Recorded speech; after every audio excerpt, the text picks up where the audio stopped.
Looking forward to the festival. Take your time, it's worth the wait. Oh, we have something. Yes. We have something. Hello from Ireland. Oh. Just glad to be able to be here. Take the time you need. It'll be worth waiting for. Oh my God, he's beautiful. I don't know, let me ask her.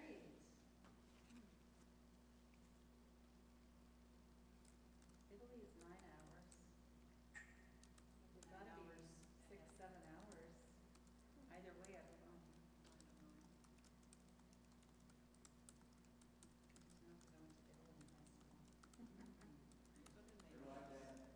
We're live.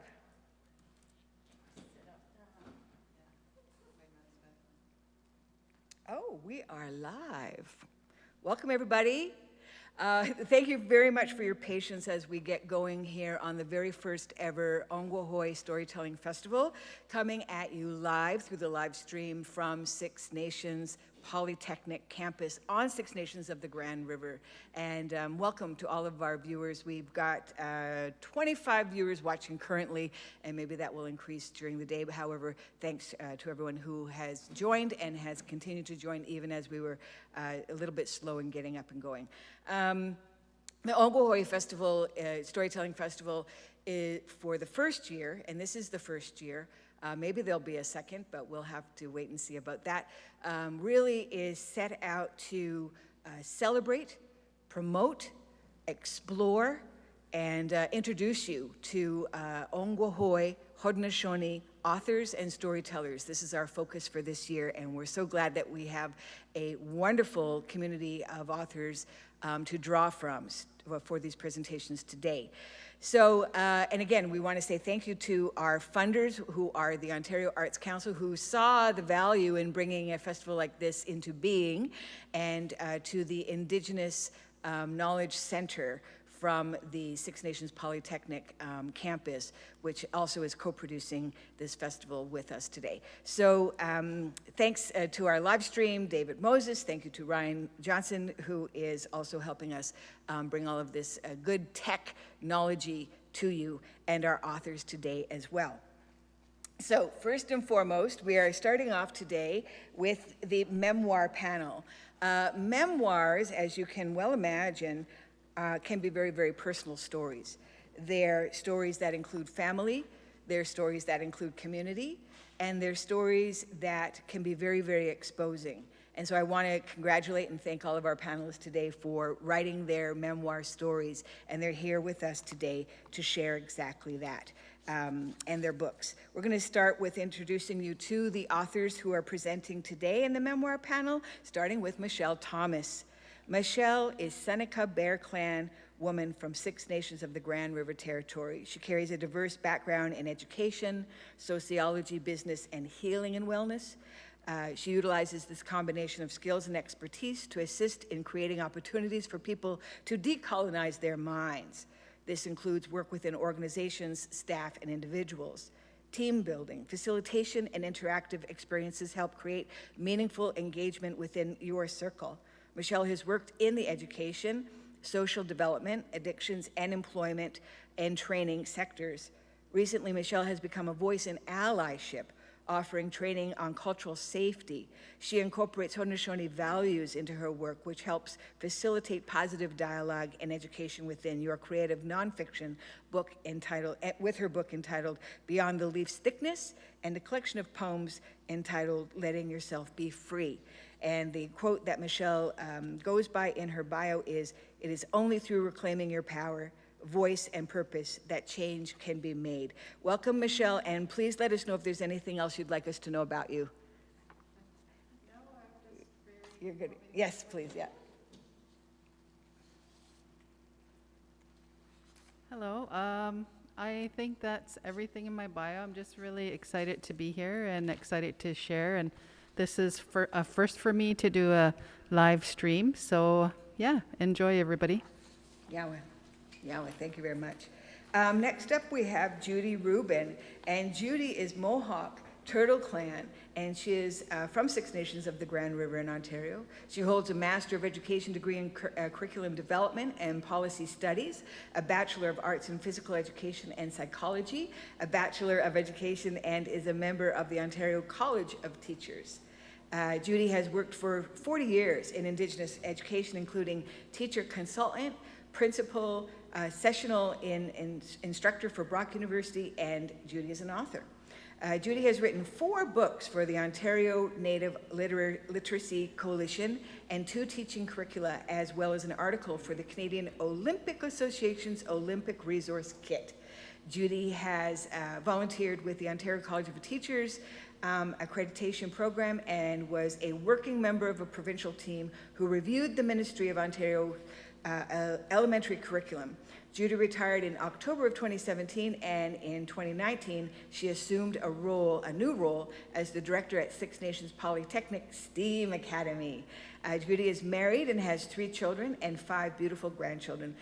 Welcome, Judy, and let us know if there's anything else you'd like us to know about yourself. Good morning, Sago. It's quite an honor to be here today to present and to meet these lovely ladies who have beautiful words to share as well. So thank you, Janet, and I look forward to a wonderful morning. Fantastic, thank you.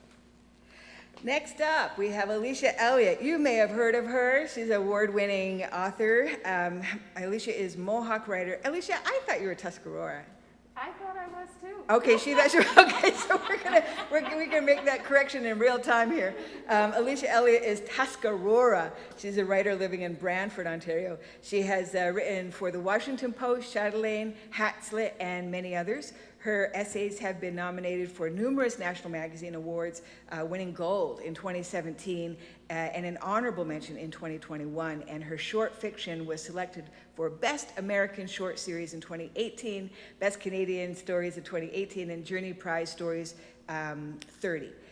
Emerging Writer and the Emerging Writer Award. Her first book, A Mind Spread Out on the Ground, which she's brought with us with her here today, which she's going to read from, was a national bestseller in Canada. Let me just say that again, national bestseller in Canada, yes. It was nominated for the Hilary Weston Prize for nomination, as well as the First Nations Community Read Indigenous Literature Award. Most recently, it won the 2020 Forest of Reading Evergreen Award. She's currently working on a new novel, and we were talking about her poetry, which we're gonna wait to hear from another time. Alicia, please let us know if there's anything else you'd like us to know about you. Welcome. Oh yeah. Hi. Oh, is this on? Is this working? Yeah, it's, okay. it's on. Yeah, yeah. Okay, The just sound goes out to the double check. viewers. I'm always so awkward with this. But yeah, I just wanted to mention that, yeah, I thought that I was Tuscarora because my dad went back and to do all the matrilineal stuff, but then apparently we're Mohawk, which is really great because my aunt has a tattoo that says Mohawk, so it's real. It's not fake now, so that's good. All right, status card on the skin. That's what I'm talking about. Thank you, Alicia. Okay, and last but not least at all, Dawn Cheryl Hill. Dawn Cheryl Hill is a member of the Mohawk Nation Turtle Clan from Six Nations of the Grand River Territory. She's a registered social worker, RSW. She currently works at the Six Nations Family Health Team, which is located in historical downtown Ohwehewhen, as a clinical social worker. Dawn grew up at the Tuscarora Reservation in Lewiston, New York. Dawn received a BA in Community Mental Health from the University of Buffalo, where she also received a Master's of Social Work. Dawn has been writing short memoir stories about her family and her time growing up with 13 siblings for the past 15 years. Memory Keeper is her first published collection. Dawn's stories depict anecdotes, however comedic or horrific, from her life on the res. These stories helped her to circumnavigate constructively the residual pain and dysfunction that is the legacy of the residential school system. As a registered social worker and community health worker, Dawn does not leave the reader impacted by the shock and trauma of her stories. Instead, she offers a small workbook companion with the published collection as a healing source for her readers. Welcome, Dawn, and let us know if there's anything else you'd like us to know about you. Sego Seguego. I am very honored to be here, especially with these other ladies. So happy to meet them all. And I just want to say nyawa to Janet Marie Rogers for this fabulous opportunity. And I'm looking forward to hearing their stories as well as to sharing my own. Yahweh. Fantastic, thank you, Dawn. And full disclosure that Dawn is my first author that I'm publishing with Ogwehoweh Publishing, and so we'll hear about, this is her opportunity to talk about our relationship as writer and publisher. Please feel free to be candid about that. So I do have some questions set up for everyone here, and maybe we can go through the lineup as we've just done with the bios in response to these questions. And the first thing I have here is, I just want to know what the inspiration for writing your book was and what the intention of writing your book was. And please let us know what your books are. We didn't get a chance to talk about some of the titles here. And if you feel like in the publishing of the book that you've fulfilled the intention of writing this particular story. Michelle, would you like to start us off? Thank you. So this is my book here. It's called Beyond the Leaf's Thickness, and this is my memoir.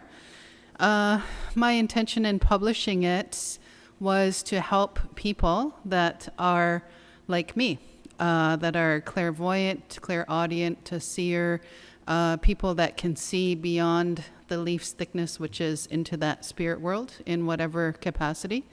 When I started to work from that point of view and really have that come into my life and come into my gifts, I felt very alone. But yet I also knew that there were a lot of people like me that were sort of not talking about it or afraid or whatever, wherever they were with it. And I wanted to inspire them to feel like they weren't alone, so that they knew there were other people that had similar experiences. And I feel like I accomplished that because I do a lot of work, as mentioned in my bio, for public speaking or motivational speaking, teaching. And so I meet a lot of people, and a lot of times that's how I sell my book, literally from the trunk of my car sometimes. I'll be speaking and then I'll meet someone and I'll know right away just by dialoguing with them that they need to have my book, because they start sharing with me and disclosing, well, this happened or, whatever. So I do really have a lot of one-to-one engagement with people, and every time I sell a book, I feel like it's going to the right people that need to be receiving it. So yeah, it's been awesome. Thank you. And you self-published. I just wanted to let people know Yes, that. self-published. So this first book I published with a fellow in Brantford called Brant Service Press. And I self-publish. I buy them by the case, and then I just sell them. You have to buy them from me. So I guess I can give out credentials at some point. But basically, if you go to my website, michellethomas.ca, it'll be on there as to how to get the books.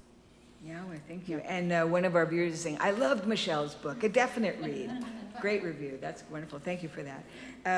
Judy, would you like to tell us about your book? Introduce your book to us, please. So I was contracted by the Ontario Native Literacy Coalition and Turtleback Publishing to write a curriculum for an adult learning program entitled Let's Build a Sustainable Food System. So that's how it first got started. The course provided a basic level introduction to the protection, conservation, and restoration of Indigenous food systems. Participants learned how contributions of Indigenous people led the way for maintaining food systems through planting, harvesting, storage, seed cultivation, and food preparation. The course was available for use across Ontario in all of the ONLC teaching centers. So as the curriculum was developing, I was asked to write 3 smaller books that would accompany the curriculum when it was sent out to the centers. So they all dealt with food sustainability. The first book I wrote was called Community Gardens, Grow, Eat, Learn. The second book that I wrote was called Spring Goose Camp, which features what the goose camp is like in Northern Ontario. The third book was called Family Traditions, and it's about a fish camp. Again, kind of the setting is in Northern Ontario. I was fortunate enough to live in isolated communities for 12 years while I was teaching. elementary school. So I'm glad to be able to bring those memories to life. So when we think about food sustainability, it means that all people have the right to safe, nutritious, and culturally appropriate food and food resources. This means that Indigenous people have a right to sustain themselves. Yet when Indigenous children were taken forcibly to residential schools, food sustainability was not taken into consideration. In fact, it was the farthest thing on people's minds. So after conducting some research, I read that most Indigenous families were once food secure, especially those who lived off the land. And so I started a book and interviewed 20 residential school survivors and found that research to be true. In fact, those who lived off the land were very food secure. They were hunters, fishermen, gatherers, they had gardens, they were agricultural specialists. And so when they went to residential school, that was not true, and students suffered because of that.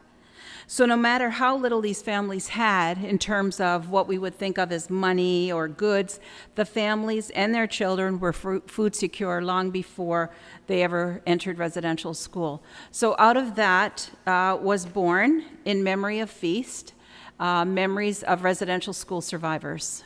That's wonderful. And just before you sit back down there, Judy, I wanted to ask about the intention behind the book. What was the intention behind the book, and how do you measure how you've fulfilled that intention? Right, so the intention behind the book was to share stories, memories of residential school survivors. We talked about, and I interviewed them, and we talked about what their life was like before going to residential school. How did they contribute to food sustainability within their family? While they were in residential school, what that experience with food was like. And then once they left, what happened after that. Some of them were not able to even pass down what they would have learned at home under nurturing parents. That wasn't possible. So the intention of the book was to get their real life memories. Some of them had to reach very far back, 50, 60, and even 70 years to remember what it was like before going into residential school. So I really feel that the intention was fulfilled. Beautiful. Thank Lovely. you. Thank you, Nyawa. Alicia Elliott, her book, Mind Spread Out on the Ground, which the story behind the title itself is really quite lovely. Maybe we could share that story with us, Alicia, and also, talk about the intention behind the book. Thank you. Yeah, for sure. So basically, my book, as Janet mentioned, is called A Mind Spread Out on the Ground. And that title came from when I was writing the title essay. I was dealing with some pretty bad depression, and I was also trying to think through things like language and how it plays into a depression, and how when I was depressed I felt like I couldn't really find the words to describe what I was going through. And so my sister Melissa Elliott is a language learner. She at the time was, I think, in her third year of Mohawk immersion classes, and so basically I went to her and was kind of asking her, what our people would call depression, and she had two different words for me, which I wish that I knew how to properly say, but I don't. That's another effect of colonization. But basically the two different words she roughly translated to a mind suspended in the air and a mind spread out on the ground. And that's kind of where the title comes from. And I love, how metaphorical Mohawk is, our languages in general, Haudenosaunee languages. I remember once hearing about how our languages are so complex that going from English to Mohawk is even more difficult than going from English to Chinese.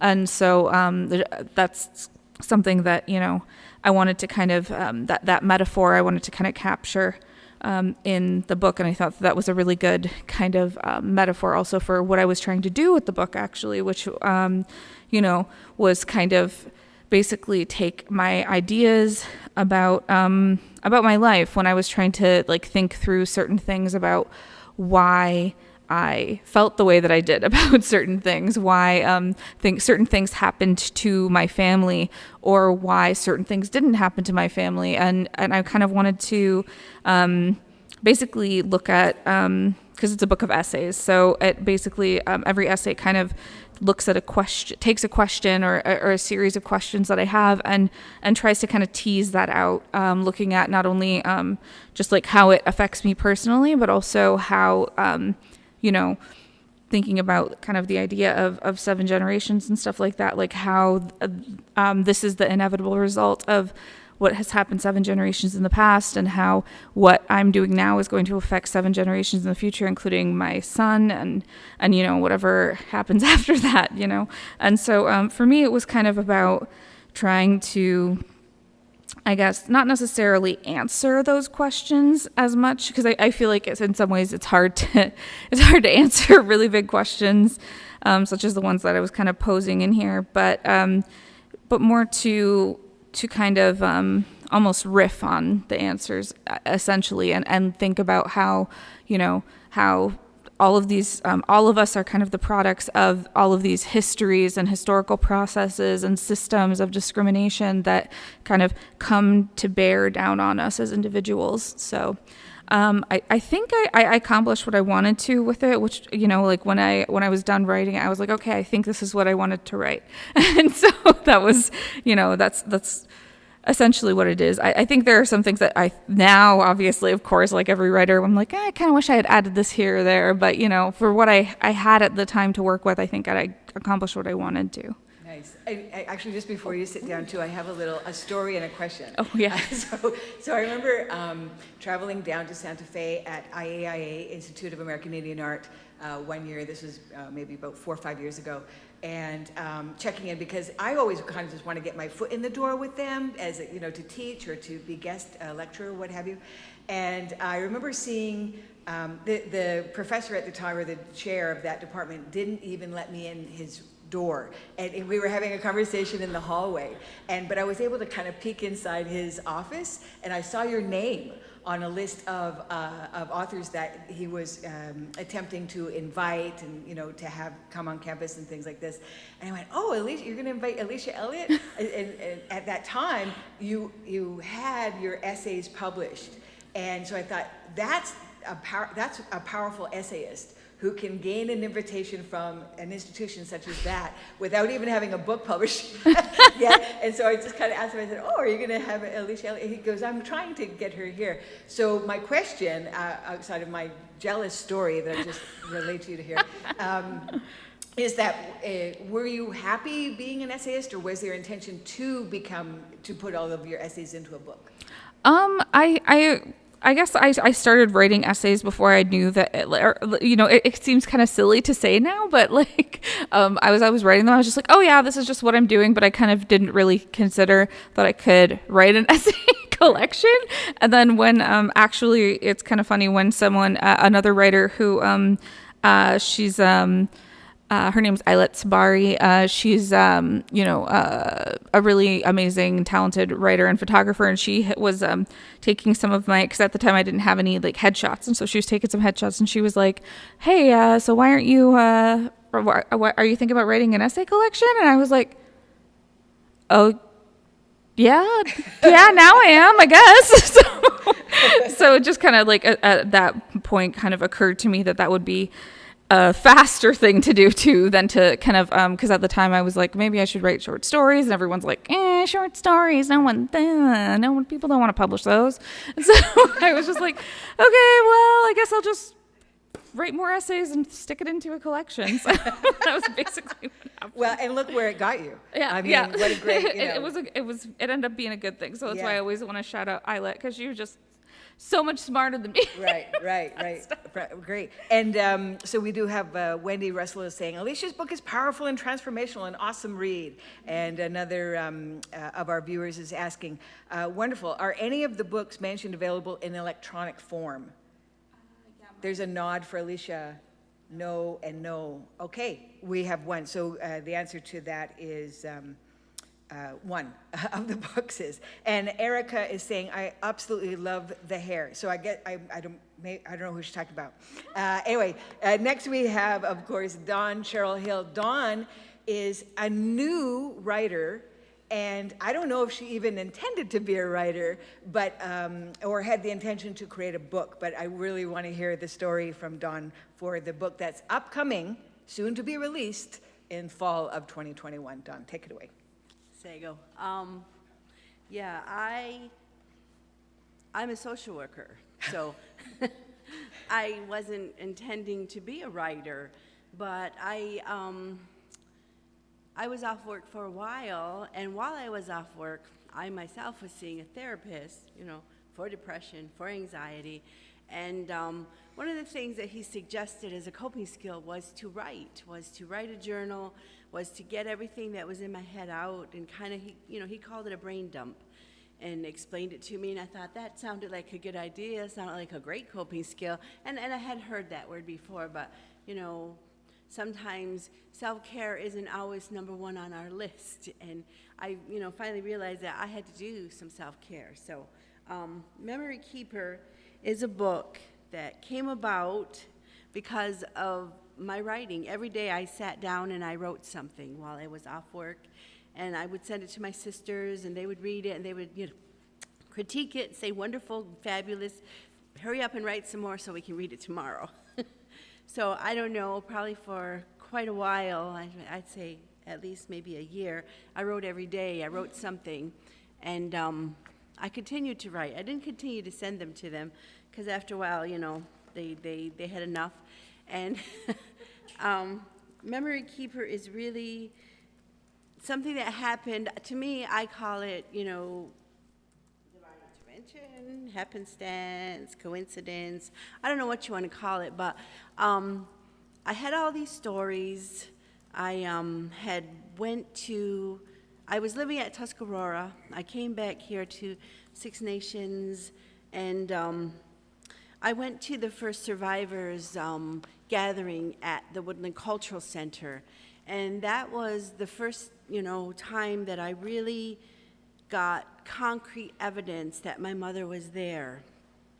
I had heard she was there, but when I would try to talk to her about her time there, she would disassociate. She would go elsewhere. She would no longer be in the room with me, And so that happened when I was, fresh out of high school. In college down in New York State, I wanted to talk to her about her experience then, and I couldn't because she checked out and I couldn't reach her. And so what happened was that when I went to the Cultural Center that day back in 2017, and I was watching a virtual walkthrough of that mush hole, I saw on that video my mother's signature on the wall while watching the movie in that little darkened theater. It kind of shattered me a little bit, quite a bit. And then after that, I walked out and I talked to what ran right into Ida Martin, who I knew from doing an internship at the Children's Aid Society back in the 1980s. And so I was, kind of falling to pieces right then and there. And Ida, she hugged me, which I needed at that moment. And I asked her, the biggest question that I had carried with me was, why wouldn't my mother share those memories with me? Why couldn't she, reach down and get those memories out and tell me what happened and what it was like and how long she was there? And she just couldn't. And Ida said to me, was your mother the oldest? And I said, yes, my mother was the oldest. Her sisters and her brothers called her Akchia, which means my older sister. And she started nodding her head, and I said, what? Why are you nodding your head? She says, yeah. She goes, I'm on that Truth and Reconciliation Commission, and I've heard many, many hours of testimony of survivors. And, you know, she said that usually in her experience, it is that the older sibling, if there are younger siblings there, they protect them. She said they endure what punishment was to be meted out to that younger sibling. That older sibling would step in and say, no, take me. And to me, you know, she endured. Those words just cut me. And my mother was a protector. That's who my mother was. She was a protector all her life. There were, 13 of us. My mother kept this all together. That was what this book was about, was all those stories that I wrote, all those stories were interwoven throughout with that trauma that my mother lived through, that my mother survived through. And that trauma, that intergenerational, unresolved trauma filters down from generation to generation unless you find your own healing, unless you work hard to deal with that trauma that you know that she and her siblings and so many other children went through at that residential school and many, many others. And that's what this story is. It's like sometimes I am amazed at some of the stories that I recall because they just come to me, Sometimes they come to me in my dreams. Sometimes they're there when I wake up. A lot of them come to me while I'm in the shower. I don't know, maybe it's the water, maybe it's the cleansing, I don't know, but these stories, they just come to me and I have to sit down at my computer. And I'm thankful I was once a keyboard specialist and an administrative assistant because I can type like nobody's business. And they just come out, through my fingers. Sometimes I like writing them and handwriting them too. It's a different process and I enjoy that as well. But yeah, I never intended to call myself a writer. I wanted to be, a social worker, a healer, a therapist, a helper. So this book gives me an opportunity to put it all together, I guess. And I just am so grateful and honored. And yeah, to me, it's that crossing of my path with Janet Marie Rogers that made this possible, and something I never intended to be was a writer. But I'm so happy to be a writer, and I'm so grateful. Yahweh. Yahweh. Thank you. Yeah, there's so much in there. I mean, I find water to be a great conduit too for messages from spirit or just inspiration that comes through spirit and so on and so forth. So thanks for mentioning that. And also, if skydiving is the bravest of sports, then memoir writing is the bravest of genres. I think, it really, really is, because you do skydive into your own story. And I think that there's nothing braver than that. It's like standing up all by yourself to sing a song, which, takes a lot of guts all the time. And I just want to let the viewers know that you can send us your questions and we can relay them to the authors here today. But before we go to viewer questions, I do have more questions for them here. And this is about the process of writing itself. Memoir writing itself, because oftentimes we cannot tell our stories in a void with just about ourselves being the main characters. We often include community, we often include family members, we often include ex-lovers, relatives, or what have you like that. And so I know that sometimes other memoir authors who have written memoir, they've come up against some pushback from community members or family members who just say, hey, maybe you got that wrong, or hey, I don't want you to write that about me. Please take it out. And I'm wondering if any of you have experienced that in your storytelling. Has that ever happened to you, Michelle? And how did you deal with that?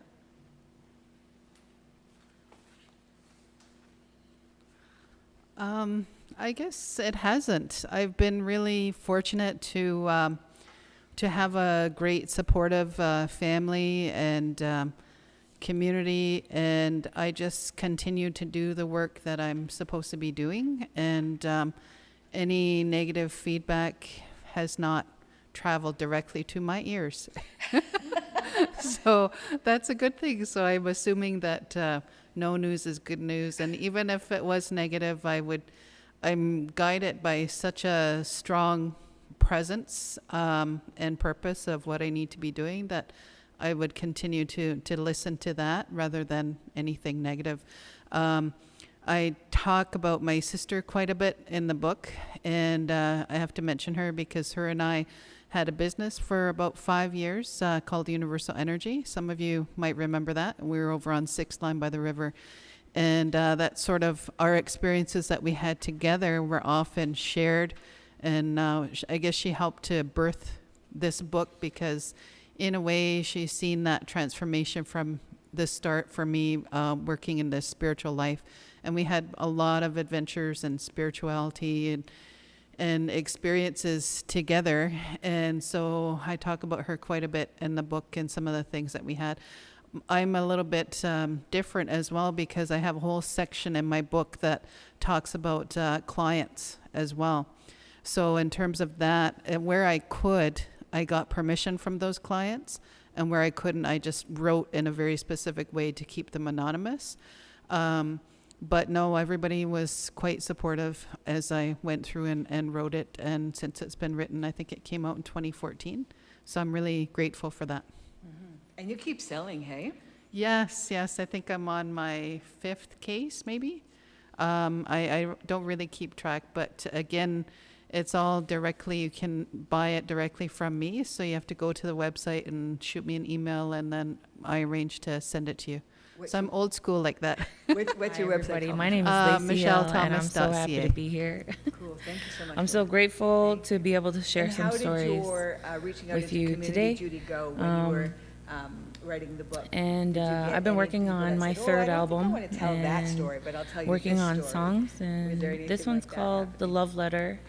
And Well, this concept in my I'm mind in the memoir is section, in the and this is video. not a personal story for I me, but see, I you was know, able and fortunate enough to these be able to beautiful share people the just stories and constantly memories missing each other. of 20 You know, residential school one goes survivors. down They one are aisle from and the Ontario, other one Quebec, comes up, and or, Manitoba. you know, they're just coming out And the door. most important the door thing for shuts and they're everyone just to remember you know what I is, mean? They're just although missing each other it by isn't just split seconds. the story and that I'm it's telling just- from my heart, it it tears is me their apart. story from But their anyways, heart, and it is everyone's story. This is called Those The Love stories Letter. belong to all of us because every child matters. And I just really want the audience to remember that. As far as all of the interviews that I conducted, they were done with a release form, so I had permission to record their stories, to ask additional questions, and then they had an opportunity to read what I'd written because I really wanted what was on my page to reflect their memory. So they had an opportunity to edit and go through. Some of them just said, I'd rather be called this than this. And I was really happy because the accuracy was there and they were so delighted with it. I mean, once even they read their story, there were tears then as well, like, that's my story. And so that made me really happy to be able to do that as well. And like I mentioned before, for some of them, they had to reach back very far for those memories. So it was a joy to be able to sit there as they closed their eyes and just went way back to the time when they were 10 and younger. Some of them were taken forcibly into residential schools, and so they were gone. One of the stories, she was 3 years old, and this lady lived in Manitoba, and she was 3 years old when she was taken into residential school. So they missed all of that home nurturing and growing up, and how do you plant, and how do you prepare food, how do you teach your own children. So I know in her story she talked about the struggles that she had when she became old enough to have children. So it was really interesting to be able to sit one-on-one with them and be able to share. Thank you. Got these Yeah, we feelings recognize for that some people are having some audio issues, and we are working Got on these that. feelings for you. Live stream is a spiky, squeaky Got little these friend feelings that for we're trying to make friends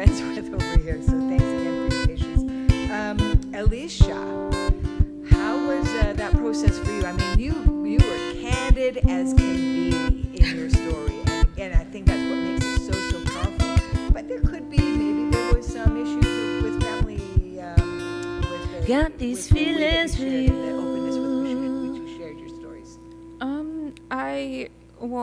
I had my siblings read the book. Yeah, so if you like that before it one, was it's not out officially yet. out and everything, and So it's have interesting a because sneak there's such an peek, I age guess, gap to the next album between all of us. and, I hope you think liked it, and I I'm hope you're like having a great day today. 12 years older than my youngest sibling. For my next song, And so I guess like I'll you know, play, me and my my sister It's who's You, the Babe. next And the next It's You, Babe kin to me is- or sibling. is, We had a much more similar Such kind of a- experience of growing up than my youngest siblings I who wrote this I was for out my of the second house when album. they were still young. And my second album, and I they was had a going very through a different lot of stuff. experience I lost a partner to cancer. of our family And, than I did, and so it was a kind really of interesting hard- actually. hard thing The to conversations that kind of sparked And from I was that. 32 So my years sister, old, because having she to go through something like was that. there, like and I basically don't went through all the wish stuff that upon I went through. anyone. That's an awful Definitely thing. kind of was. So in order for I think very myself to heal moved and to be by all it. right, I think I one of the things wrote that these when I was songs, trying to when I was about writing love it, I tried to and be loss aware and of grief was and just all this that stuff, and that's pretty much my second album. that And I was yeah, putting my so- story out to a public that has preconceived ideas and prejudiced ideas about what being in an Indigenous family means, even and what a mixed race family means, and a poor family, and all of these different things. A family with a member with mental illness, all of these different things that kind of were, in essence, kind of strikes against me. And so I thought it was very important for me to write mindfully because of that, and therefore be very mindful of how I spoke about all of these things, and I tried to do it in such a way where I wasn't necessarily saying this person is to blame for this, but then also just kind of moving out and saying these are the systemic circumstances that this person was put into, and this is why it was difficult for us to get out of these circumstances, and so kind of I think situating it in that way made it so that it was both more truthful to the actual situation, because I think sometimes we don't necessarily, especially when we're thinking memoir and stuff like that, we don't necessarily think about how, yes, we're individuals and we are making individual choices, but those choices can be limited or hurt by things totally outside of our control. So I just tried to do that, I guess, and also was trying to just be aware that I didn't have to share everything. You know what I mean? Like I am candid in there, but I also there was a lot of stuff that I chose not to put in there because I was just like, that's not for them, that's for me. And so that's kind of where I stood with it. I was just like, here's what you need to know to understand what I'm trying to tell you. And I didn't want to necessarily give more than that because I felt like, that's for me. That's for my family as well. So, yeah. Search for you, So let we're them see really, the audio issues are really messing with people's brains and Oh, and yeah, so we I are going to take a know. little break and work on the audio issues. This is such interesting information, and we're going to get right back to you, Dawn, when we come back after resolving the audio. And thanks everyone for sticking with us and for your patience and understanding. Okay, enjoy a little music break now.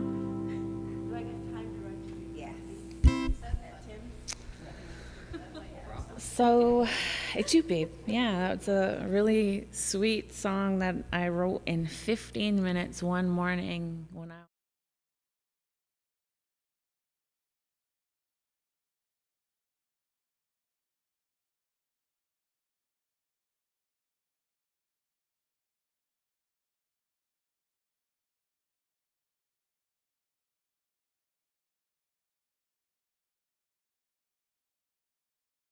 It's like it's raining hard out there.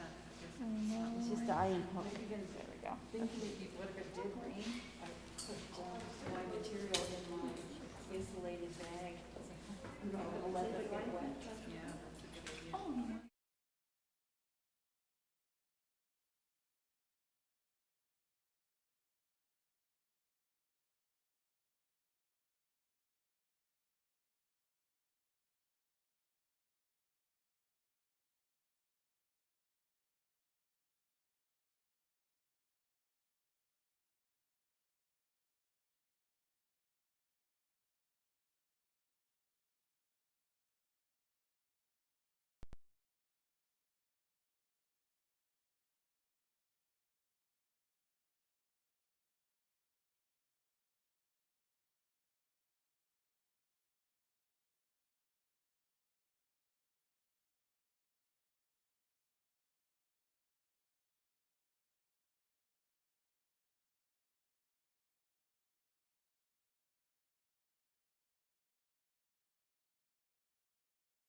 And I didn't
Okay, we're online. So welcome back, viewers. I'm just waiting for the picture to come up to know that we are back online. It's an amazing opportunity to be able to, oh, that's so nice. Everyone is so nice. The viewers are being so nice and understanding. They're really positive and lovely. Thank you. Oh, that's so great. Are we actually online, David? Okay. Now I see we are. Here we go. Okay.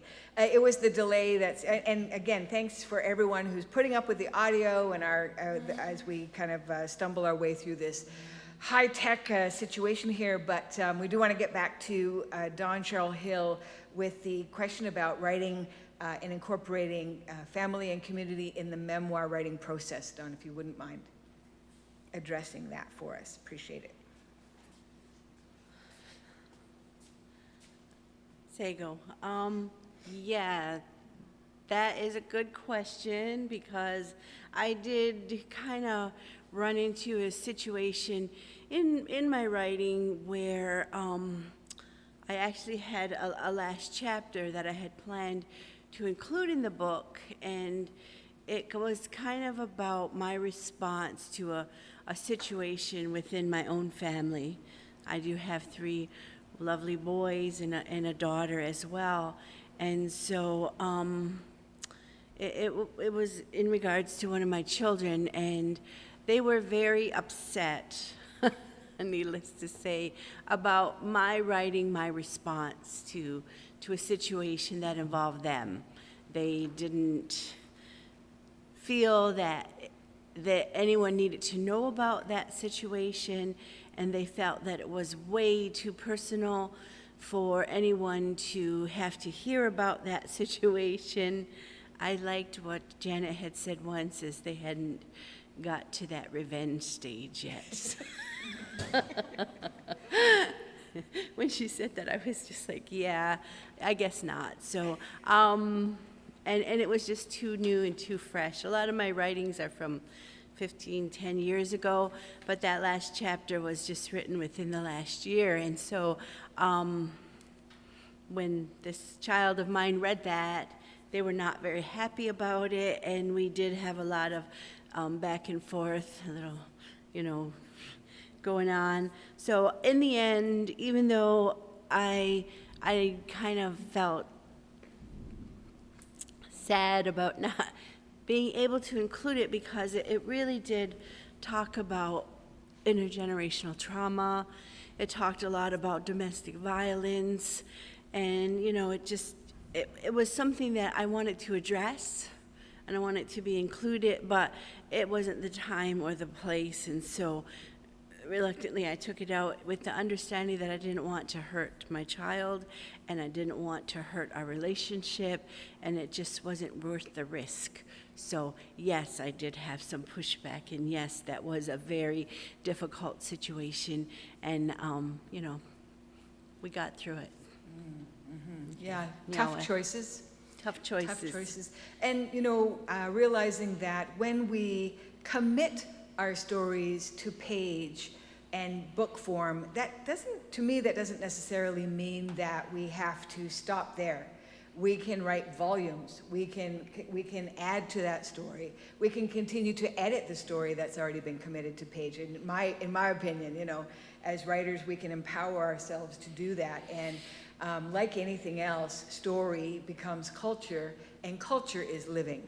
So it needs room to grow and expand and take on the forms it needs to take on. So thank you for that. We're going to carry on with a viewer question who is interested to know some information about self-publishing versus going with a publishing house. And there was also another question about funding sources. So and this is not for everyone to answer. It can be anybody who wishes to have information, share information about that. Thank you.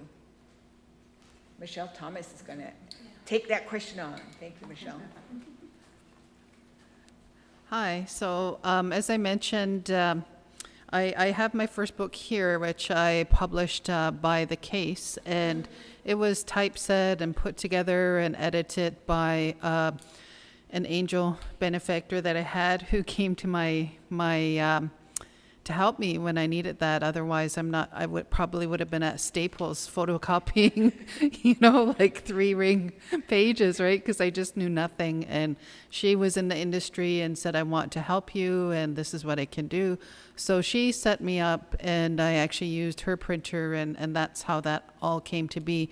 But I did all the research. I got my ISBN number, my copyright, which I highly suggest if you are going to do that you get it copyrighted, that you purchase your ISBN number and all of those good things, because it helps to protect your work.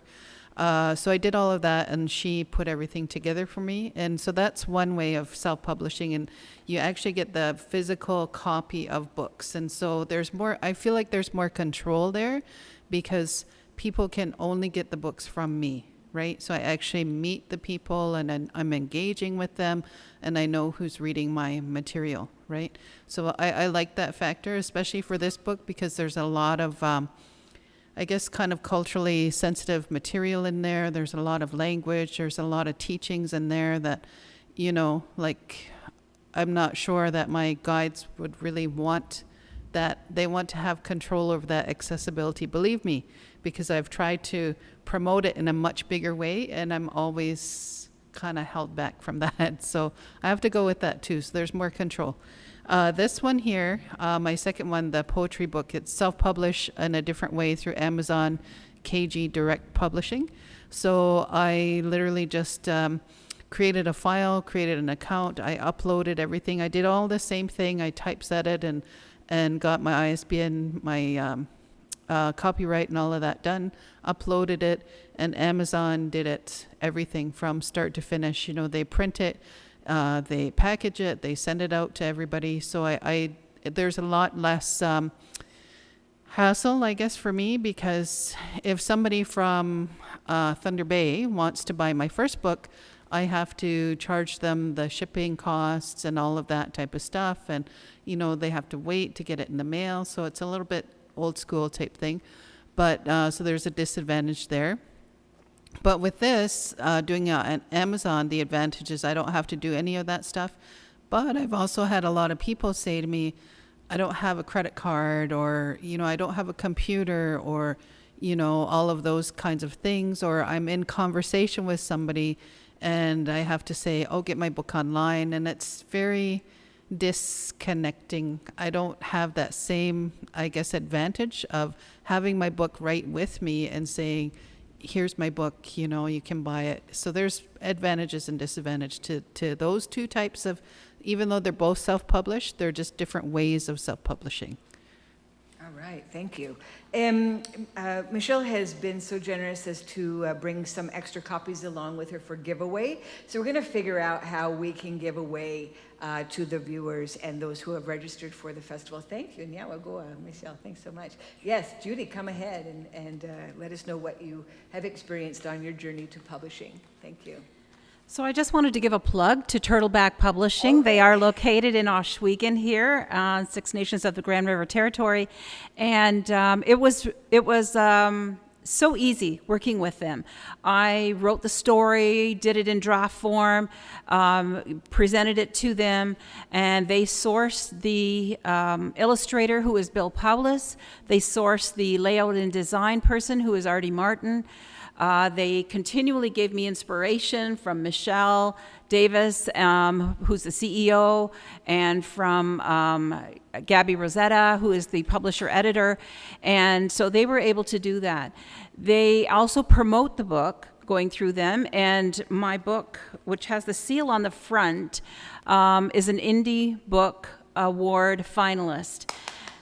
Thank you. And it was in the area of memoir, and overcoming adversity and tragedy is the category that it was in. So going with the Turtleback Publishing was easy to do. And they, like I said, they continually inspire you and give you support all along the way. Fantastic. Yeah, and I know that they, Turtleback Publishing located here on Six Nations, does not currently have an open call right now for writers. I think they go by invitation at this time, but maybe that will open up in the future, because as we're discovering, the community of new Indigenous writers, and especially on Six Nations, the Thunders are agreeing with us, that, you know, that community just keeps growing and growing, and we need to make room, like the Longhouse, you know, put more rafters in, or extend those rafters to encompass all of the writers and all of the literary talent that's coming up out of this community in particular. So thank you for that. Anybody else want to address? Yes, Alicia Elliott, let us know how your journey went. I just wanted to talk a little bit about, I guess, grants, but also just quickly talk about, so I was with a bigger publishing house, and Doubleday, which is a subset of Penguin Random House.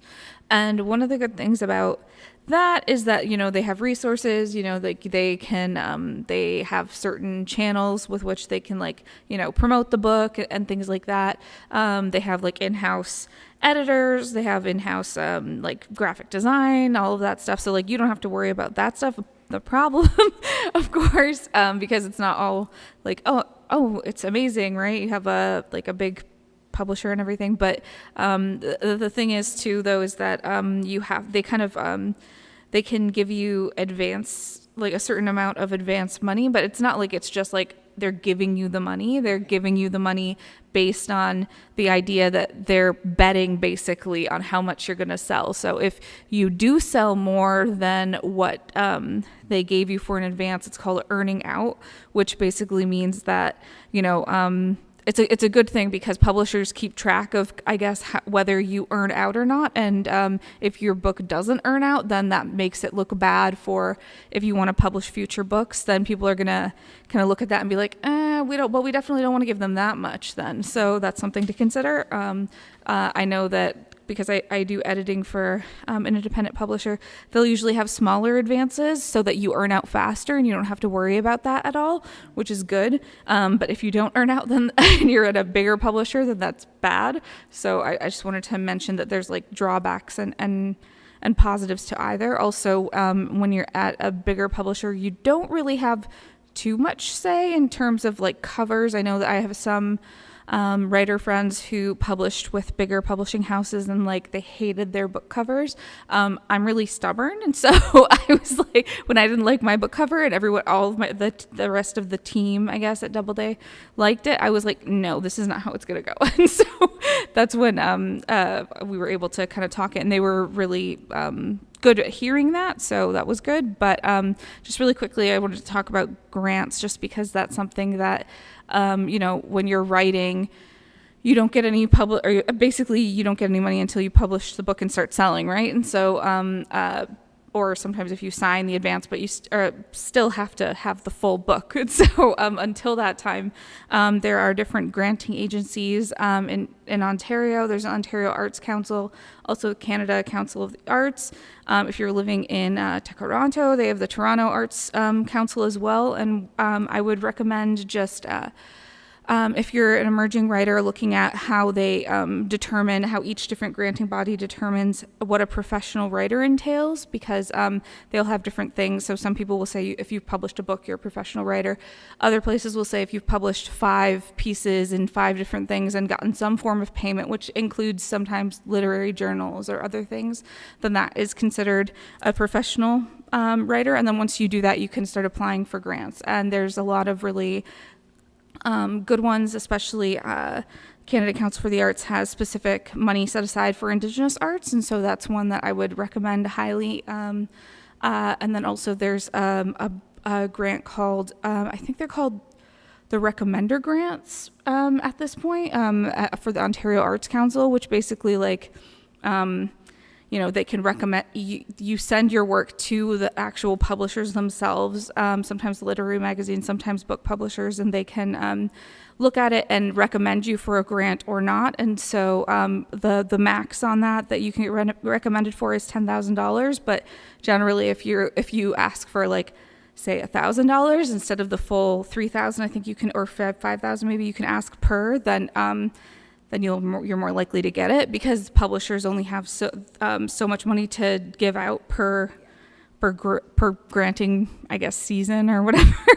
So anyways, I just wanted to mention that really quick because it is good to have kind of a goal if you want to start being able to apply for grants, to know how what they actually consider a professional writer, so that you can kind of use that to your advantage and start hopefully getting money so that you have money to actually write and then get the manuscript off to a publisher. Yes, thank you for that. See, and Barbara General saying excellent information, and I agree. You know, I guess there's a bit of a recipe. You can break it down to being ingredients that afford an author to create a book, and that one of them is time, another one is money, and then of course talent. And Alicia, I think one of the places where I encountered you was at a summit, an Indigenous Literary Summit at the Banff Center. And I highly recommend the Banff Center as a place, a residency, where one can apply to do a self-directed residency, which is really great. It's a great getaway if you just need time to focus and space to focus on your writing. You can apply to go there and be part of their Leighton Studio residencies, which you get a nice cabin all to yourself, and you unlimited time. Well, you know, actually, I shouldn't say unlimited time, but it seems unlimited when you're there. 1 week, 2 weeks, up to a month, I think you can apply to do a residency there, or a thematic residency, literary residency over there as well. So just keep that in mind, not to keep, sound like I'm advertising for Banff Center, but it's really great. If you need some time and some space, and you can apply for funding through all of the agencies that Alicia has mentioned, to attend the Banff Center as well. And they also have bursaries if you're an Indigenous writer as well to go there. So I just highly recommend that. You guys, we're just a few minutes away to the end of our session. And again, I really just want to thank everyone for your patience and understanding as we navigate our way through this technology. And I do want to, kind of mention the Thunders, which are visiting right now, and that's really special. So I think that's a good indicator that we're on the right path, and we're going to keep going. And there they are, right there. We had one person who's asking about audiobooks. Anyone have information or experience with audiobooks? Yes, Alicia. What was the question? If you have, let me see, where is the question? Has anyone recorded audiobooks successfully? Oh, okay. I've done that. I actually did the recording for the Canadian version of my audiobook myself, and the thing about those is that when you're actually recording, it's kind of funny because you think, oh yeah, I can just talk for whatever. I'm just reading it. It's not that big of a deal. But when you're recording the actual audiobook, they usually say they don't usually like to have sessions longer than like 3 hours roughly. I feel like it might be a little bit more, it might be a little bit less, but with breaks and things like that, because there's a certain point where when you're talking continuously, you start making a lot of mistakes. It just happens. It doesn't matter if this is something that you've done all the time or if it's your first time, it just happens with people. There's always it's kind of like they hit a wall and that's it for the day. Like they're going to keep making a lot of mistakes and it's just going to be diminishing returns. And so I would recommend, if you are planning on recording your own audiobook, then you just kind of keep that in mind, to do it in chunks. I was fortunate in that Penguin Random House had set up everything, so they took care of all of the editing and all of that stuff. But I just wanted to mention that, just because if you are recording it for yourself, which you can do, I think, and edit together, people are doing podcasts, I'm sure you can edit together audiobooks. Just bear that in mind when you're recording, and have water, just basically.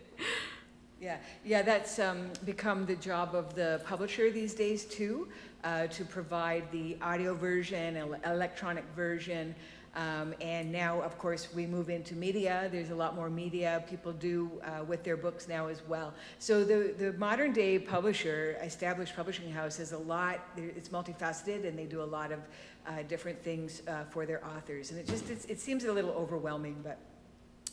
Again, we're just closing up here. But if you could have someone read your audiobook, who would you have? Like, dream big. This is just a fun question I'm posing for everybody here.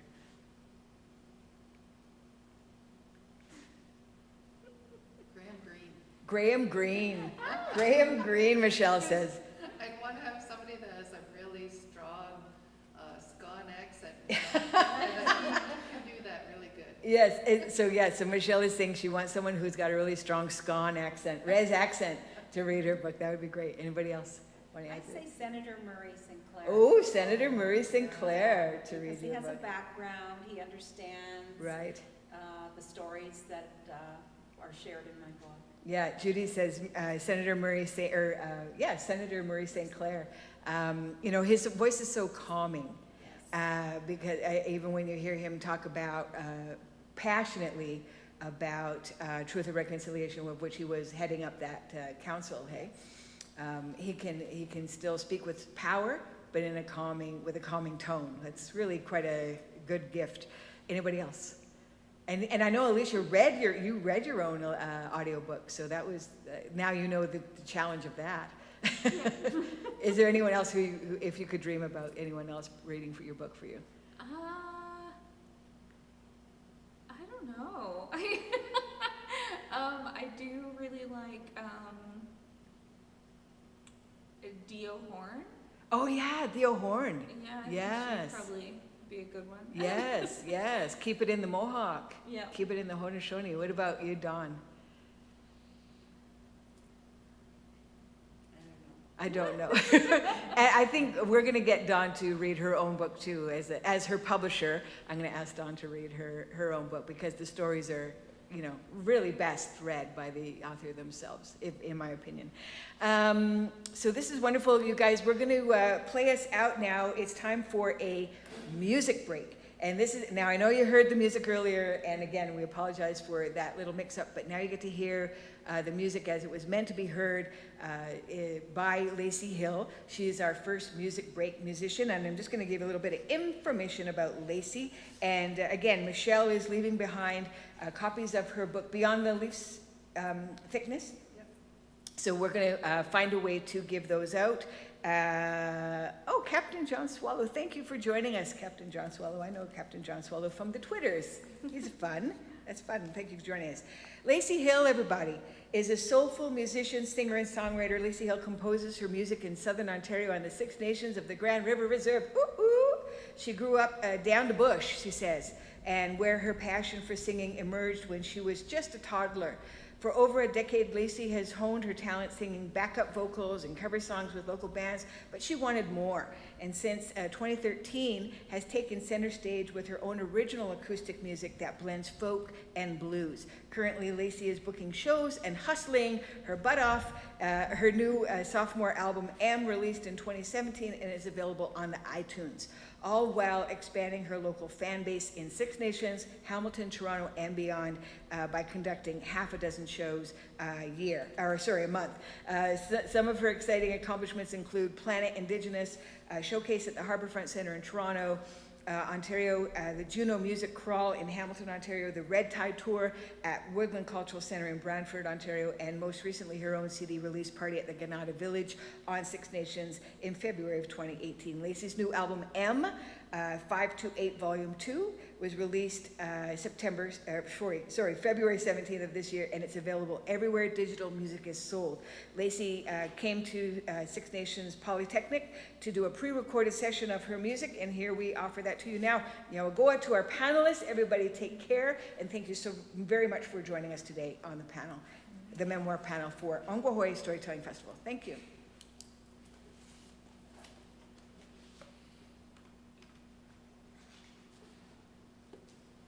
Just feeling all the feels, trying to be alive. And I'm so grateful that I'm like this really cool conduit with creator and my emotions and my experiences, and sometimes things just flow and align and just come to fruition in a matter of seconds. And I think that's called the Big Bang, actually. And I think that happens within ourselves. We have the potential to have that within ourselves going at multiple times. And I think that's one thing that is called butterflies in your tummy. So if you have these butterflies and you have things going on, that's just like you and your emotion and your energy with the universe and creator just like it's just, it's a lot to take in. People talk about generational trauma all the time, and I try to focus on generational healing, generational goodness, generational amazing potentialness. You know what I mean? Like, we have greatness within ourselves, even though we have a lot of trauma and all this other stuff too. There's beauty that comes from that. So I tried to make my trauma into a song that's beautiful. I like it. I like to hear it, and that's why I sing it, because nobody else has written these songs I have never heard. And so it's very selfish, really, for me to like my own music, but I'm singing them over and over again. I better damn like them, you know? So this next song is called Love Wins, and it's a song I wrote for Dear Woman, which has been playing all over the world. Edinburgh at that famous theater festival. It's like #1 in the world. It was there. It received an award for Best Moments. They only give 20 of those out. There's 5,000 shows there, so I'm very proud of that team. Tara and Andy from Article 11 do a phenomenal job with that production. Cherish Violet Blood blows it out of the water every time, and it's magic, and it's so awesome. And when you see something that moves you so much, you'll do anything for it, and I did. I stage managed it. I learned how to stage manage.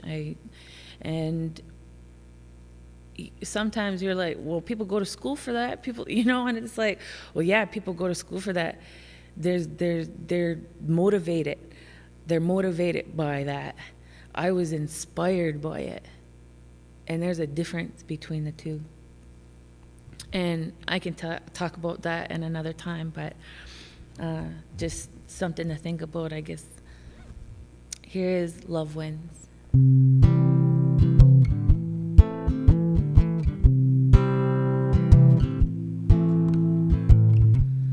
Sunrise, can you feel the warmth upon your skin? Close your eyes. Can you feel the wind? She's got your back. It's amazing to feel like that. Love wins when you're right by my side. Love wins when I got my ride or die. Together we're tied. It's amazing to feel like that.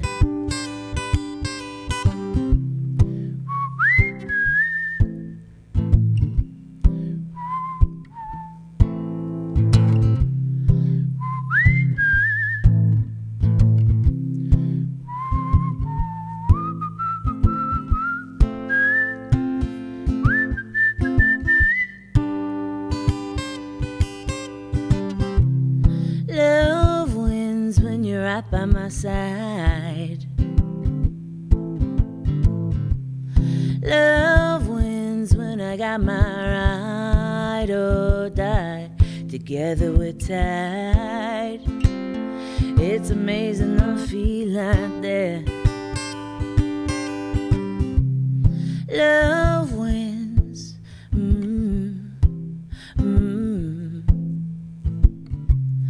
Love wins.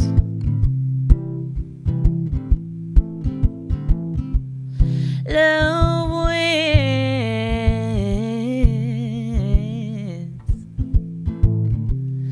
Love wins.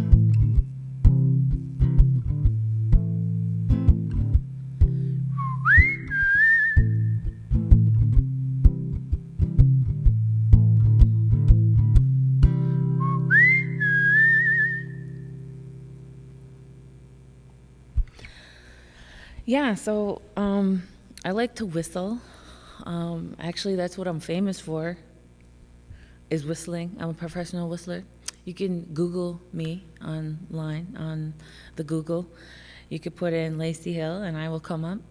And if you have the social medias, you should like me and follow me. I'm in Six Nations right now, but I guarantee you when you get this, I'll be elsewhere. And I promise you there'll be cool pictures on Instagram and maybe TikTok. I started today, I don't know, maybe I'm under the mean Auntie 88, I don't know, but there's that too. So my name is Lacey Hill, and I'm so thankful to be here. I'm from Six Nations, and I just live right up the road. And this is a new place for me. I've sang in here before, but to have it empty is a whole nother experience. So I just wanted to say thank you, Six Nations Polytech, for having this available space. It's beautiful. The wood really helps the tone, and I just really love. If you're a vocalist, you would love it in here. So thank you, Six Nations Polytech. Thank you, Janet, for asking me to be here with you today. And I'm so glad to be here with you today. I'm so thankful. So I have a few more songs. Right? I have a few more. I have, you guys want a new one? It's so new, I might, mess it up, but I don't care. I don't care because I don't live behind fear. I mess up. I'm human. But I think it's a really cool song to share.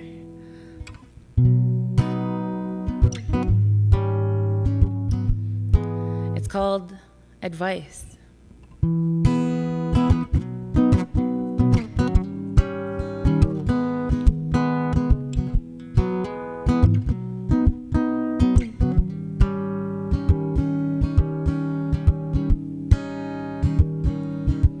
You got to follow your heart, you have a part in this wide old earth.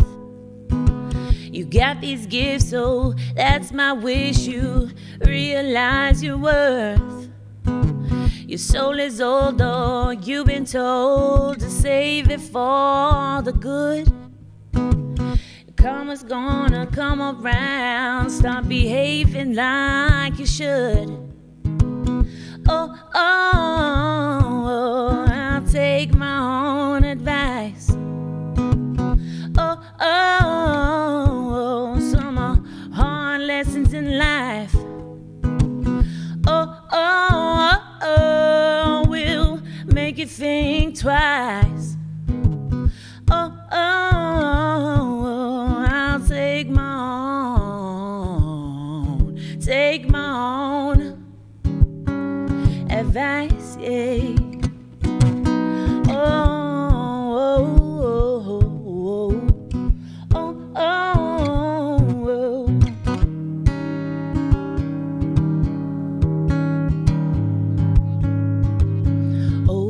Listen, dear, don't have no fear in following your dreams. Don't waste your tears on the haters here, no matter how hard it seems. Good heart of my baby all the time. Oh, that's a great way to live. When something's wrong, you gotta just be strong. Changes in the love you give. I'll take my own advice. Some hard lessons in life. Will make you think twice. I'll take my own advice, yeah.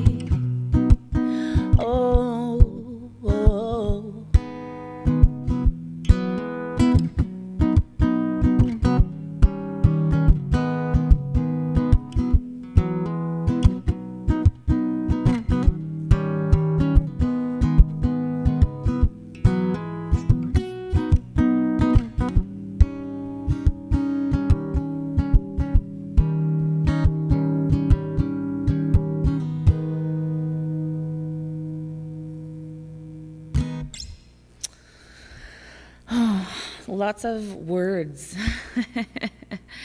in songs that are just sometimes it just really boggles my mind how much I can get in there.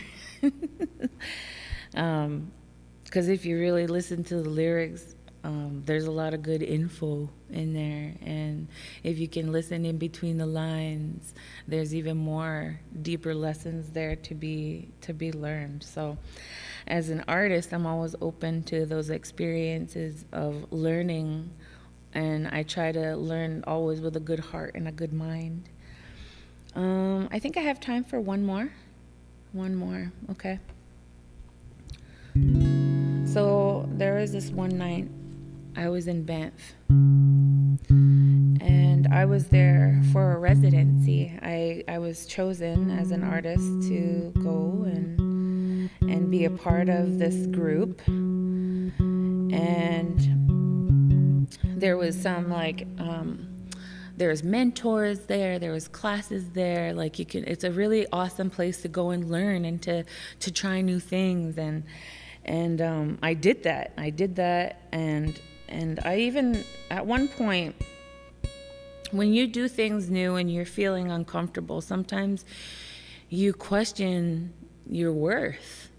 And I totally did, because there's people there that have their doctorate in classical music and went to school and did their studies and did all the things and just totally dedicated their whole life to music, and just, they were so much better than me, And here I am from Six Nations, one of the only natives in this program, trying to do something friggin' spectacular,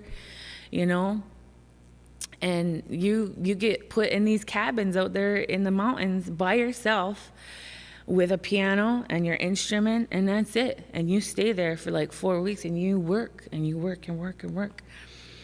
And for 2.5 weeks, I was just kind of man, nothing's coming to me. I need this pressure. I don't know, man. I don't know if it works for me. Maybe I'm just not supposed to be here. Maybe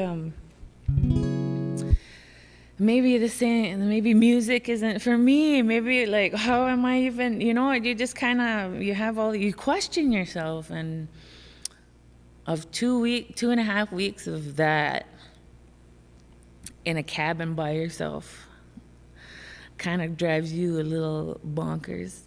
So I had to really refocus and bring myself back into reality and the perception that was actually for real, not my own perception of what I thought was good music or a good artist or a good creation or whatever, right? Perceptions sometimes get in the way of, our true potential, because we have this perception that holds us back. So I worked on getting rid of that. I worked on it, and it was a full moon time, of course. I'm very in line with the moon. And I went to my cabin, odd hours, super odd hours. And I was like, man, something's got to move. You have to try new things sometimes when things are stagnant and stuck, We have to move it so it's not, you don't want to get up in snags, Snagnation. That's a negative way. That's a negative snag. You don't want those kind of snags, And stagnation. You don't want stagnant stuff. So I'm changing it up. So I went on different hours. I went on, I did things that were opposite. And it was a full moon, and it just totally came out. So I'll sing it for you, and it's called The Moon. And The Moon is the title of my next album, 528, The Moon. And I call all my albums 528. There's volume 1, 2, and this is 3. 528 is a frequency of love. It's the way we vibrate. There's a vibration that is around us, whether we see it or not. It's there. And for me, all I want to do is like promote that and focus on that and focus on more love, because there can't be enough, man. There's so much going on in the world right now that there can't be enough. So I'm always gravitating towards that, and hopefully my message is get through to you with love and get through to you with a good heart and a good mind, because that's where I come from Six Nations, and we talk about having a good mind and good heart all the time. So, and that's hard. That's a hard thing to do. So anyways,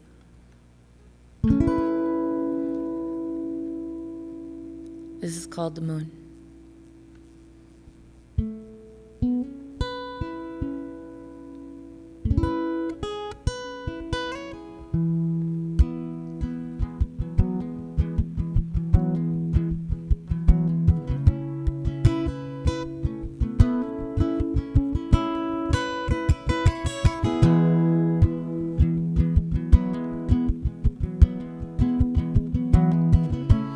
You can try to fight it, try to fight with all your might.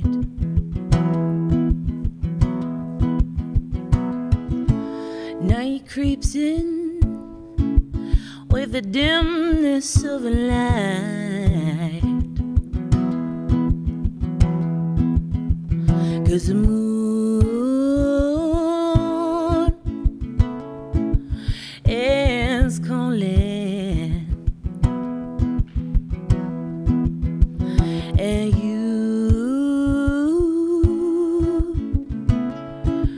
will be falling. You'll be asleep in my arms in a matter of time.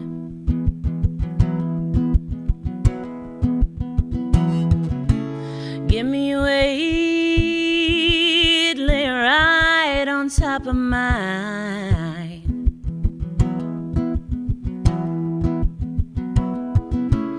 I'll take your worries, give you some peace of mind.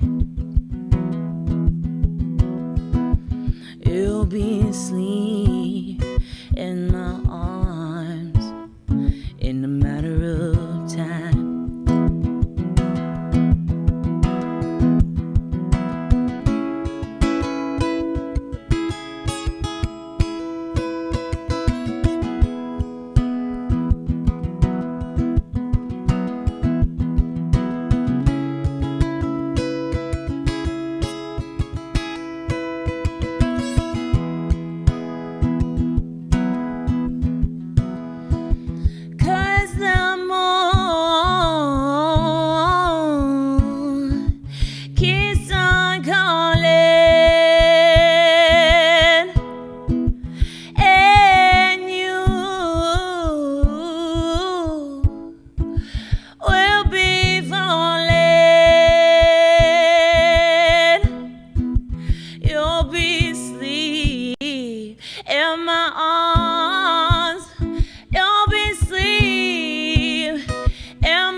Thank you so very much. That's called The Moon. That's going to be on my third album, which I'm working very hard to get done right now.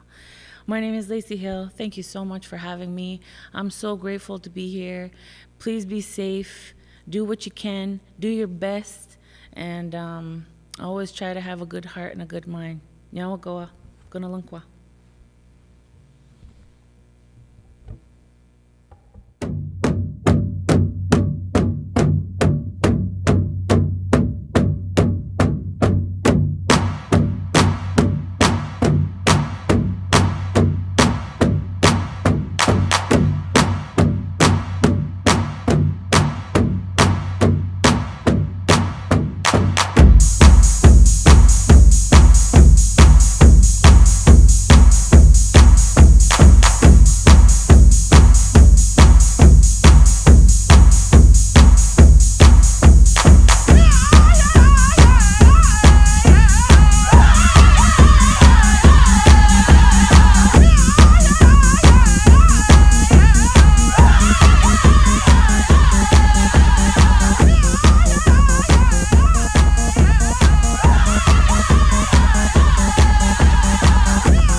I get home,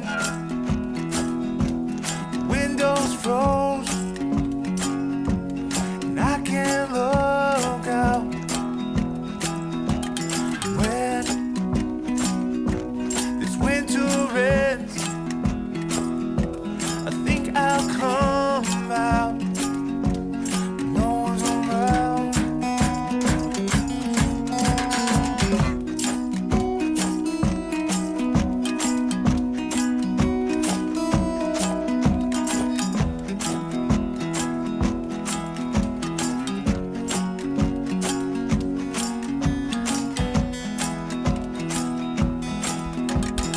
I swear I'll miss you. I swear I'll come back. I swear I'll come back.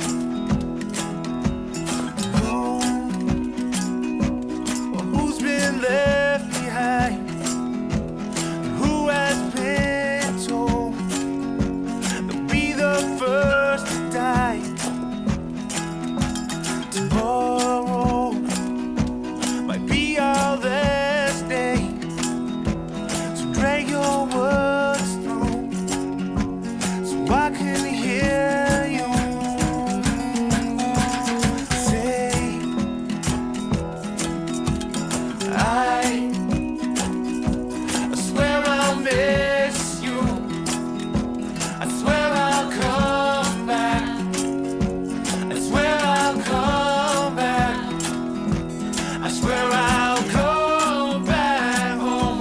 I swear I'll come back home. I swear I'll miss you when no one's around. No one's around.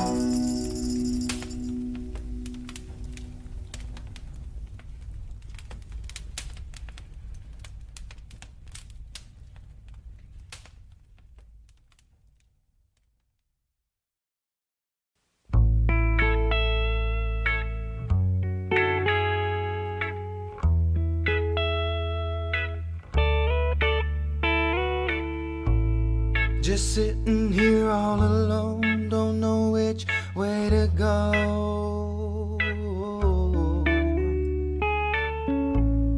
I try to remember the last time I saw your face, and you've got a hold on me that I never could explain.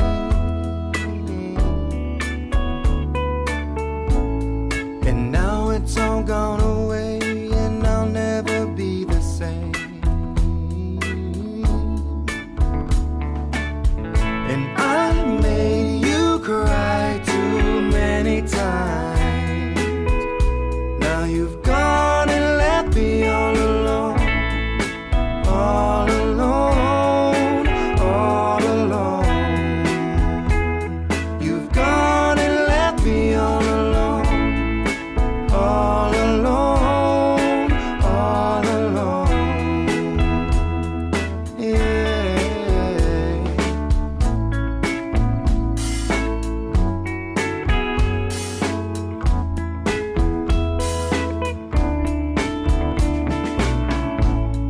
And I know I made mistakes, and I know I've done you wrong. Now I turn on the radio, it's nothing but lonely songs. And you made me feel alive, and now my nights are cold. Just another restless night, 'cause you're not here to hold. And my heart breaks every time I lay my head, 'cause I still need you here with me. But I made you cry too many times. Now you've gone and left me all alone, and my heart breaks every time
We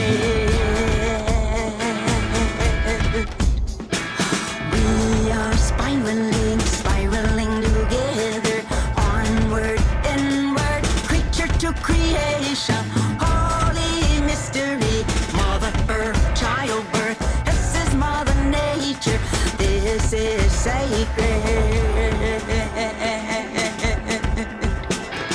We are circling, circling together, we are singing, singing our hearts on. This is family, this is unity, this is celebration, this is sacred. We are spinning, spinning all together, we are singing over the rainbow. This is harmony, this is community, this is celebration, this is sacred. We are circling, circling together, we are singing, singing our hearts on. This is family, this is unity, this is celebration, this is sacred. We are ripening, ripening together, babies, elders, bozos and angels. This is how we grow, this is how we get to know, this is celebration, this is sacred. We are circling, circling together, we are singing, singing our hearts on. This is family, this is unity, this is celebration, this is sacred. We are circling, circling together, we are singing. Okay, ready?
And okay, there we go, Janet, try it again. Okay, we are trying again. Let us know, please, viewers. Yes. Kim is waiting for audio. Rhonda says audio. Yeah. Let's see if our sound is working. Yes, I'm waiting for sound. I can't hear any sound either. Rhonda's saying perfect. Oh, here is the sound. Okay, we're on sound. Let's get our picture No, working. it's not, it's not, Here is the sound. And they say they can hear us though in the comments, David. pardon me? They say they can hear us in the comments. They're hearing us. Okay. We have audio contact. I have audio. Yes, they have audio contact. Okay. All right. Okay.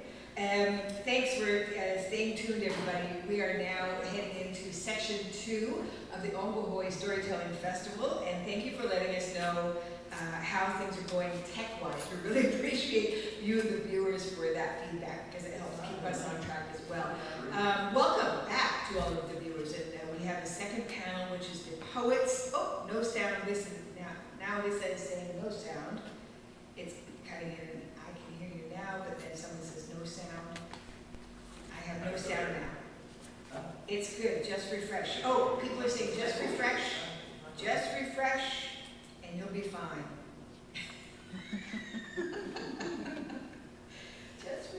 You'll be fine. Let's all refresh. Whew. Can hear and see. It's just the rain. It just as the rain comes. Okay. So someone is saying that they're plugged in both with the audio and the visual, but I'm not seeing the visual yet. Thanks again for your feedback, everyone. Shall we carry on? Should we just use one of the lights for Janet and then Yeah. panels and shit? Sorry, Could we just use one of the lights for Janet and then the four panels? Also, please make sure you have muted the video. You can unmute speaker symbol bottom of the video screen. Okay, I'm seeing some visual now. Thank you. Visual and audio, I believe we're I'm looking for it to go. Again, okay, let's start again and let's refresh our brains and our spirits. Welcome back to the Ogwehoweh Storytelling Festival, broadcasting live stream and audio from the Six Nations Polytechnic campus, from Six Nations of the Grand River. Thank you everyone for joining us again. I hope you enjoyed the morning session, which was the memoir panel, and we had a great time, and we have some giveaways for that coming up very, very soon. So stay tuned, and maybe your name as a viewer will get picked for a giveaway. We have books and we have CDs from Lacey Hill as well. And I hope you enjoyed Lacey's music break, which is just finished up. And from the comments, I saw that everyone was really enjoying Lacey's music break as well. Our second panel of the first ever Ogwehoweh Storytelling Festival is dedicated to poets and spoken word artists. And we're very excited to have this panel because, for number one, Michelle has stayed behind from the memoir panel because Michelle is a multifaceted literary artist. And so she's able to present some poetry and speak on poetry matters as well. But I will, if you didn't join us this morning, I'm going to share Michelle Thomas's bio again with you here. Michelle is a Seneca Bear clan woman from Six Nations of the Grand River Territory. She carries a diverse background in education, sociology, business, and healing and wellness. She utilizes this combination of skills and expertise to assist in creating opportunities for people to decolonize their minds. This includes work with and within organizations, staff, and individuals. Team building, facilitation, and interactive experiences help create meaningful engagement within your circle. Michelle has worked in the educational, social development, addictions, and employment and training sectors. Recently, Michelle has become a voice in allyship, offering training on cultural safety. She incorporates Haudenosaunee values into her work, which helps facilitate positive dialogue and education within your organization. Michelle is also an author of 2 self-published books, a creative nonfiction book entitled Beyond the Leaves Thickness, which we heard a lot about this morning in the memoir session, and the book that we're going to be hearing about more about today in this session, the poetry session, titled Letting Yourself Be Free. And Michelle says at the bottom of her bio here, it is only through reclaiming your power, voice, and purpose that change can be made. And that's what we're here to do. We're here to not only empower ourselves and reclaim our voices, but to celebrate our voices here this afternoon. And I think, of course, I have a vested interest and a special love for this session because it is poetry, and I love poetry, and I love to meet other poets and speak with other poets as well. Next to Michelle, socially distanced, of course, is Desaneo Williams. Desaneo is a spoken word artist from the Mohawk Nation, Wolf Clan. Desaneo began utilizing her poetry as a tool for social change and community engagement in 2008. Her work is centered around Indigenous issues. She aims to educate non-Indigenous people about the struggles, beauty, and realities facing Indigenous people. As well, her work attempts to create moments of understanding, connection, and healing for Indigenous people. Desaneo transforms her love for her community and people into passionate performances, and we're going to get some of that performance today. Desaneo was selected as the Eastern Common Writer in Residence in 2015 and is currently working on publishing a collection of poems. And I really congratulate Desaneo for moving her work onto the page as well, because this is another, we can be all of those things. We can be spoken word, we can be page poets, performance poets, you name it. And if you have happened to see the CBC Hamilton article about the festival, and you got into that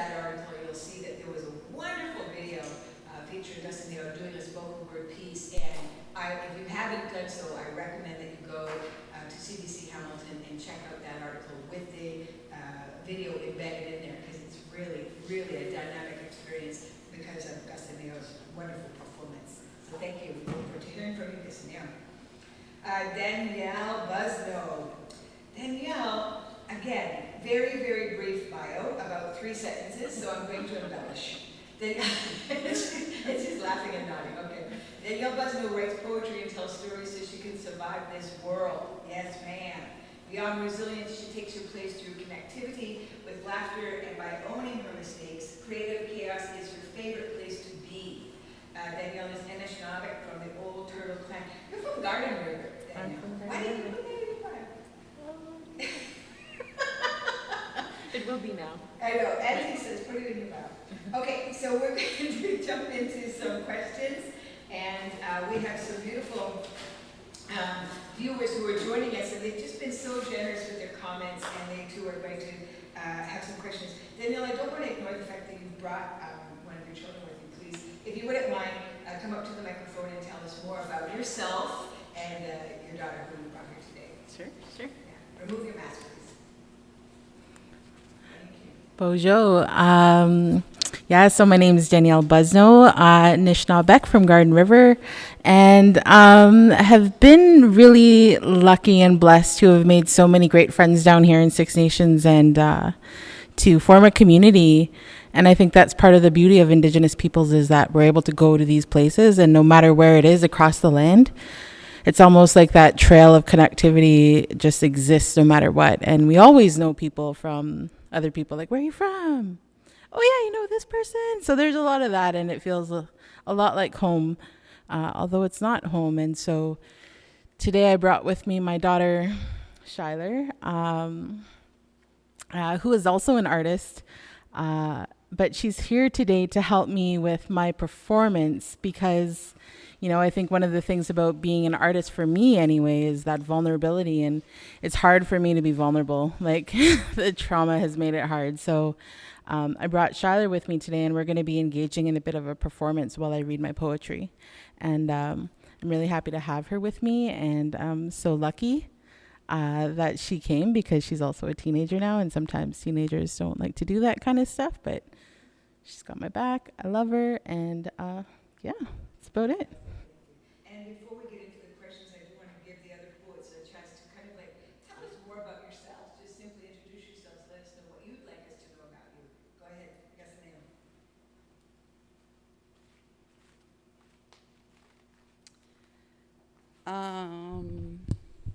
That's better. I am Ogwehoweh from Six Nations. I'm currently based in out of Hamilton, and all about community, all about youth, and that's about it. I have 2 words for you, Gus Neo. Land back. Means absolutely nothing. I'm also one of the individuals who was arrested in connection to 1492 Landback Lane, and actually for performing poetry. And I have also been one of the folks who have been supporting the legal team with Landback, so doing and helping do legal work and legal support for folks who have been charged in my spare time. I'm excited for you to hear more about that as the session goes on. For sure. Okay, and Michelle Thomas, we have a note about my mic. Is that working? Are people hearing me? That's what is not working, that's what I was saying. Okay, It's not whose working. mic was off? That's- Shall I just move to Try and get something set up for you right now. Should I move to another mic? Well, just, Stay here. give me 2 seconds.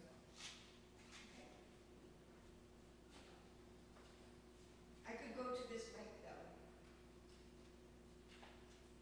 You can go to that mic for now, but I'm getting it set up for you. Okay, So, and carrying on with our intros, I want to invite Michelle Thomas up to just kind of let us know a little bit more about herself and what she does as a writer. Thank you.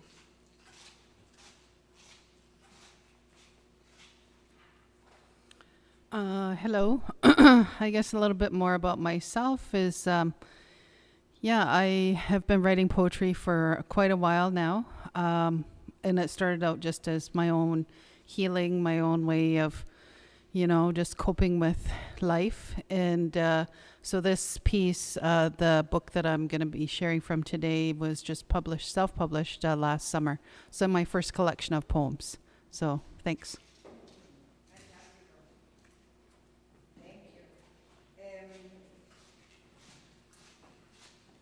This question is for all of the poets here today. We're going to start slow and maybe accelerate up to a different level here. But I just wanted to find out about your individual journeys to becoming a poet.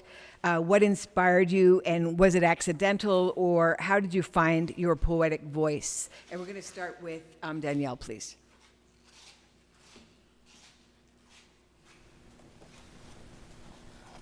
All right. My poetic journey, my relationship with words, I think it actually started from my love of reading. Since I was a kid, I was like immersed in reading, and I always wanted to learn more. And I found that the more that I read, the more that I was kind of just like regurgitating words. And I think that's when my relationship with words started. And then like around 12 years old, I started experimenting with writing them down, and I was very sad. I was a very sad 12-year-old, so I was writing poetry about how I felt and like the way that I seen the world. And speaking of vulnerability from earlier, it was so vulnerable to me that I would like keep it locked up, and it would always be in these books, and they would always be hidden, and I would never share it with anybody. Fast forward maybe 15 years, and then I became an angry political scientist. And I started writing papers, and I started writing articles about the way that I seen the world and experienced the world as Anishinaabe. And that was my outlet. And I still kept writing poetry, but in the secret. I was very like a ninja about it. I was a poet ninja. And then in 2019, I went to this spoken word and Indigenous storytelling residency in Banff, Alberta, which is where I met Janet. And, I'm kind of the person that I'm like, it's like, oh, this seems like an adventure. I'm going for it. And I get there, and then I'm like, oh, I'm sharing my poetry. And I was sharing my poetry amongst a whole cohort of spoken word artists that were just so very good at what they were doing. And, I read my poetry from a page, and I do public speaking sometimes, so I'm used to just sharing and using my voice. But to read my poetry off the page, I was standing there and I was shaking, then my voice was shaking. And then I was like, oh, this is the most vulnerable I've been in a really long time. But through that residency, I was able to find my comfort. I was able to remember who I was. The mountains really reverberated back to me that truth and that reality. And so being from around the Great Lakes, those mountainous ranges really helped to remind me of the power in who I am and connecting to the land, and then using my voice through those methods to share what I feel are my truths. And I'm still on that journey. I'm still learning to love my words, I think, because a lot of the time the things that I say are truthful. And I think a lot of times people aren't ready for truth a lot of the time. But that doesn't impact my art. I try not to let it impact my art, more so I should say, because I do think that it's important for those truthful words to get out. So that's a bit about me. Good. Good. Thank you. David, how's the sound? Am I coming through this microphone now? Or should I be going to the other mic? We're good now? Okay, fantastic. Thank you. Thanks, Danielle. Hey, and I just want to have a little story to tell about Danielle's application to the BAP Center. The program she's talking about is the Indigenous Spoken Word and Storytellers residency at the Banff Centre, and this was, back in the time when, of course, everyone could come to campus at the Banff Centre. And on Michelle's application, it states, she has 5 children. Well, that gave us pause. How is this woman going to come to campus with 5 kids? But we thought, never underestimate. And sure enough, Danielle figured herself out, and she came to campus. And another one of the mentors there is Ryan McMahon, and he was so proud to have another Anishinaabe there, and he was so proud because Danielle worked on a piece which became a comedic skit, one-woman comedic skit. So that was really, really good. It was wonderful to have you there contributing what you did. So let's hear from Gasaneo. What is your origin story as a poet? How did you get into poetry? I know it's the gateway drug to whatever else happens, maybe activism or the other way around. Tell us about it. So for me, I started writing too when I was like maybe about 12. Was also a closeted poetry ninja for a long time. And I actually started doing theater around the same time, and really fell in love with the performance aspect. And then I had 2 children when I was 15 and 16, and I was like, theater is such a big commitment, and at the same time I was doing a lot of activist work, and was being asked to do different talks and lectures and stuff like that. And so I was working with folks from Toronto Community Housing, doing exchanges with kids from Toronto in the res, and through one of those exchanges had seen spoken word, Cameras there.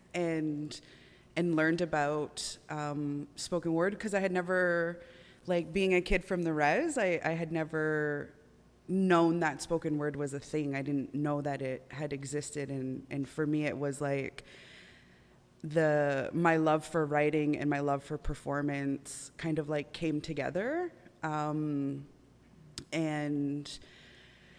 saw a buddy perform at an open mic in Toronto, and then I decided to share my poems, and that was quite a few years ago, and I booked 5 shows off of that open mic, and a decade later, still doing the thing. Nice.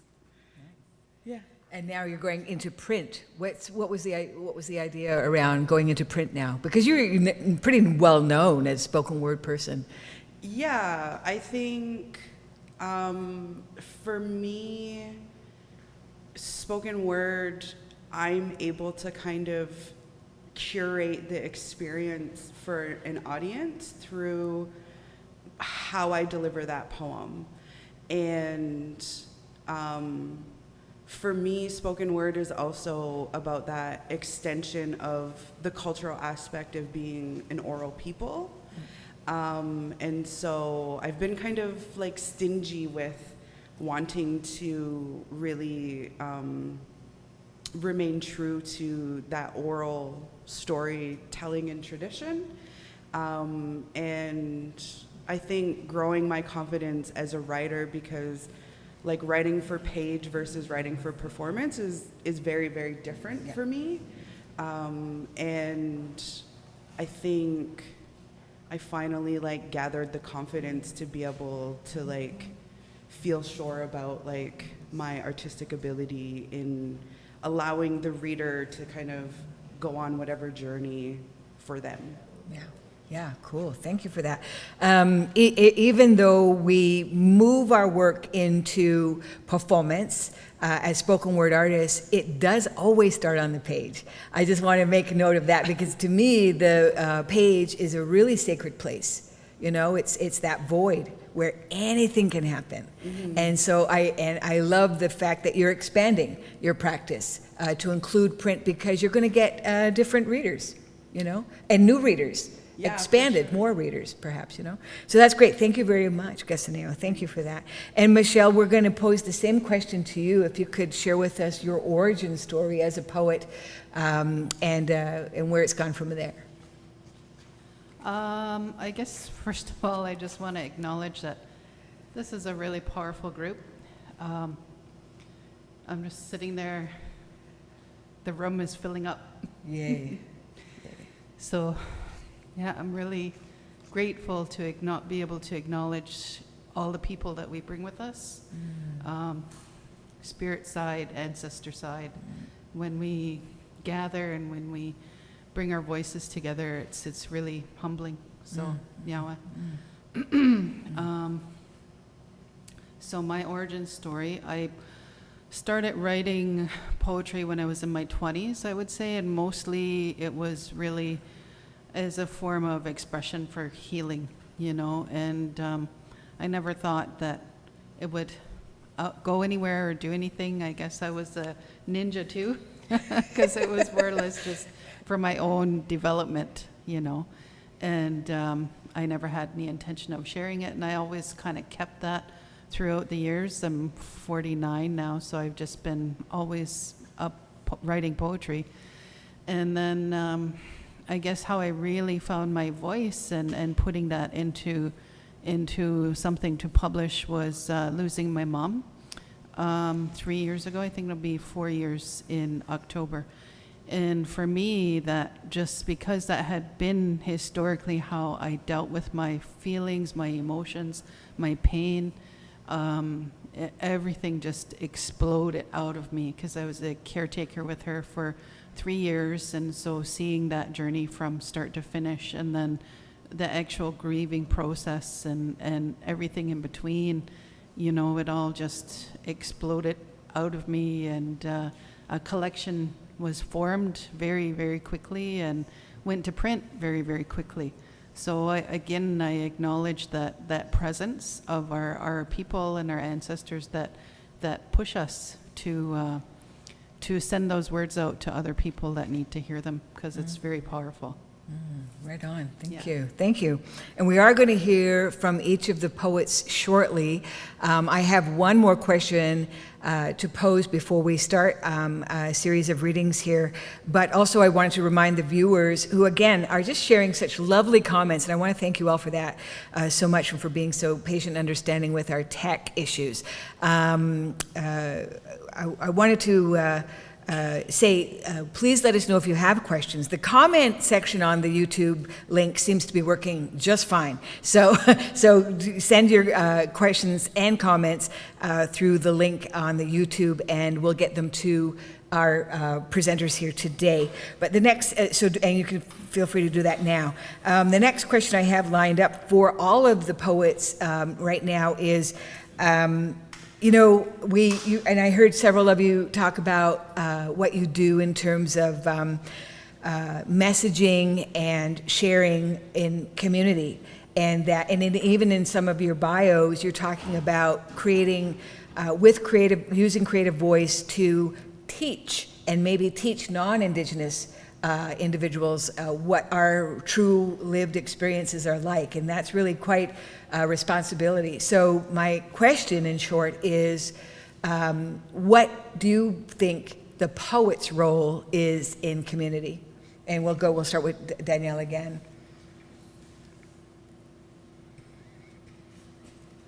Well, I think that's a really great question, because I think about it all the time.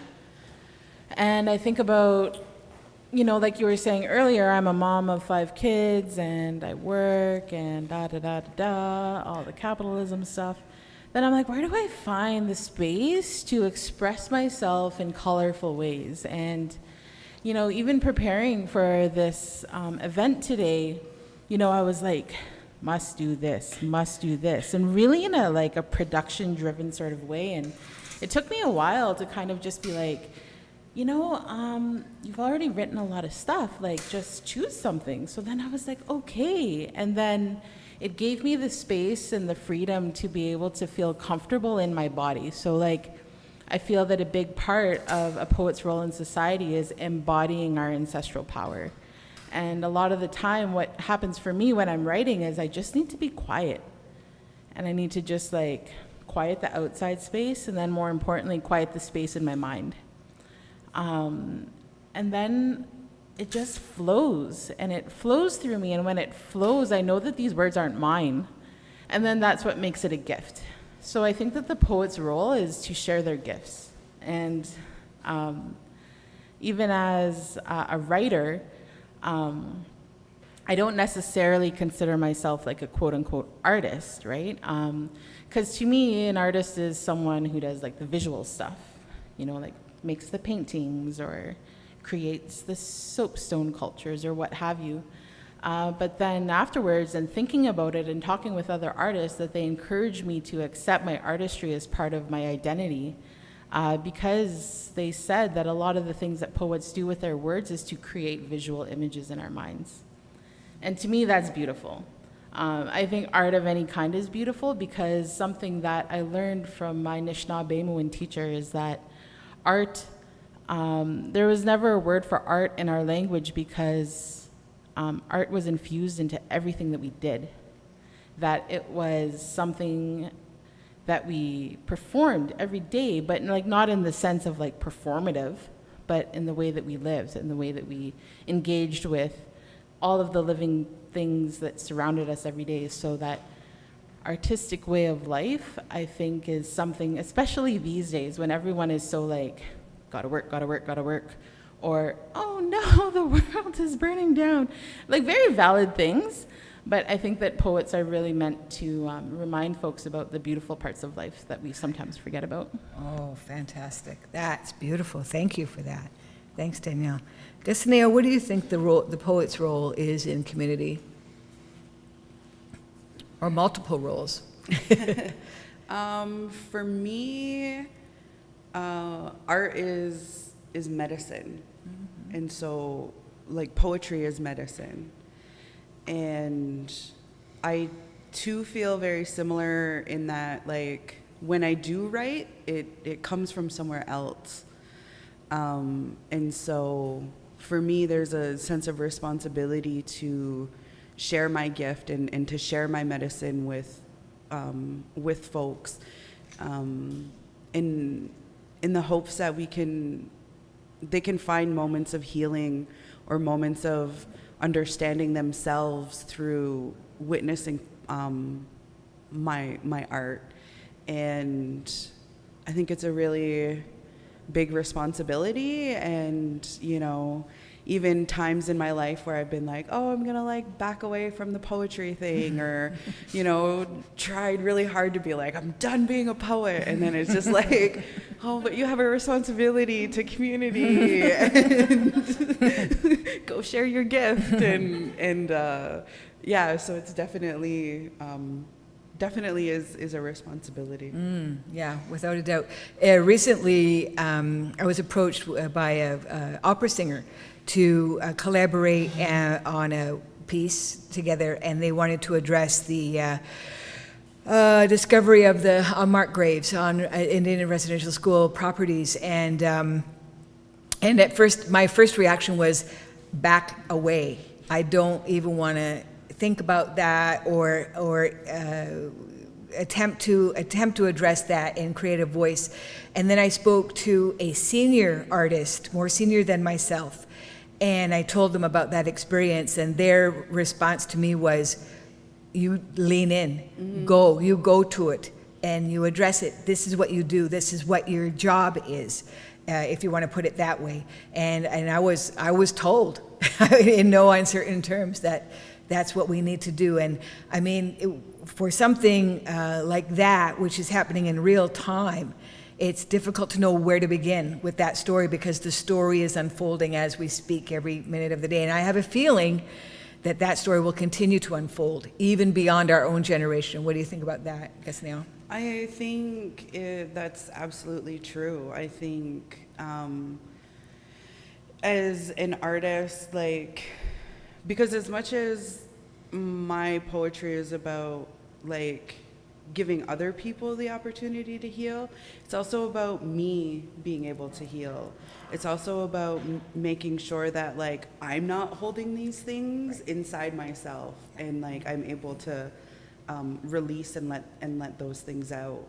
And with the unmarked graves, like it's such a massive story, and there's so many entry points. It's hard to know where to begin. Yeah, fair enough. Fair enough. Thank you, Yahweh. Thank you for that. And Michelle, what do you think the poet's role is in community?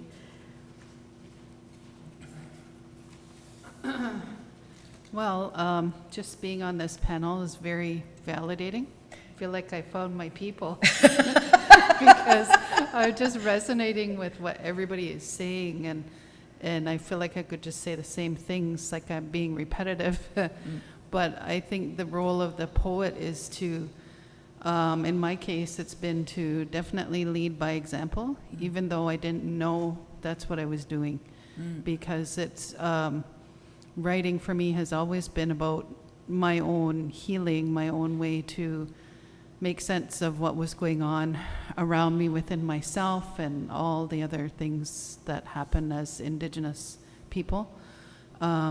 So I think it's that responsibility of taking all of that stuff that comes at us, processing it, and figuring out how are we going to move forward in a good collective way, and putting that on paper. And to me, after the fact, you realize that a lot of that is about leading by example and creating a path for other people to follow. Yeah, beautiful. Yeah, I mean, we give each other permission every time we get up there and deliver our words in a truthful, a real way. So it just gives, it just kind of, it's infectious in that way. We're moving on to performances now. We do have a question, and we'll get to the question, the viewer question, after our performances. But I think we're going to go in the same order. So Danielle, I know that you have prepared something. Set us up for what you've prepared for us today, please. All right. So today I've prepared a bit of a performance because, like what I was saying earlier, is like I have some like jitters about reading my poetry. So then in my brain I was like, how can I make this better? And I know a lot of the times I really wish that, I had my grandma around with me to talk to. And so in this performance, I really want to, without talking about it, demonstrate how those missing connections, although they appear to be missing, they're actually not. Like, our grandmas are around us. And so my daughter very graciously accepted the invitation to play the role of the grandma. And, I want to really portray what it's like for me as a poet. Sometimes I cry when I write, and I'm just like feeling sorry for myself. And I'm like, oh, I'm all alone. And, I am alone. And okay, we'll get into that another time because like I have like hermit dreams and stuff, but it's not something that I resent. I appreciate it, but I do sometimes wish that I had my grandma to just be like, hey, it's okay, So that's a bit about what that performance is this morning. Shyler, do you want to move up to the table, please?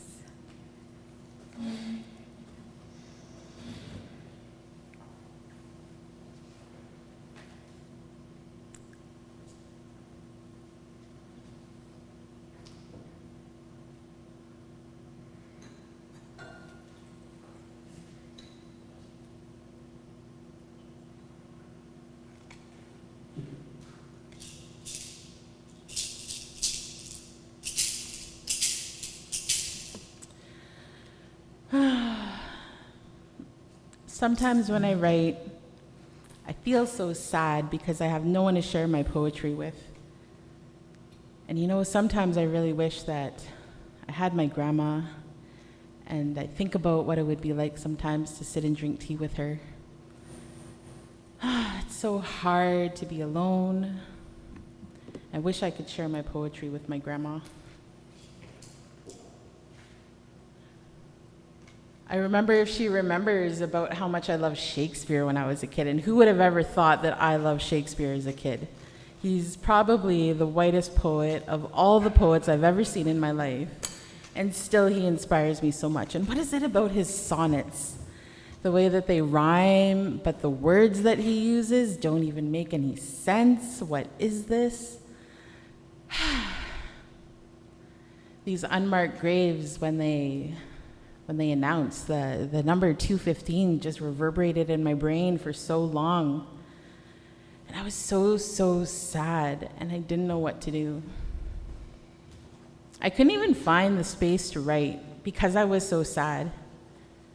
And I was depressed, and I needed that deep rest to be able to come back to who I was.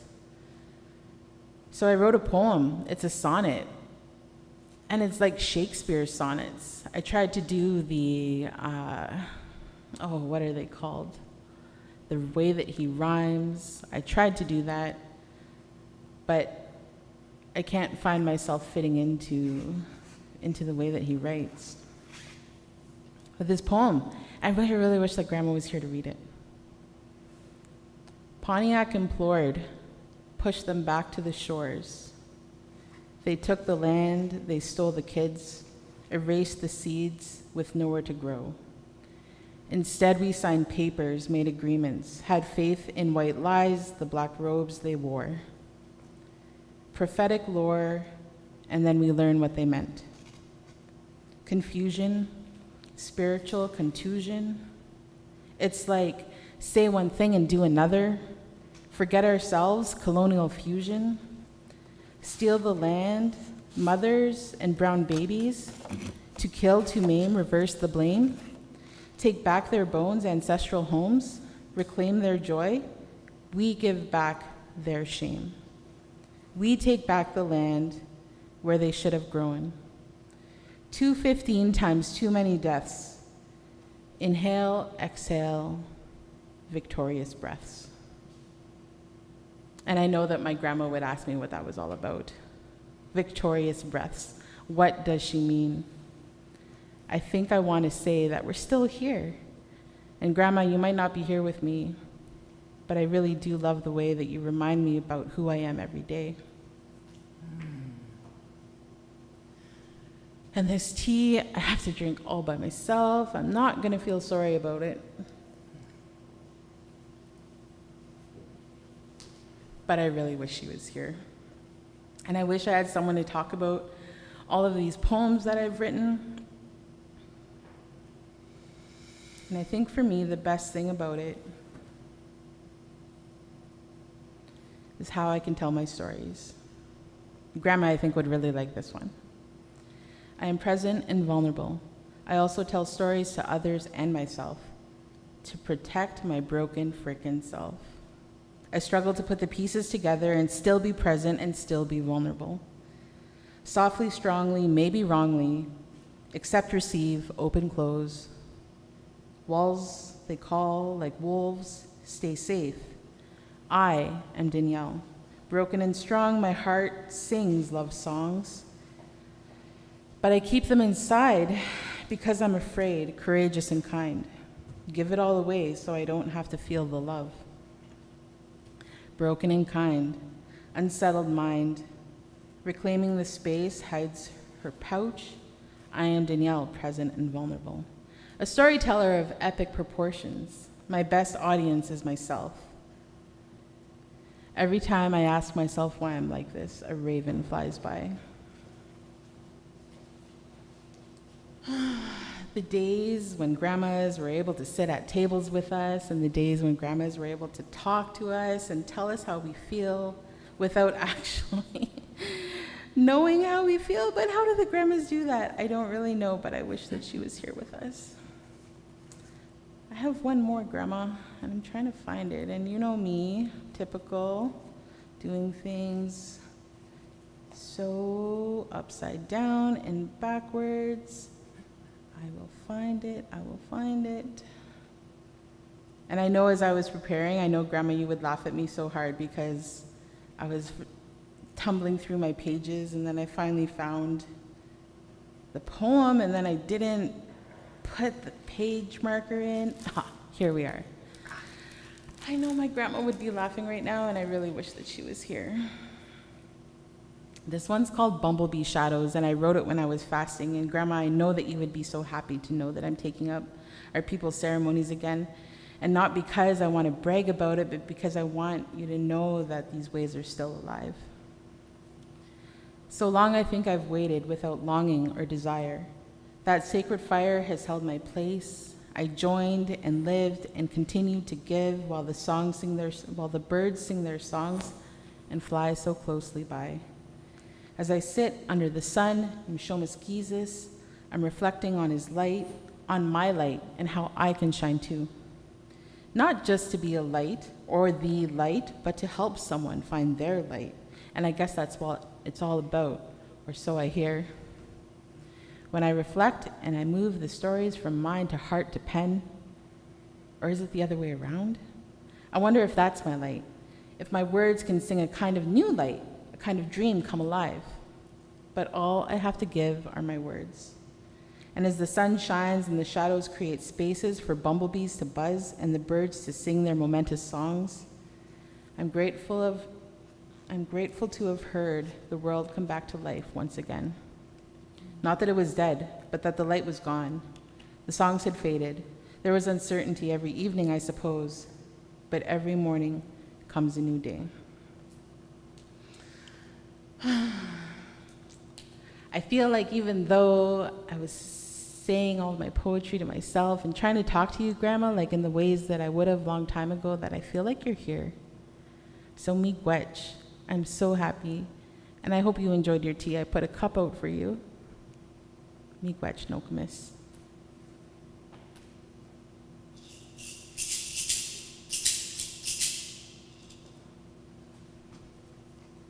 Wow.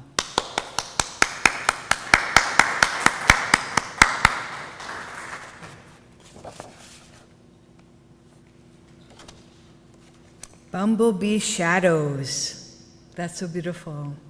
And to bring your grandmother in through your daughter. Wow, it's really, really powerful. Thank you, Danielle, for that. That's beautiful. Maybe I have a question for you, actually, around performance poetry. Is that kind of where you feel your work wants to go? Are you going to be creating more of that? So I'm actually really interested these days in digital and audio storytelling. So I really want to be able to combine my words with sound and to take it maybe into the digital audioscape. Because performing my poetry in person, still like, I don't know what it is, but I do like a lot of and I'm not used to that. It's not my comfort zone. So I'm going to explore that. I really do admire the way that spoken word poets memorize their stuff.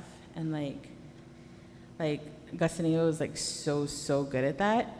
And I see this and I was like, I love how people have gifts. And I was like, maybe I can explore a part of myself that would help to extrapolate some of my storytelling abilities with other aspects that aren't necessarily performance in person or like this.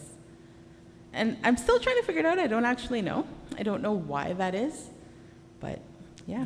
I mean, that's my experience too. I'm not an eager spoken word person because of the separation from page, but it does get easier. And maybe it's just that you just need more practice at it, or just be a writer and commit to page. And speaking of page, you have a book, so please let us know about your book, your chapbook. Right. Yeah. So a few months ago, I finally published my first book of poetry.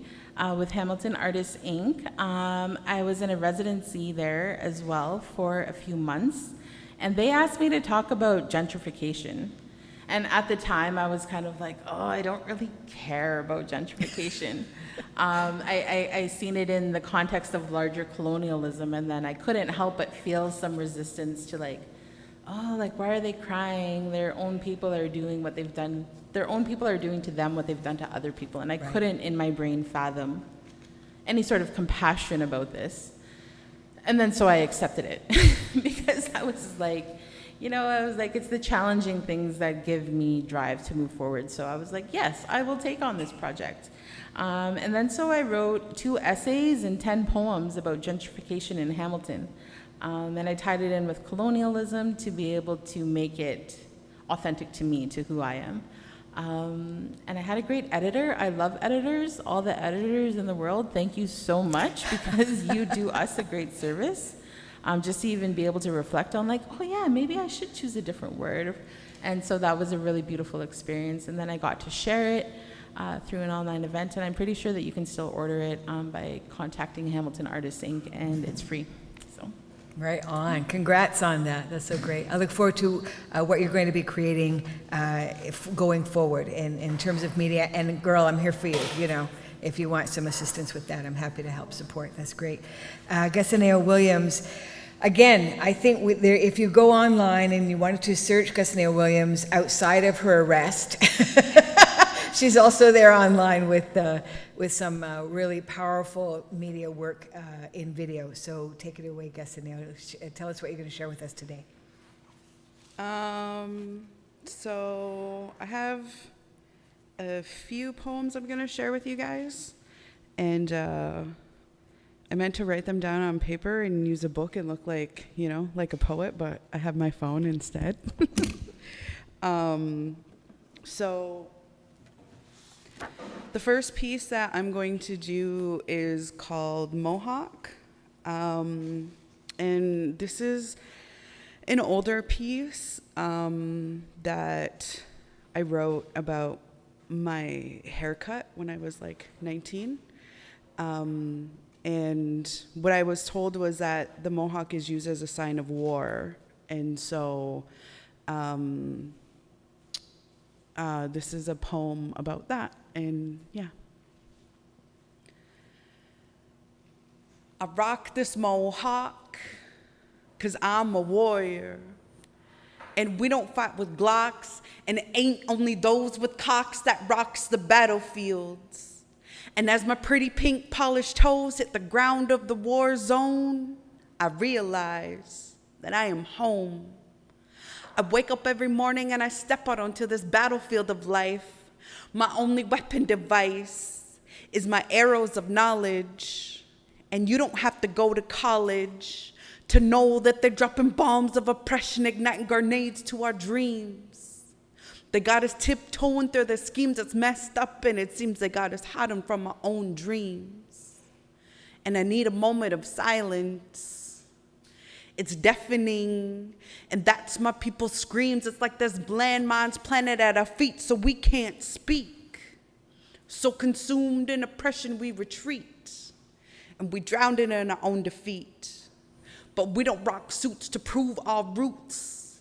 So I'll be standing in front of you comfortably naked, with only my spirit unclothed, my history exposed, constantly in warrior mode. I'm gonna be armed with a mouthful of ammo, spitting arrows to your ears, and the more I spit, the more you fear.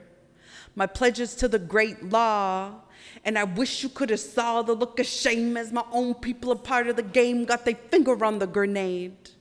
It's like there's a barrel to my chest wanting me to join the best.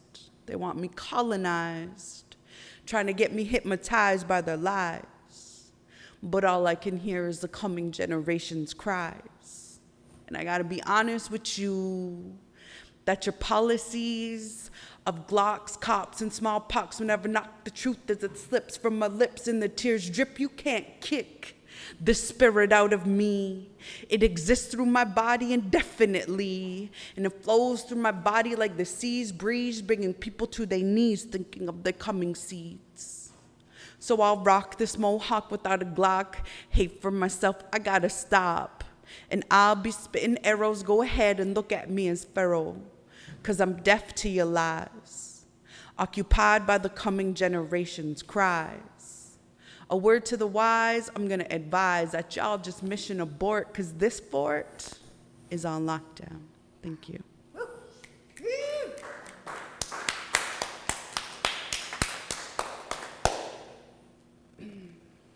So the next piece I'm going to do is called Buried.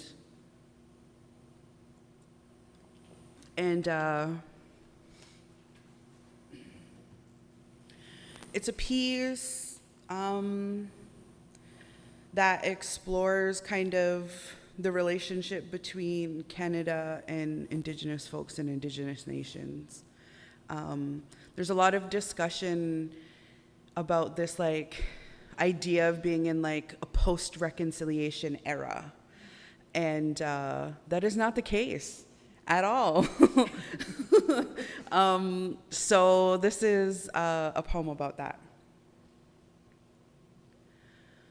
Canadians seem to wonder why it seems like we can't pick ourselves up, dust off the dirt.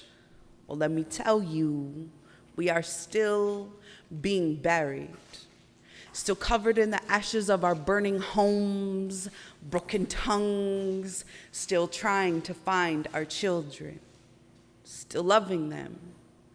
And we never learned how to put out the fire. We only seem to waft the flames. We are still being buried. And the trucks, they keep coming. I ask them to stop. They never listen. I tell them they are taking pieces of me. They only smile, wave at the onlookers, and continue. And there are buildings tall, made of stone, with maps of my body. Men huddle around to look, break apart, reassemble. They expect silence, compliance, but it gets messy and loud, so I send my daughters to the river to wait.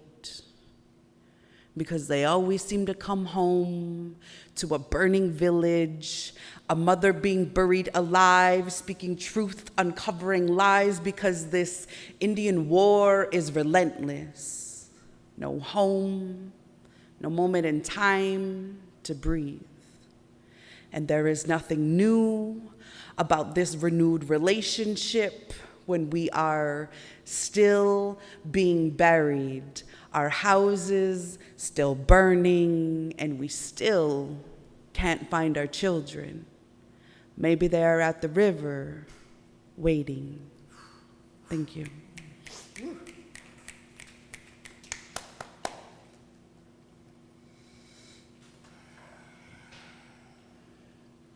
The next piece I'm going to do is called Mouth of the River.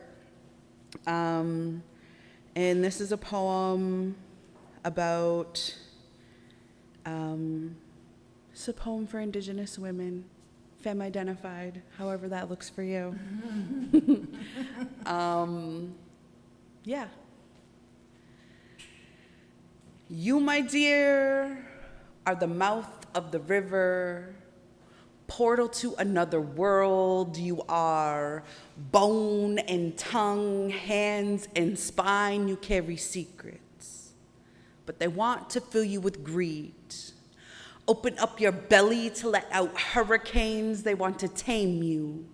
Place sandbags at your banks to avoid flood, cleansing, and they will pick and choose which parts of you they want because they want you underground, not building nations. They want you hungry, desperate. They want to be in your mouth. They want to make your body a home. But you, my dear, are the mouth of the river, portal to another world. You are bone and tongue, hands and spine. You carry secrets that will change the world, so let them out. Thank you.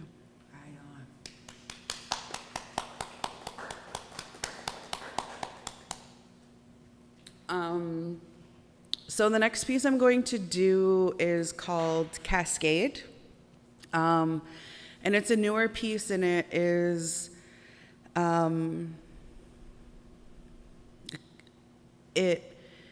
about my experience being arrested in connection to 1492. I wrote it like 2 years ago, and then kind of the way everything happened with my arrest for land back, it was like it was crazy because everything that I wrote in the poem is what happened. Right down to the mayor of Haldeman applauding my arrest and calling for the OPP to target my family and my children.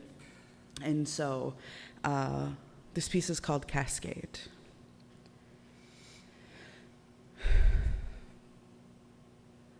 My body is in fear of white men as their ways cascade over me, pinning themselves against my skin.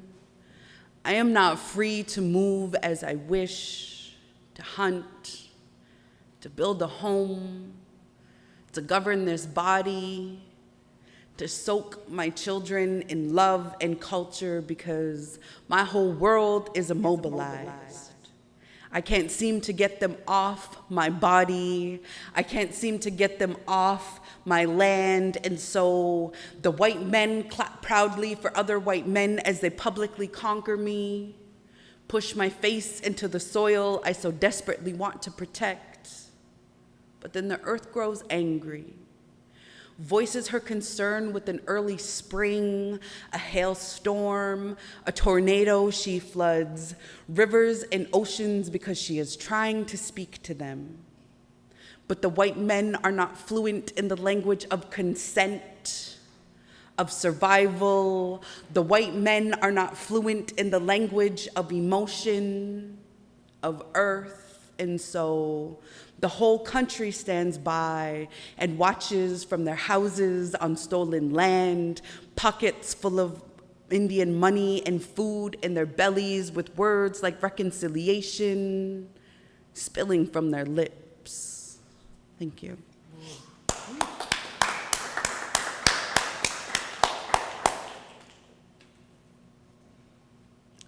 So I have one last piece for you guys.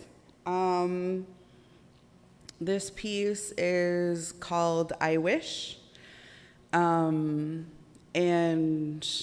it's really a poem dedicated to me trying to figure my way of how to mother my way through my own intergenerational trauma.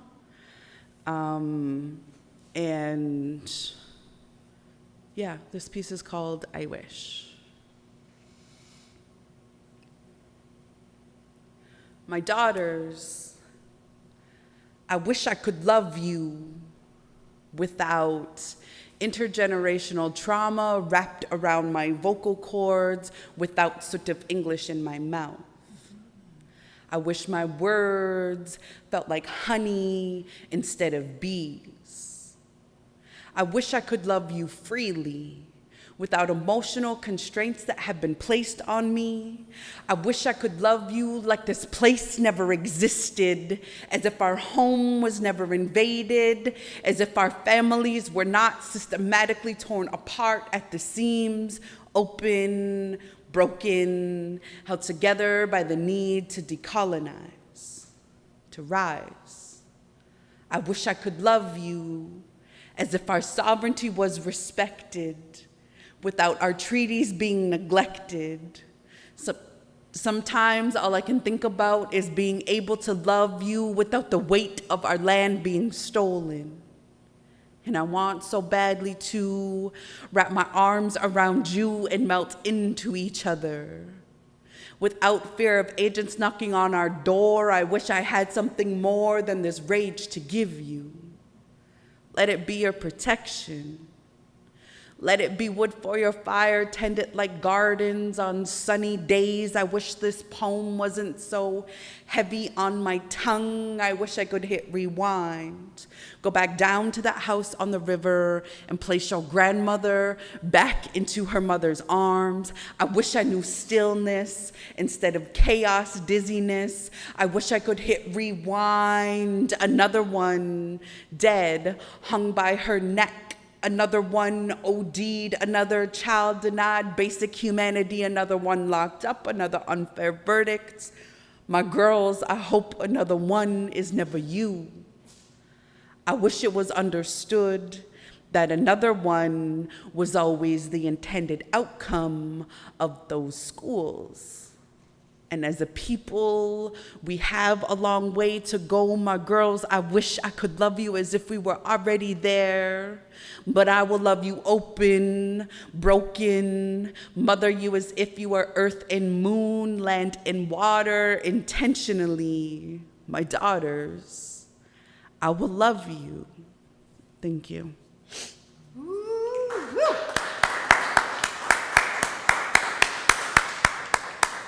Gasaneo, that's incredible. Thank you so much. Of course, you know, the messages are blowing up on the YouTube chat, and people are just loving it. People are having experiences, intense experiences of deja vu, they're saying, on the on the YouTube feed. And I just wanted to say, you know, that's not uncommon. We use this technology, but because we invented the technology, there's spirit in it, and we're able to convey that spirit even though we're once removed from our real live audiences. Gusane, I did have a question for you, and that was around the poem just before the last poem. You're talking about bringing our beauty, our spirit into the quote-unquote Canadian court system, and how that you can't convey your messages in the court. I believe it's because they don't have the capacity. Tell us about that experience of bringing poetry. And the poetry I'm talking about is the way that we, our language, and I don't just mean the Indigenous language, but our Indigenous language. Do you know what I mean? Like just the language of how we exist. If we bring that reality into the court, I'm not sure it can be conveyed. Do you want to talk about that? Because you were in the court. Yeah, and I'm also currently studying for the LSATs to go to law school. Hey, all right, all right. And like at the same time, I recognize that like it's these two things that don't fit, because one side of it is demanding all of this space, right, and it doesn't leave a whole lot of room for our existence as Indigenous people. And that's one of the reasons why I love the fucking shit out of my people, is because no matter what, like whether that space isn't there for us, like, you know, we take it, we demand it, we uplift each other, and we hold each other in those spaces. And yeah. And are we going to see the spoken word pieces in your upcoming book? Yeah, so I have a collection of poems that is ready to go through the editing process. And then I actually just received Ontario Arts Council grant to write another collection of poetry talking about the importance of the femininity and woman and land and water defense. Amazing.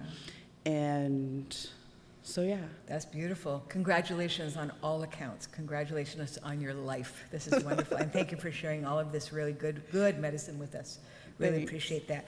And again, I guess this gives me a new opportunity to thank our funders, who are the Ontario Arts Council, and they just have, like, you know, presence of mind and good taste in supporting projects like this and events like this and artists like this. So Nyawagoa to Ontario Arts Council, thank you very much. You know what, we're so very, very fortunate because we have a lovely 2-hour window of time, and we have more powerful poetry coming at you from a very powerful poet. Would you please join us, Michelle Thomas, with your book, Letting Yourself Be Free. Well, I just want to acknowledge how proud I am of all of us. Like, this is just a powerhouse room to be in right now, and it just feels so good to be in this panel and in this company. So proud of everybody. So, I have not prepared. So, one thing about me is I'm pretty fluid. I like to kind of go with the spur of the moment and be spontaneous. So I am going to read something that is untitled.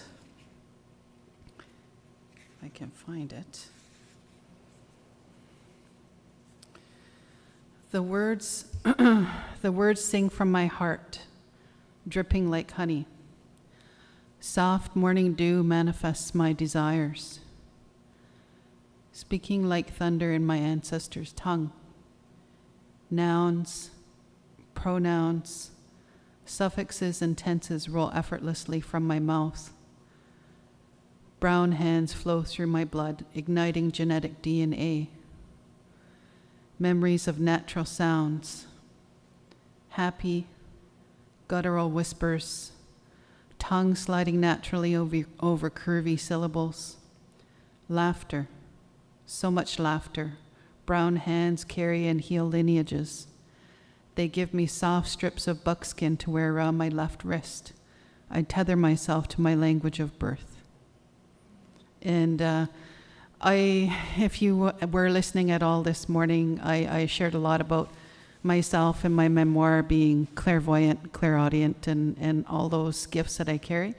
So that transpires a lot in my poetry too. I'll often just receive a line or a word or a whole channeled piece, and this was a channeled piece. So I'm really grateful that I have that help and that guidance when I write. And that piece was about, I was sitting outside one day and I was watching the sunrise, and there was still some dew in the morning grass there, and I heard somebody talking to me, and they said, asked me what my greatest desire was, and it was, about speaking my language fluently. I currently am maybe at a kindergarten level in my fluency. That was the piece that came through as a response to that. This is another poem. I wanted to read it just because I want to deliver an F-bomb on live stream. It's called That Which Cannot Be Manufactured. The absurdity of it all, like a freight train of horrors, crashes down around me. Bitch slaps me across the face until I choke down the fact that this is my normal. This is the yarn woven by the settler state to decimate me, my family, and my people. I am living proof of that legacy. We are living proof. This is it. What the actual fuck? Now that piece was, I can't really speak a whole lot about it because it involves another person that's very close to me, and it was about finding out something about their life that it put all these puzzle pieces into place. It was like the puzzle was 3/4 done, and what they disclosed to me was that last little piece, and it was like, like my whole world just kind of blew up when I held space for that story of what they shared with me. It was just really, really profound. This next piece, again, this was a channeled piece. I literally was woken up in my sleep, and I usually have a pad beside my bed, pen, pencil, and paper, and so I wrote this down, and I didn't even really remember doing it until I got up in the morning and looked, and I read these scribbles, and so this is just pure channeled. The unspoken warrior. The unspoken warrior hides behind great seeds of loneliness, stifled with ridicule, bound by history. He searches for someone to show him the ways of the old ones, so he may have a place in carrying on our great traditions. But in his search, he finds alcohol, rage, shame, heartbreak, oppression, and suicide. The unspoken warrior takes his silence like a man and embraces such qualities that were foreign to our people. He finds a gentle comfort in these qualities that allows him to break free from the bonds of time. Independence, survival, love. He finds it can all be his in this happy new world. But those seeds of loneliness have already been planted and taken root. The deep rot in his gullet whistles through him like icy cold shivers on a dead winter's night. And the ache of remembrance, too tough to forget. Memories lay like twisted shards of glass from that time and place of purity, where people greeted their true realities with pride and pleasure. Peace and contentment ran through all life blood. Like puzzles from heaven, he carefully gathers each piece and stores those memories in his pocket until the time when we can be whole again. And that was actually dedicated to my cousin who died by suicide. I didn't know it when I wrote it, but that's what that's about. There was one specific one that I wanted to read. I just have to find it.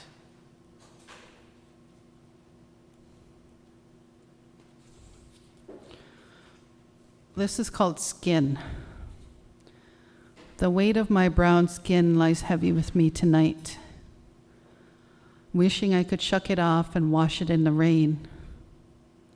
Hang it on the line, letting cool floral breezes revive it. Walking about like nothingness without a care in the world. Weightless, free, unattached and unadorned, unidentified, indiscernible to the naked eye. My cool brown skin instead lies with me, pulls up my frame, does roll call to all those that came before it and those yet to come. My skin leads me to my place in the circle and helps me remember all that I am, all that I'm yet to be. My beautiful brown skin, shorn from the depths of Mother Earth, reminds me I am but transient, making my journey here for a while, in hopes of an easier path for those who may follow.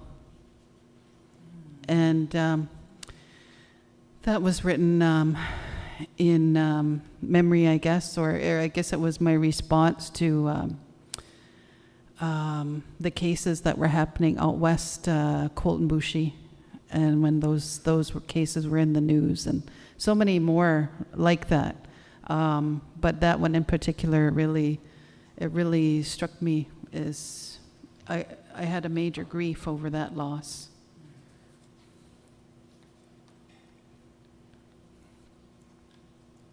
I'm going to read one more. This is called Where Will They Go? Where will the unseen and unheard go to find justice when everything on earth has failed them? Who will they turn to? Who will hear their story? I pray their spirits are received by grandmothers whose beauty and gentleness graces their presence with like long fringe swaying over medicines on the open prairie. They take them under their shawls and hold them tight, keeping them close to their hearts. I pray they are greeted by grandfathers, carrying bundles, staffs, and drums. Their medicines and songs rise up to the heavens and soothe their burdens. As their truth tumbles out, their cries and sorrows are transformed by the gentle radiance of eldest brother's son. They turn to us, those left behind. It is up to us to rage, to feel, to let go, to pray, to remember, to educate and fight. And I'll read one more.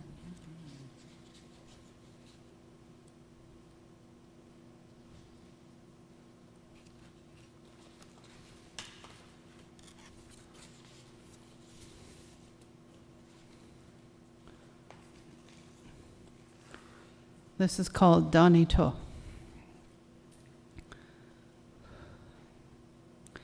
I completed all that I needed to as I held your hand and carried you on the road to heaven. I lifted you into Creator's arms as you took your last earthly breath. We circled you in love as one door closed and another opened. We sang songs of sweet sustenance for your journey. Our voices held Creator's highest vibration as you were released into the sacred silence of pure light. Electric air popped and sizzled like stardust in the night sky. You were free. And up there was about the experience of my mom dying and how deeply, deeply spiritual that process was. And I've been really fortunate to be a part of many births in my life, helping women in labor and birthing and stuff. And in that moment of seeing a soul leave a body, I had that really clear understanding that it's exact same as life. It's just a different elevator. One's going up, one's incoming, one's outcoming. And so I was really able to see and feel, experience that the sacredness of death and dying and how beautiful it was. So that's my Danito. That's so amazing. Yawagoa.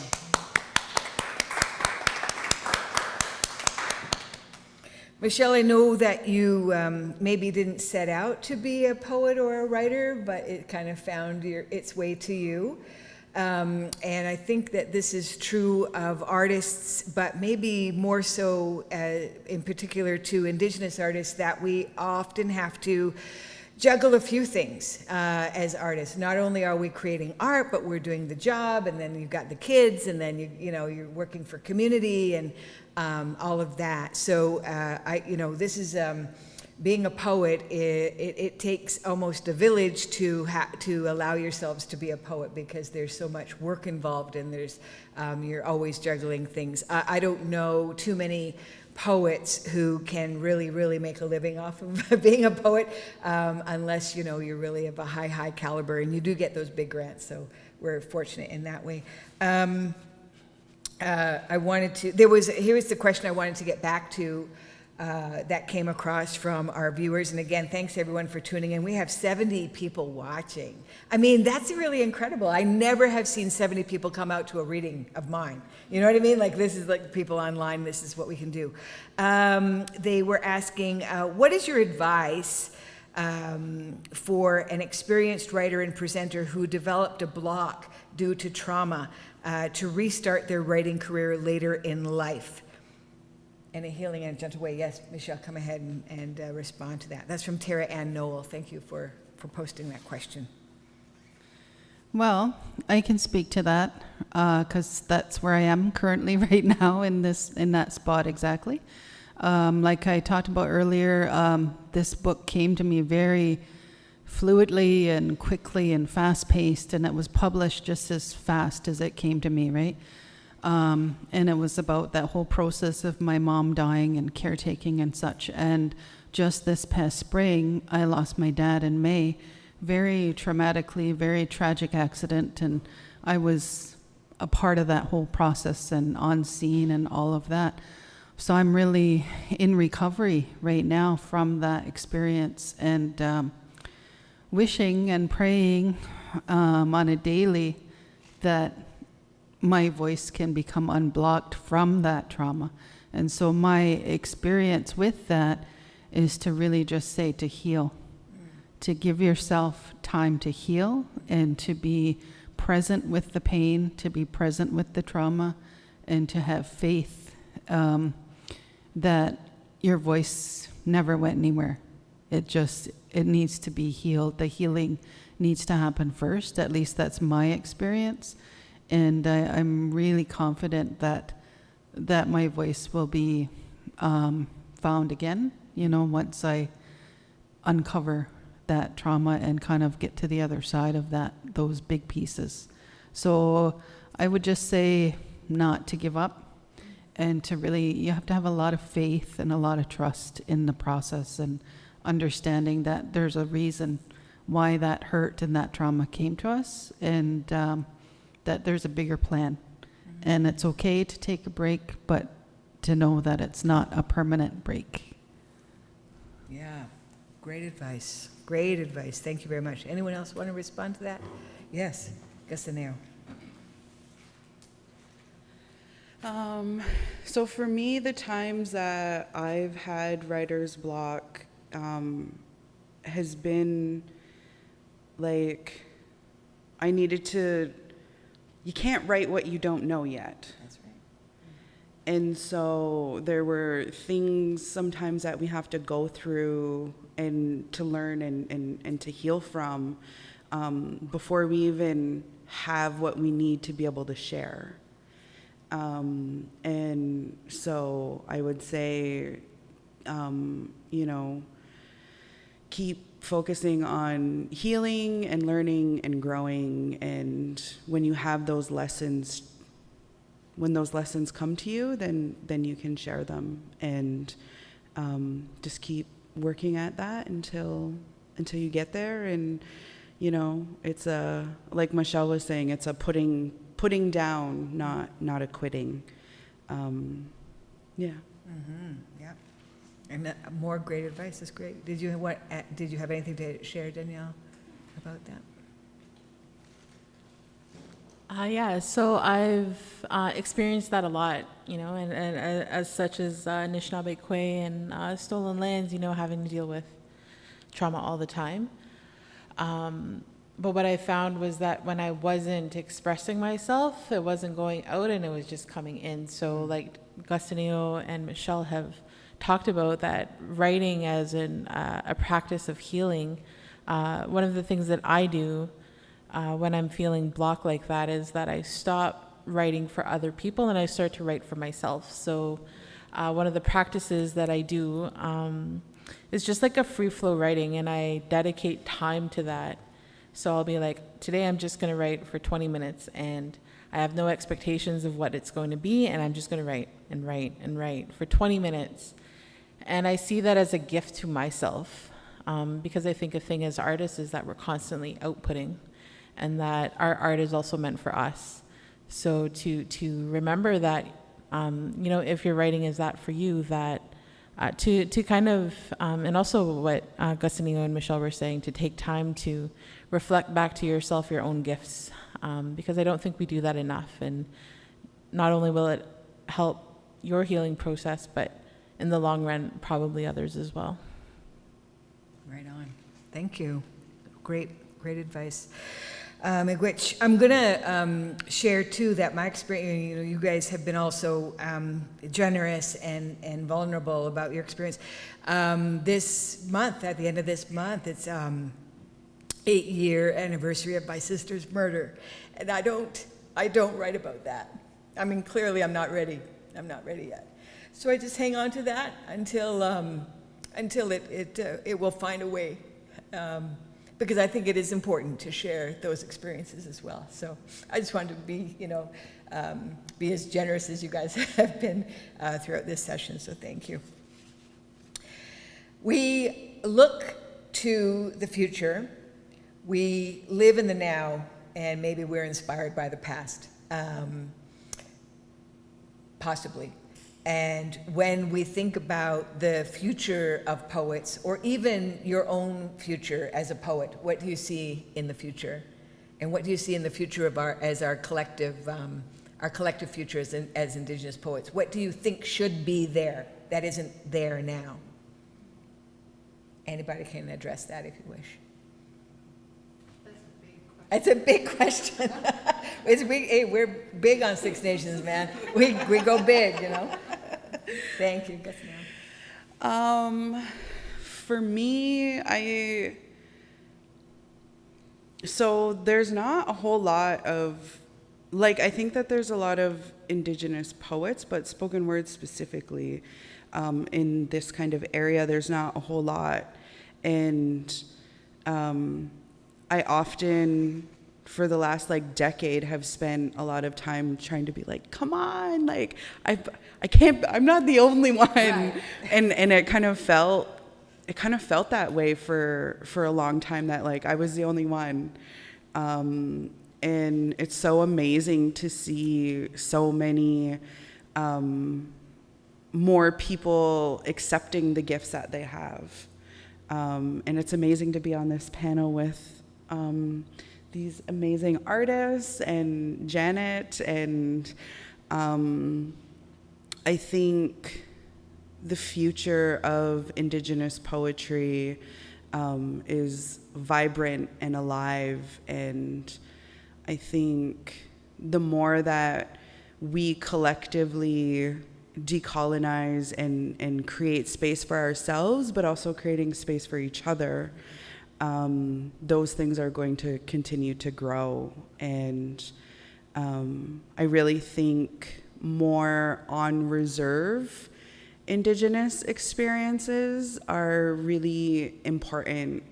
And I think that, and like this isn't to, there are many different types of Indigenous experiences, and I think there's more desire to hear from like super brown people with squinty eyes who live on dirt roads and, you know, spent their whole lives in gardening and you know, that that narrative or that experience, I think, has intentionally kind of been excluded from the literary world. And I think as we as people begin to gather our strengths and gifts and kind of demanding that space, I'm super excited to see what goodies we get. What was that term? Super brown? Super brown with squinty eyes who live on a dirt road. All right. All right. That paints a picture. Thank you very much. You know, when you think about it, the Six Nations of the Grand River, it's the home of Pauline Johnson. I just got to bring her into the room, eh? Like, let's not forget about that amazing, incredible, you know, female Mohawk poet who paved the way, you know, trod the trail, just, you know, did everything kind of really independently herself as well. And so when I think about her presence in community, I just want to go to the nuts and bolts of things. It's like, you know, maybe there could be funding within community for poets. Think about that. I mean, you know, let's get some of that lacrosse funding for the poets as well. I'm just saying. I like lacrosse. I'm not bashing. I'm not hating on the lacrosse. I like it as much as anybody else. But let's get some of that community money flowing towards the artists, because I don't see that presently. You know, unless it's happening somewhere else. I don't know. Anyone else want to address the future of poetry? What's missing? What should be there in the future?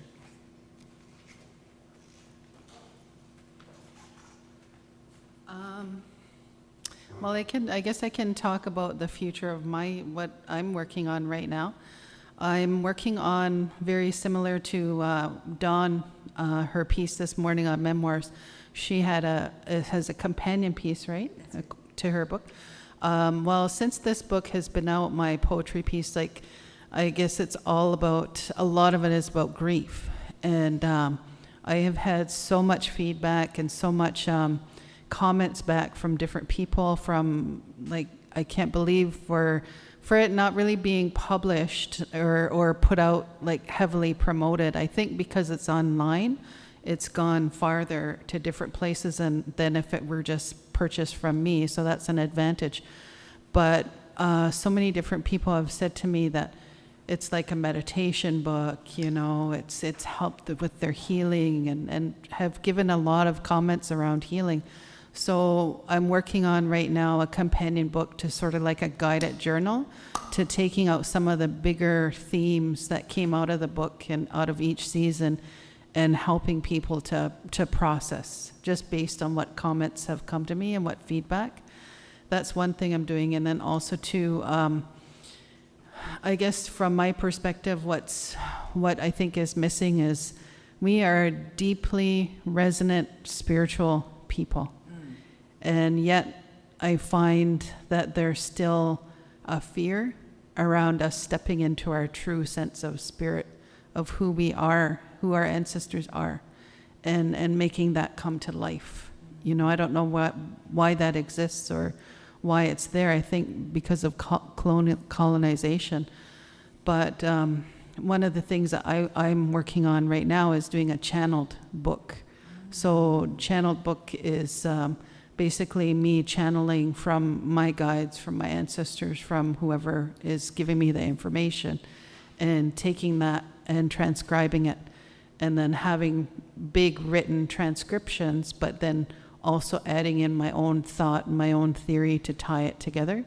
So I think having those big, huge gaps that have been left out of that ancestral knowledge, I think that, you know, that's a really good thing to start looking at, including in our pieces and in our poetry, is that spiritual piece, right? So that's what I'm working on. Yes, right on. Again, that's a big answer to a big question, I think, too, you know. Did you have anything that you wanted to add, Danielle? The future.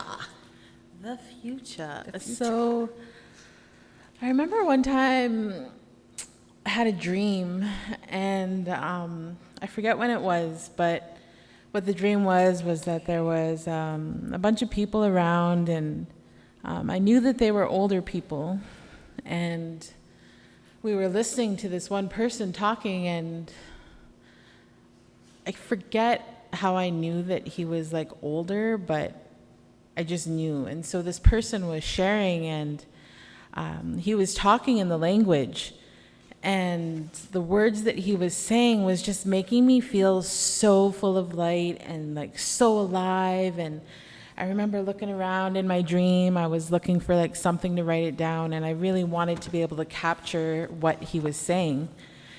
And at the end of the dream, what he said to me was that, because he was also speaking in my language, so Anishinaabe, he was speaking in this language, and the thing that got me was that, well, at the end of the dream, he said, it's not about the words that you use, but it's about the way that you make people feel.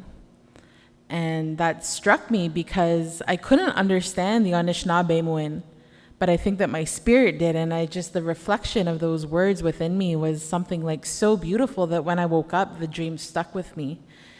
And then I said, well, as a poet, I was like, how am I using words to make people feel good? And like when I say make people feel good, I'm thinking about my people, because a lot of my writing is always directed towards my people.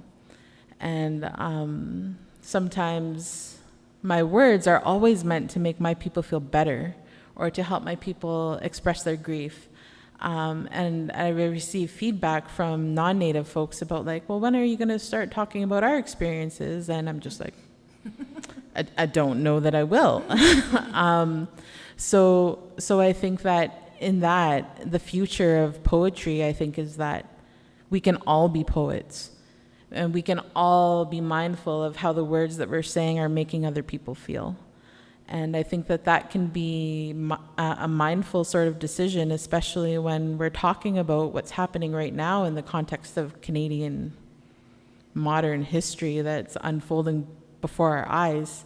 I think that when we're being poets in the future, we're just speaking our truth in loving and beautiful ways. And I think that anybody could do that. Fantastic. Actually, before you leave the mic, Danielle, I'm just going to ask, I just want to let people know that if you stay tuned, our next session is a publishing and industry panel, which is going to be so interesting to learn about distribution, about how to get published, other aspects, including editing. You guys all talked about editing. You mentioned editing in your talks today, and we're definitely having some editors join us and Indigenous publishers. So stay tuned for that. But before we go to that session, we have another music break for you featuring Joshua Arden Miller, and that's coming up. But just as we're closing off this session, we wanted to know if what you're up to next. And people have been asking, where do I find you on the social medias? So be unabashedly self-promotional. Let us know where to find you and what you've got coming up next, please. Ooh, what I have coming up next. So literally I'm thinking about dinner tonight for my family, as goes with parenthood. But I actually don't know what's next for me within my artistry realm. I really love adventure and I love spontaneity. So I'm kind of just open to whatever is on its way for me. And I feel that I'm ready. I feel like there's something brewing. And I don't know what it is, but stay tuned, not to my social media because it's private. But I mean, I don't actually know where you can find more information about me. Maybe the Google. Hamilton Artists Inc.? Hamilton Artists Inc. has my book. Yeah, I'm not too much of a forward-facing social media persona unless you're like already in my bubble, then I'm like blah, blah, blah. But I think that if you are interested in learning more about me,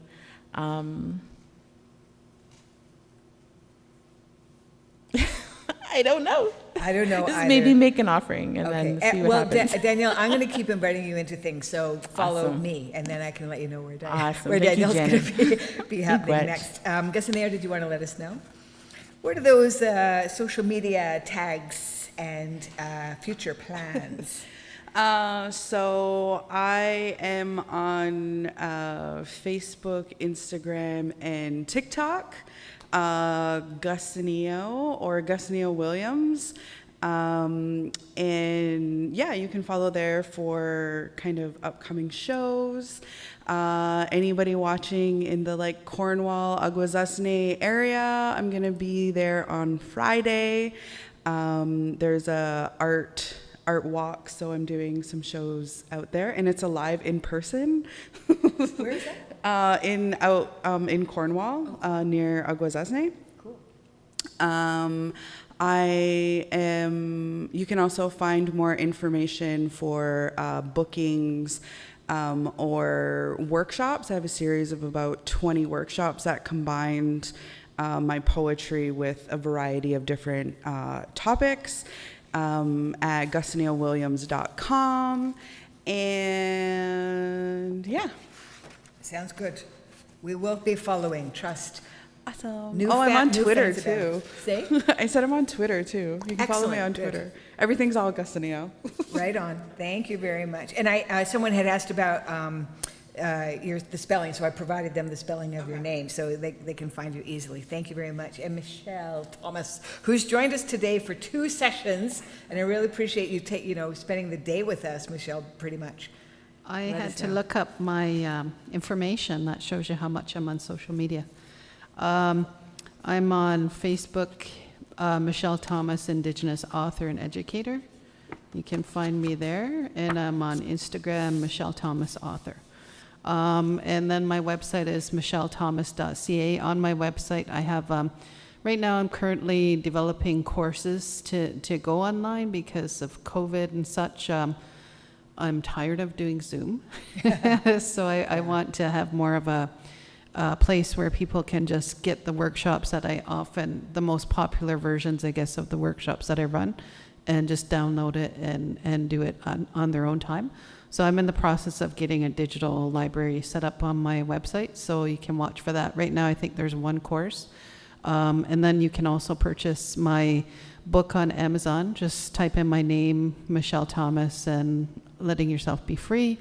And then on my website, you can email me to get the first part of the first book that I put out called Beyond the Leaves Thickness. Right on, which is an incredible read. So thanks again to all of the panelists today, all of you incredible poets, artists, women, mothers, everything, all that you do for community and to represent us out in the world, in the bigger world. And Michelle's giving us 2 giveaways of her poetry book. For people that don't want to get it online. Okay. All right. Again, Michelle was so generous this morning. She gave us 2 copies of her memoir, and now she's giving us 2 copies of the poetry book. And again, we're going to do some giveaways before we come back from the next break and draw some names from the people who are registered. So Nyaogoa, thank you, Michelle, so much. That's so generous. And do make sure that you do follow these artists, because this is these are incredible contributors to what we call Indigenous culture and Haudenosaunee culture and Anishinaabe culture in particular. So do follow these individuals. I want to introduce, give you a little bit of a rundown of who our next music break is with. We're going to be sharing a set of music by Joshua Arden Miller. Joshua is Onondaga from Six Nations of the Grand River. Josh Miller is a hard-working blues musician with a lengthy list of shows, recordings, and awards accumulated throughout the 30 years of his musical career. Josh is focusing on a new phase of new songs. Josh is a longtime member of the 6-time CAMA award-winning, and for those who don't remember, CAMA stands for the Canadian Aboriginal Music Awards, which don't exist anymore, but that was quite the award to win back in the day, and Juno-nominated Pappy John's band. He's performed his brand of rock and blues soul everywhere from the gritty honky-tonks in the American South to major music festivals everywhere. Always a treat to hear this dynamic and soul performer on any stage with any band. He's regarded by his peers as the real deal and the last of the old school. The late, great Jimmy Rogers called him the Soul King.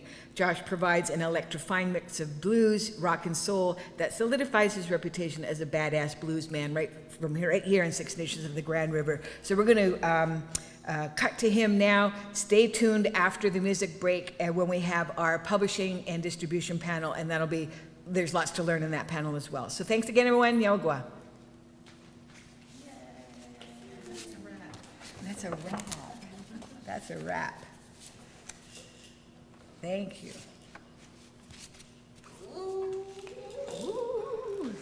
My phone's in the car. Yeah, no worries, phone interruption today. Hi, I'm Josh Miller, and thanks for having me for the Storytelling Festival. I got some songs, I got some new songs that I don't really, I tend not to share my new songs until they're recorded, but we're gonna break my rule today and share some of this stuff with you. It's just dancing, bluesy stuff. I got a brand new single coming out this summer, and it should be available by the time this airs probably. So check it out on Spotify or wherever you get your music. This one's called Calling for You.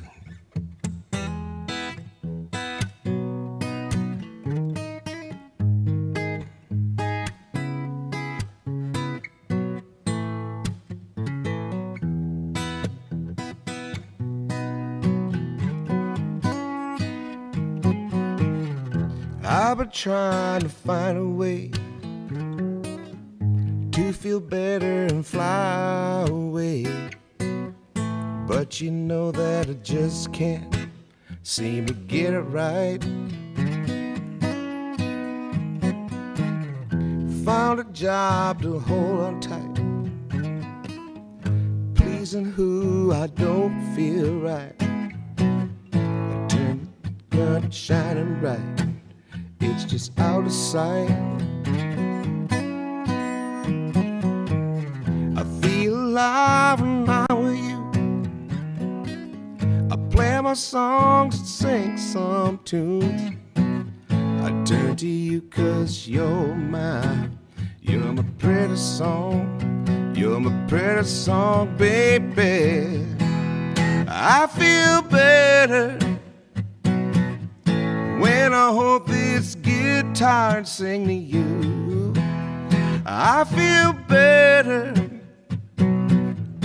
when you look at me the way you do, baby. I feel better, yeah, knowing I make you feel better too.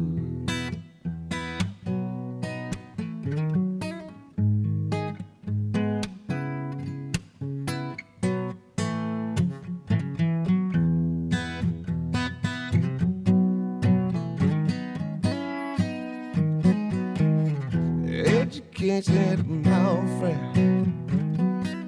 Says something better around the bend. Something shining brighter. It's just out of sight. And sometimes thinking can get me down. I play my music all around. I turn to you 'cause you're my pretty song. You're my pretty song, baby. I feel better when I hold this guitar and sing to you, baby. I feel better when you look at me the way you do. I feel better, yeah, knowing I make you feel better too. I feel better, baby, when I hold this guitar and sing to you, baby. I feel better when you look at me the way you do. I feel better, yeah, knowing I make you feel better too.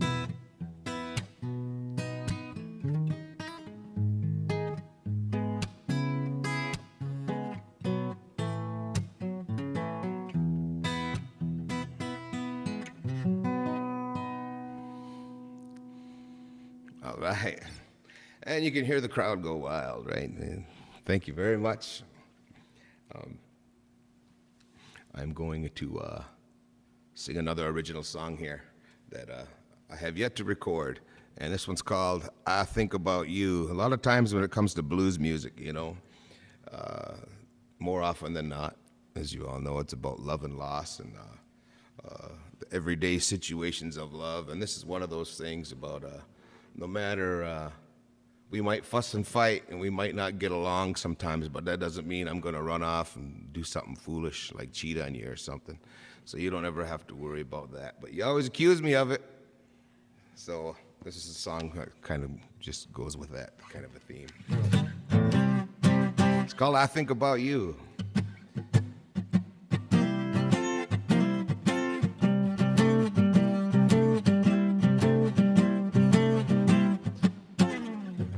You don't have to say you're leaving. I'll be the first one to go. And with your sweet romancing keeps me coming back for more. You don't have to say you're sorry, 'cause I already know that when we're fussing and fight, what matters is all I know. I think about you and all the things I do, baby. I think about you. It's more than I care to admit to, baby. I think about you. It's all I ever do. You don't ever have to worry, no matter how mad I get at you. No matter right or wrong, I will never play you for a fool. I want to reassure you, baby, and make it perfectly clear, so that there's no confusion or shout so everyone can hear. Yeah, baby, I think about you and all the things I do. I think about you. It's more than I care to admit to. I think about you. It's all I ever do.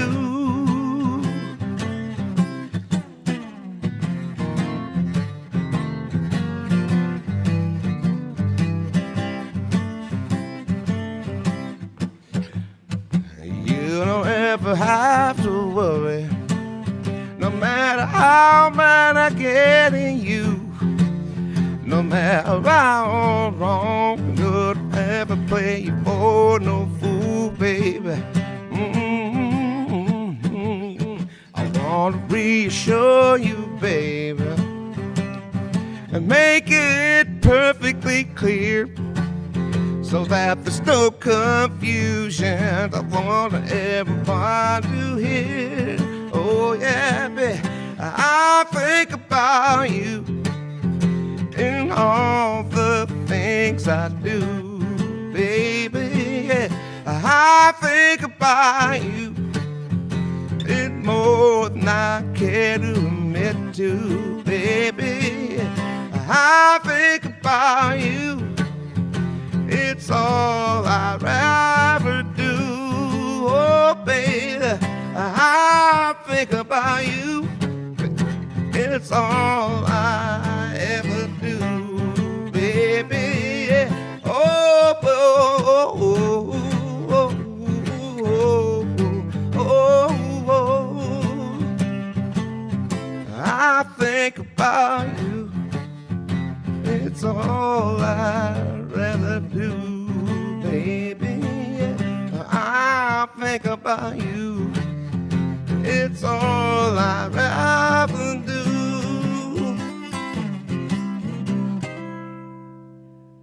All right. Good one. Thank you. That's new. I have yet to record that. This next song I wrote a little while back. It's more of a angry song. It's more of an angry song, and it's more of a. I pictured the song when I wrote it. It's not really about the lyrics. It's more about the emotion to play and the instruments with the band. So it's hard to do with acoustic, but we'll see if we get the point across. Because it's more about the musicianship in this song, see? And I'm not much of one on my own without my boys backing me up, see?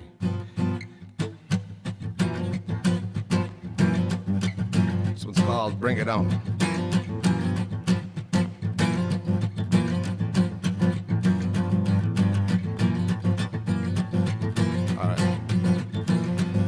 Been sitting here waiting, biding my time.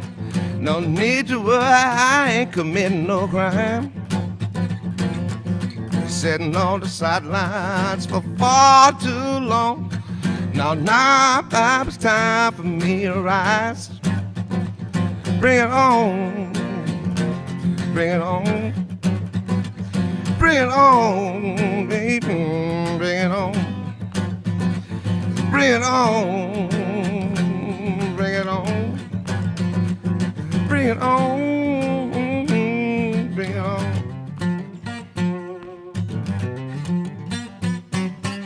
You can take me and beat me, try to steal my pride, but the tide has turned, there ain't nowhere to hide.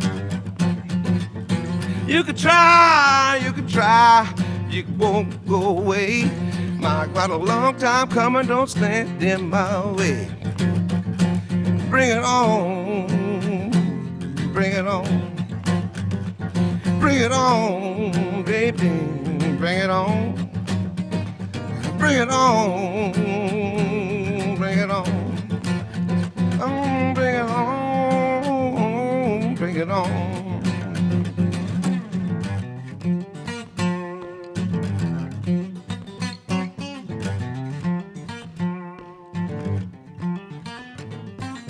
You can try to beat me, no, I know my hand.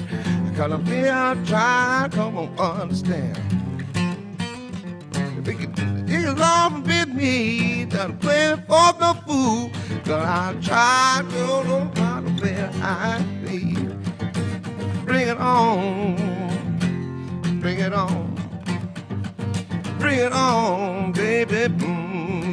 Bring it on, baby. Bring it on.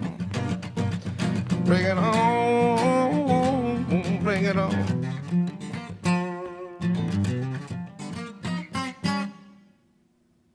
There you go.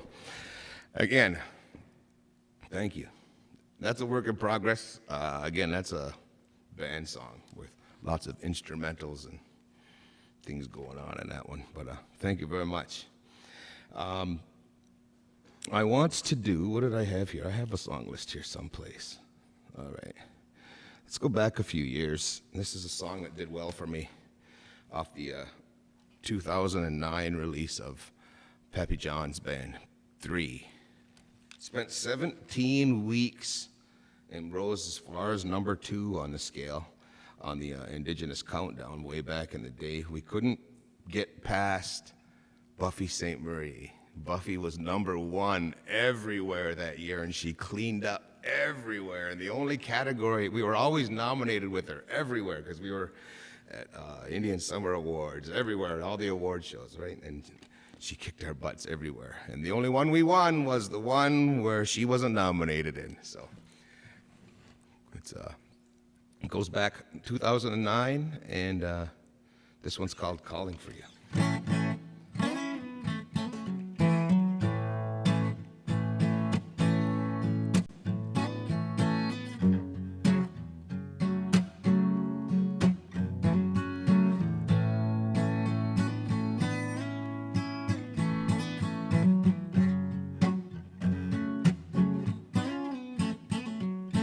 Baby, won't you tell me what you are thinking? You could tell me anything, yeah. Baby, don't you worry, oh, don't you worry. You can put your trust into me.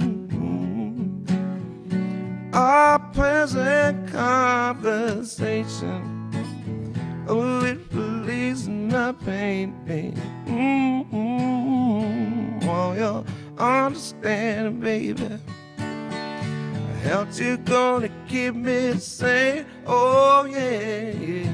I ain't got no money, but acting kind of funny. You're gonna have to understand, yeah. All the tears you're crying ain't no use in lying. Come on, baby, take my hand, yeah. When I say, baby, yes, I need you, baby. Baby, if you need me, baby, you won't have to look far from me, 'cause I'll come calling for you. Come calling for you. You know you can chill me, oh, really thrills me just to hear you say my name. No, don't let you worry, oh, don't you worry. You can tell me anything, yeah, baby. I really tried to be there and do all that I can, oh, yeah. I'm always there when you need me, and I know you understand, baby, yeah, yeah.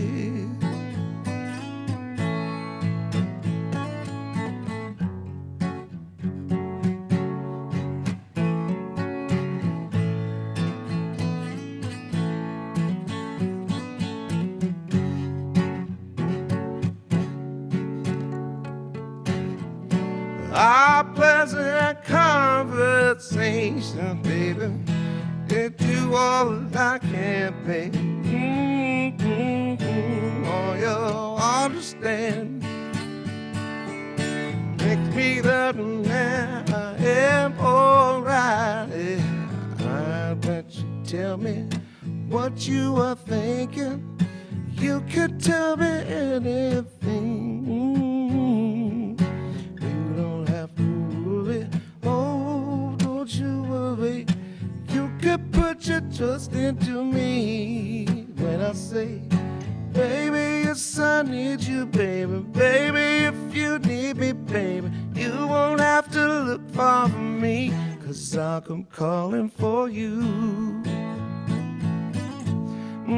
Come calling for you.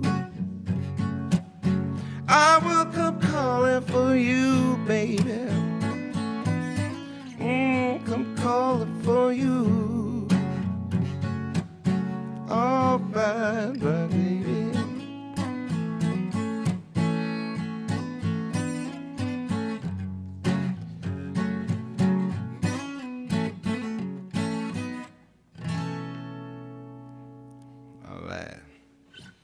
come through with some of these old songs here.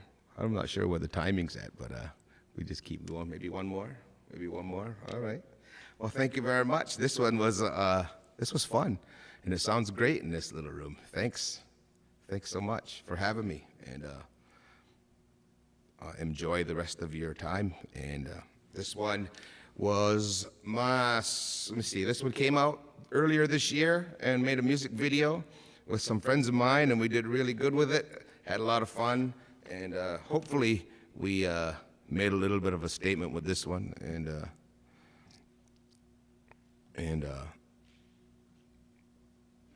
let's just play it. Solidarity, everybody, solidarity.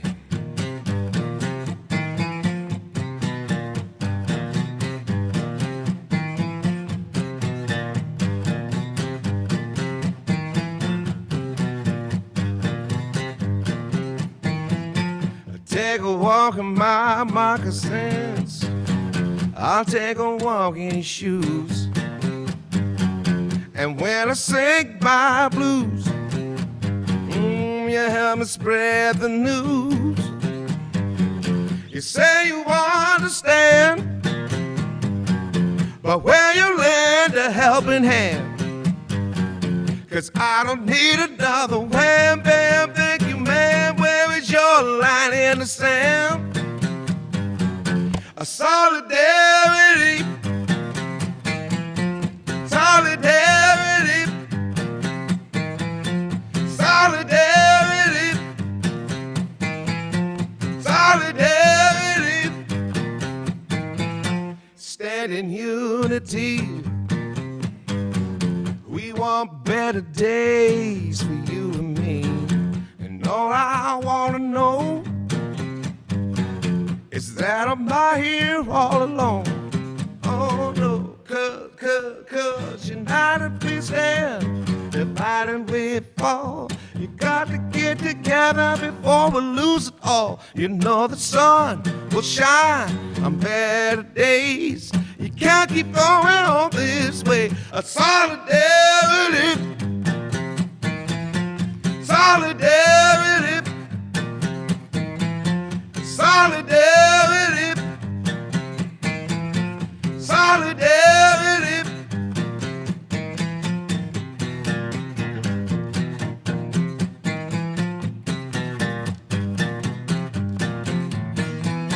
Stand in unity.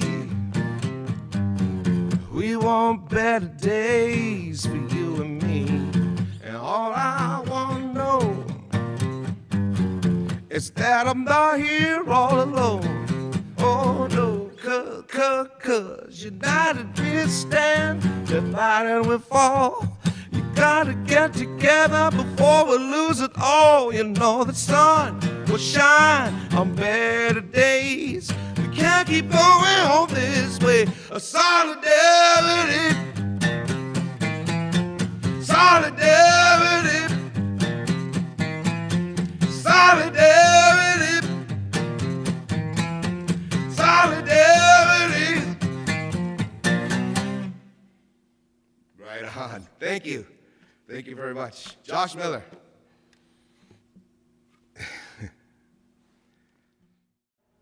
My phone's in the car. Yeah, no worries, phone interruption today. Hi, I'm Josh Miller, and thanks for having me for the Storytelling Festival. I got some songs, I got some new songs that I don't really, I tend not to share my new songs until they're recorded, but we're gonna break my rule today and share some of this stuff with you.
mean to call you baby.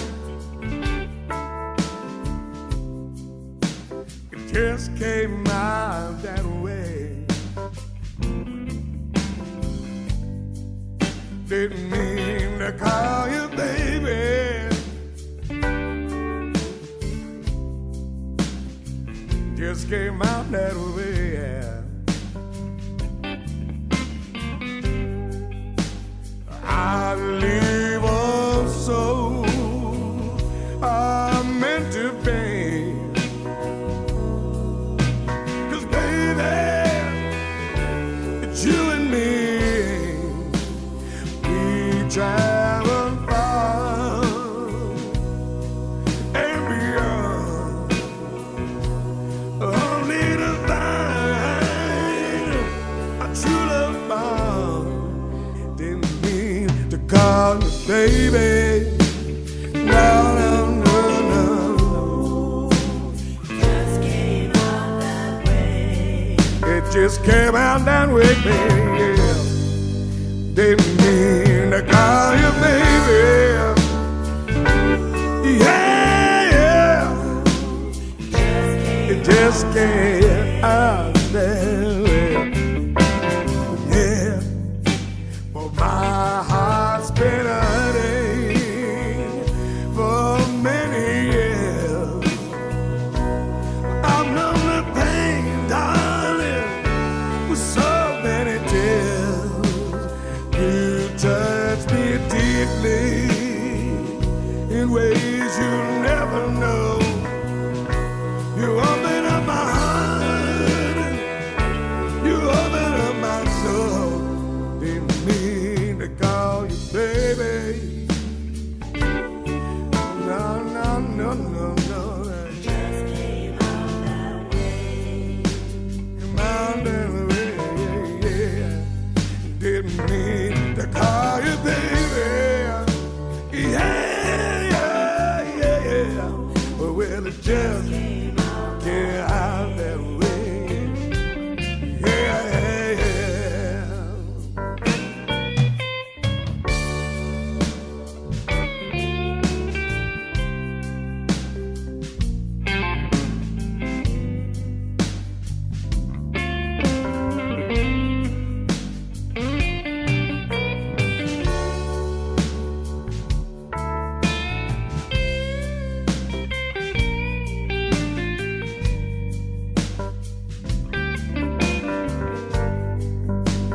Life's meant for living, you can't deny.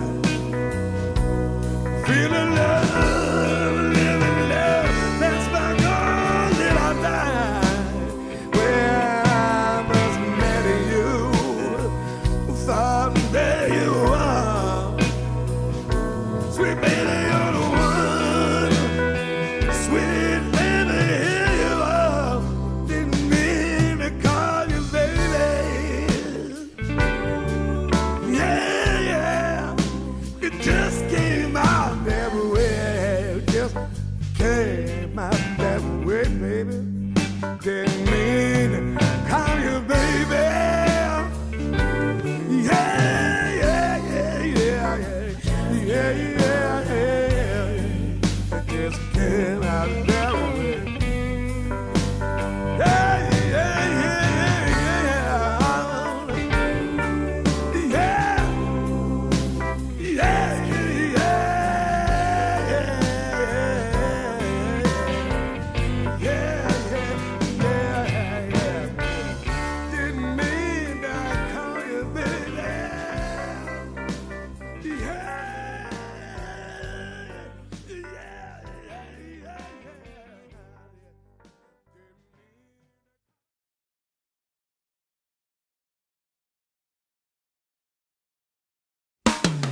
shore.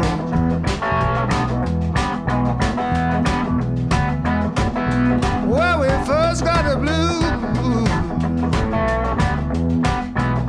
when they landed on our shore. Well, they brought their Bibles and they brought their cross.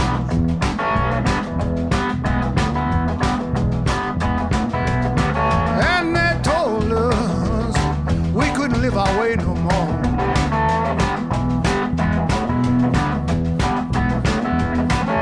Well, they brought their Bibles and they brought their cross. They talk about Jesus and they preach their thoughts. And they said they're coming to save our souls. 'Cause we're hellbound, oh, we're hellbound.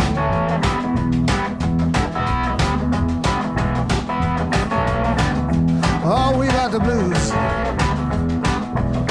We got the blues. When they killed off the buffalo and the government stripped us of all our clothes. And the missionaries stood over our dead bodies on wounded knee with a Bible in one hand, trying to set our souls free. 'Cause we're hellbound, hellbound, hellbound. Oh, we're hellbound. Oh, we got the blues. Oh, we got the blues. When the government and the missionaries burned the longhouse down in the middle of a green corn ceremony, they burned it down. And when the women and the children came running on out, they shot them down. They shot them down. 'Cause we were hellbound, hellbound, hellbound.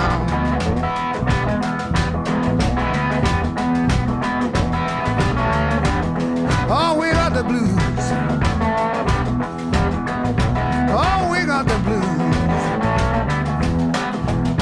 Oh, we got the blues when they put us in residential schools where they beat our children and treated our parents like fools.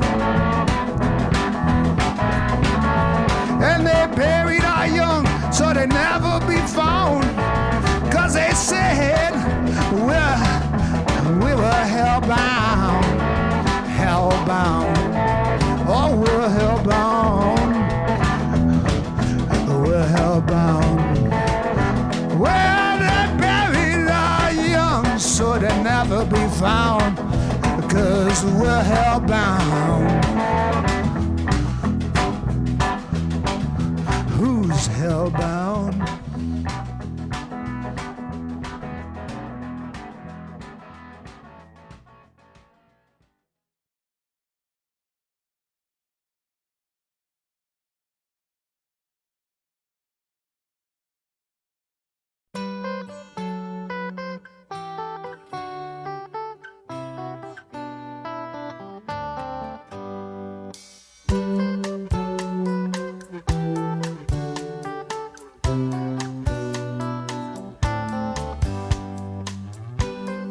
Don't want that love no more to me. Baby, it's the fire that burns my tears. Don't want that love. No, I don't want that love. Don't want that love. No more, no more, no more for me. No, I don't want that love. No more, no more for me. Out living my life, the road of no turning back. Part of the art is knowing how not to use. Maybe we didn't play the same, whatever the same may be. Don't want that love no more to me.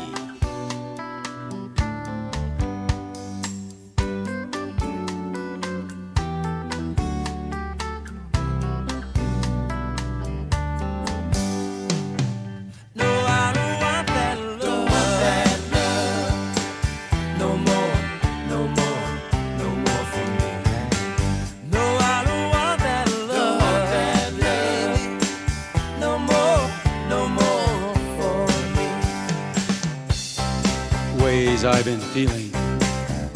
I got to talk about pain. You know the kind. Got ways of running through the brain. Don't want that love. It's a noisy world and I'm part of the noise. When it's a quiet world, I'm part of the quiet. What world am I in? It's not what we did. It's what we didn't do. We didn't fill our expectation. We didn't fit our description. No more to me.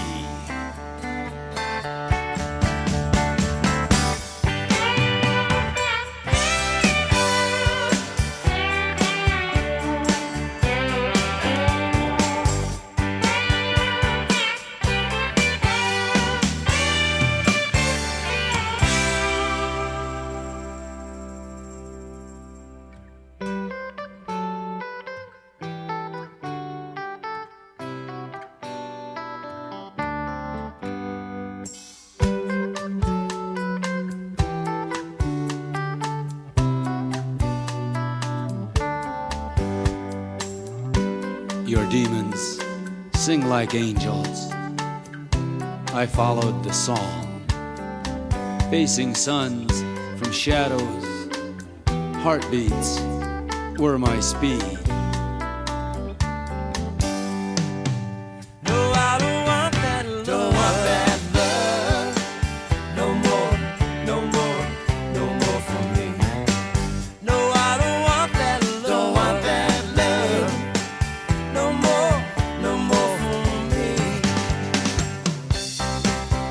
Built an unintentional corral. From the center, however I move, that fence keeps closing in. Feigning calm, wants to break out, flung into the universe. Don't want that love, no more to me. Baby, it's the fire that burns my tears.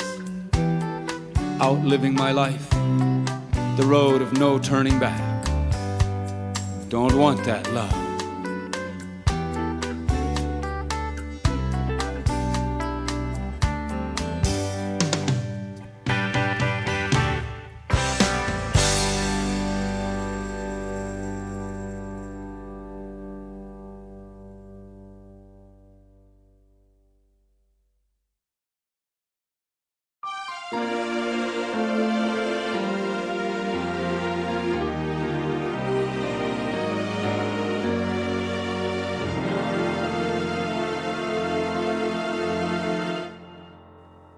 I was born by the river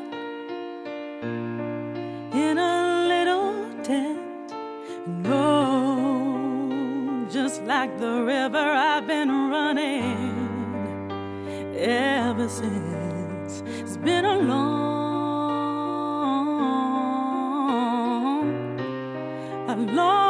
time coming, but I know change gon' come. It's been too hard living, but I'm afraid to die, 'cause I don't know what's up there beyond the sky. It's been a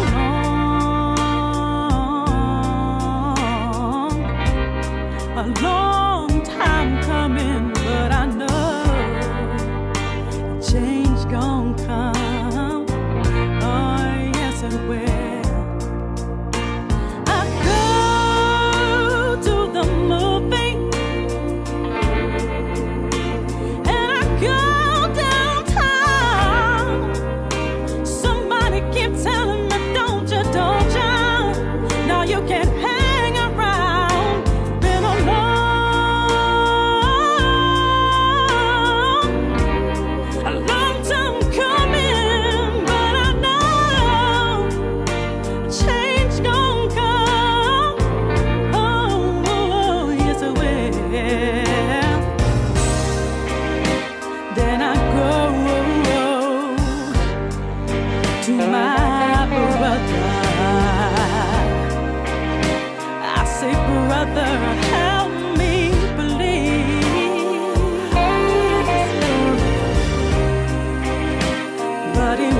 difficult to service them when they don't have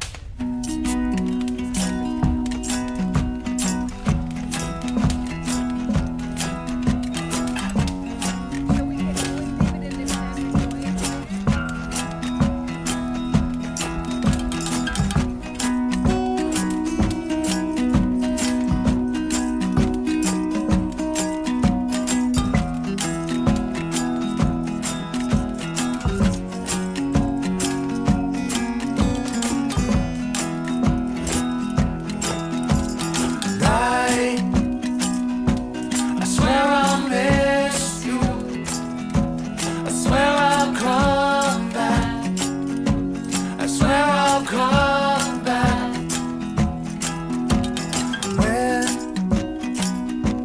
When I get home, the windows froze, and I can't look out. When this winter ends, I think I'll come out. No one's around.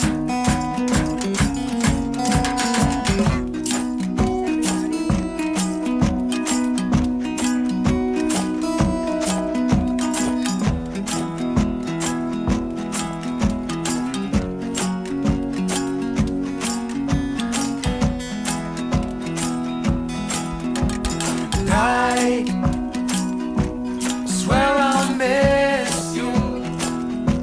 I swear I'll come back. I swear I'll come back.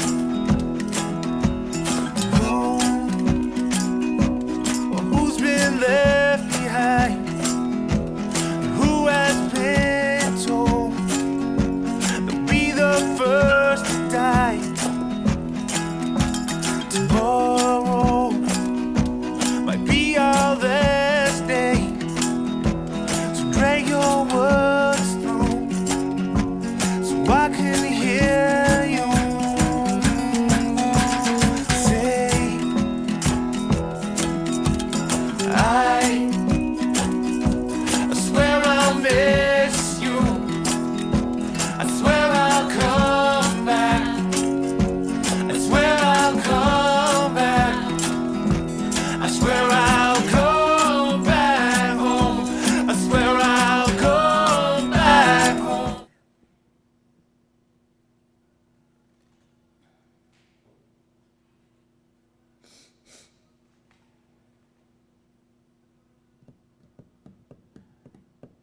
All right. Fun and games with technology. That's the game we're playing over here today. But thank you again. As the message says, thanks for bearing with us, each and every one of you. Thanks for staying tuned with us today.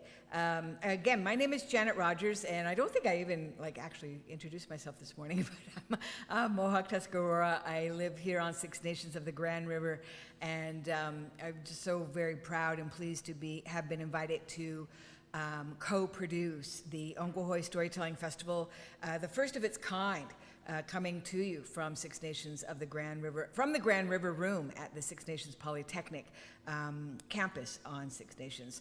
And we are entering into the last and final panel session of day one of the Ogwehoweh Storytelling Festival. And just to catch you up on what's been happening, we did have some wonderful giveaways, and wanted to announce officially everyone who has won some things from our giveaway stash. And that is copies of Michelle Thomas's book, Beyond the Leaf, which is right here. I'm going to show that to everybody. Right there it is. And the winners of that book are Wendy Russell Shepherd and screen name Candace, who is joining us on the live stream. So congratulations to you both. Winners of the Lacey Hill CD 528 Volume 2 are screen name Afazir and Erica Olson. So congratulations to those two people who were joining this morning, and also winners of Michelle Thomas's book, poetry book, Letting Yourself Be Free, are Tara Ann Noel and Pamela Lynn. So congratulations to you guys for tuning in and for allowing us to be generous and do some giveaways to you in that way. We're going to carry on now. We are in session 3, which is publishing, distribution, and all of the things that are involved in Indigenous literature ecosystem. And trust me, there's a lot more to know and to learn than I think we're probably all aware of. So I'm so pleased that we have our panelists today. Joining us here in the Grand River Room is Alexandra Ogwehoweh Rosetta, and I'm going to share her bio with us here. Alexandra Ogwehoweh is Antelope Clan from the Pueblo of Santo Domingo, Kiowa in New Mexico, USA. She's a graduate from the University of New Mexico with a bachelor's degree in professional writing and a focus in Native American studies. Coming from a conservative and cultural-based community, Alexandra is a first language speaker and a cultural-based community. In her Indigenous language, Kires, and is devoted to representing her community in all that she does. And she's located here on Six Nations as a guest, and we're sure glad that you're here, Alexandra, because you are the publisher publishing manager at Turtlebacks Publishing, a division of the Ontario Native Literacy Coalition. Rosetta has 5 years' experience as a technical writer and editor at the Indigenous women's-owned environmental consulting company. With her expertise as technical writer, editor, knowledge of Indigenous literature, and first language speaker, Alexandra has become valuable to the direction of growth of Turtleback Publishing. And so this is the expertise that we're bringing to you in this session here this afternoon. Also joining us in the Grand River Room currently is Feather Miracle. Feather Miracle is Mohawk from Tyendinaga Mohawk territory with family ties to Six Nations. She is also Odawa and Potawatomi from Wikwamakan Unceded Indian Reserve. Feather is a mother to 2 kind, beautiful, and gentle children, and she is the CEO and Director of Library Services for the Six Nations Public Library, the largest and oldest First Nations library in the world. Amazing. Feather is a strong advocate for promoting Indigenous voices and inclusion as it pertains to the library sector. She holds space and shares in the intersection of library and Indigenous matters. Feather sits on many boards, councils, and committees. She is the chair of the Ontario Library Association Indigenous Advisory Council, board member of the Federation of Ontario Public Libraries, Yellow Team lead on both the Truth and Reconciliation Report and Recommendations Committee, and the Indigenous Matters Standing Committee of the Canadian Federation of Library Associations. Very busy woman. She is a member of the First Nations Strategic Action Group and a juror on the First Nations Community Reads. Most recently, Feather has been elected to the International Federation of Library Associations Indigenous Matters Committee.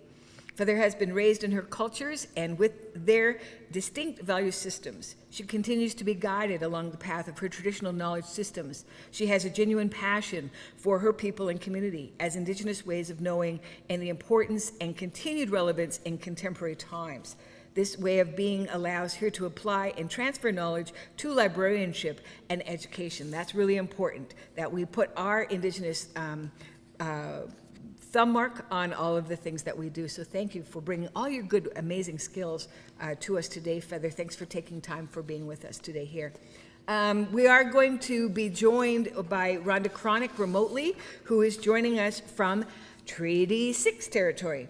Rhonda Cronick is a Dene settler research, writing, and editing consultant, a member of the Tseiki Dene Nation, Treaty 8. She calls Treaty 6 lands home.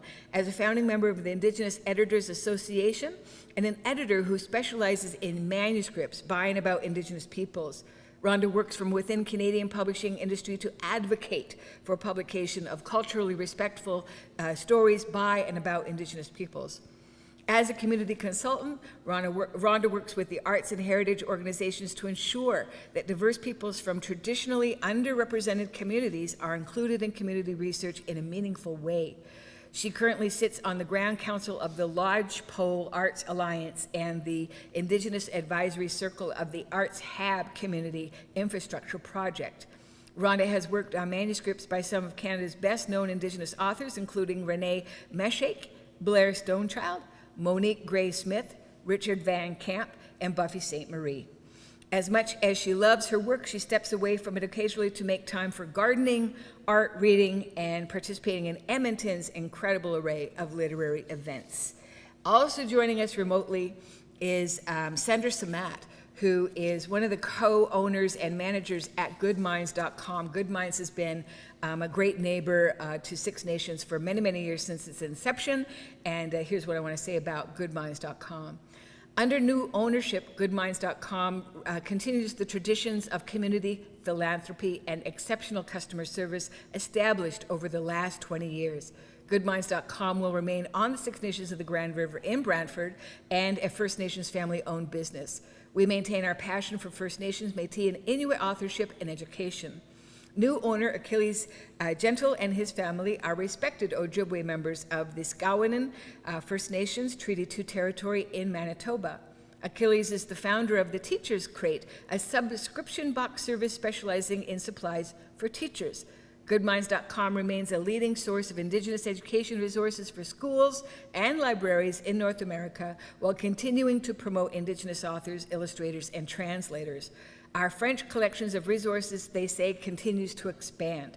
Goodminds.com publishes Indigenous authors through Good Minds Publishing, when they also accept invitations to book fairs. They offer webinars through the Goodminds.com consulting and are also available to present at workshops, conferences, and school professional development days. And I know for a fact that currently they are extremely busy shipping all the kinds of good Indigenous published books out to the schools as curriculum, and many of those books have to do with the Indian residential school experience. So thanks for all the resources and all of the services that they provide.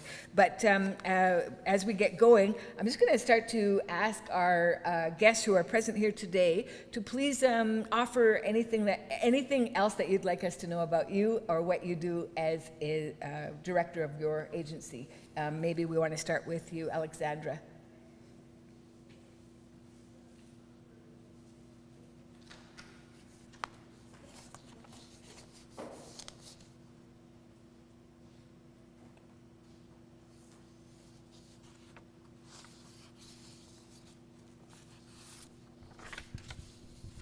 Oh, take your mask off. You can take your mask off.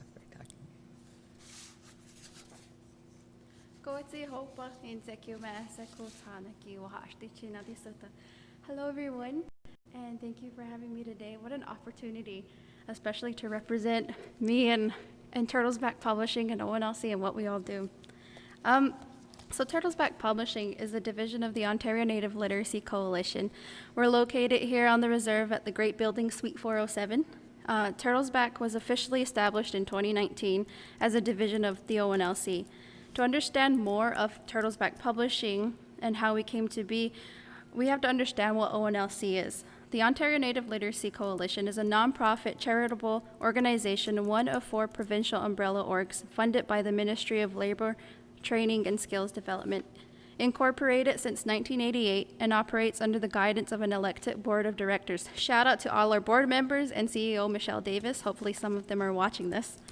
ONLC serves as the Indigenous literacy stream supporting Indigenous literacy service providers and adult learners across Ontario at 20 affiliated Native Learning Centers.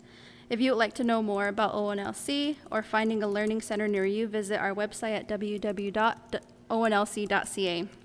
At Turtles Back Publishing, we aim to publish Indigenous work that strengthen and amplify Indigenous knowledge. It's our mission to provide publications developed and created by Indigenous writers that enrich, advocate, and promote Indigenous literacies all across Turtle Island. Yeah, fantastic. Thank you very much for that. And Feather Miracle, who's also joining us here in the Grand River Room. Welcome. Hi. Hi. CEO of the Six Nations Library. No small task. Yes, no. First, I wanted to say thank you very much, Janet, for thinking of the Six Nations Public Library so that we could be a part of this festival. I'm very honored to be here and to be considered. And hello to everyone on the internet. So yes, I am the CEO and Director of Library Services for the Six Nations Public Library. It is the oldest and largest First Nation public library in the world. In 1966, there was community members as well as the Women's Institute here and Six Nations that got together and had the idea to start a public library. And it was the first public library on any of the reserves in Ontario. So it's an extremely it can be extremely challenging, but it's full of a lot of opportunities to be able. I just feel very, very honored that I'm able to come here and to work for and with my community. I lived here when I was very young. And I'm so happy to be back. My father's family is from, my father's mother was from Six Nations, and so it's just really, really nice to be back here and doing the work for the library. I really enjoy reading. I enjoy promoting authors. I like stories. I like just everything about the library world. It so interests and intrigues me, and I'm so enthusiastic and happy to be here. So thank you so much. Yeah, pleasure. Before you sit down for there, I wanted to know, what did the building where the current Six Nations Public Library exists now, what did that used to be? Okay, so the library is located at 1679 Chiefswood Road in downtown Ohsweken, is what I say. It was a doctor's residence. It was a doctor's residence, and it has two doctors. It was built in, if I can see that, it was built in 1886, and it's an extremely old building. The brickwork is actually very unique to the area. There's nowhere else in the world that has that kind of brick because it comes from a specific area of the Grand River. And so there's only a few other buildings locally, and especially on the reserve. I think there are about 3 that have that special brick. Right. But it was the doctor's residence, housing 2 doctors, and it also served for a little while as like a nurse's residence. Six Nations has a lot of really unique and interesting points in history because it was the only reserve to actually have a doctor living on territory as well as a hospital. Amazing. Yeah. Yeah, thank you. That's a great bit of our history, hey, that still exists there, and I'm so glad that you're keeping up the services. I want to find out before you sit down, you know, I follow Six Nations Public Library on the Twitter. Okay. And my gosh, I'm so blown away by the number of various programs that the library offers the community. And it's not just about lending books out or anything like that. Like there's so many children's activities, there's book clubs, there's all kinds of things. So if you wouldn't mind giving us a rundown of all of the services and programming that happens through that library, please. Okay, yes, the library is extremely dynamic. It's a wonderful place. It's a wonderful place to work because you get to interact with all of the different members of the community. So we offer a lot of programming. We look at it in for target audience, so for children, like early literacy learners. And then, you know, your school-age children. We have young adults and teens. We offer programming for adults and then for seniors. So COVID has allowed us to look at how we serve the public in a different way, and it actually allowed us to open up the way we serve the public. So, for example, language is always very, very important to us, and we house at the library resources for each one of our 6 languages, and one program that we run and that's very, very popular and continues to be popular to this day is we have we have a Zoom account that the library pays for, but we hold sessions every Tuesday and Thursday for the first 3 Tuesdays and the first 3 Thursdays of every month. We have booked a 2-hour time slot from 7 until 9 for each one of the different six languages, so that anybody in the world who is a speaker and who wants to increase or doesn't have someone that they can speak with, we have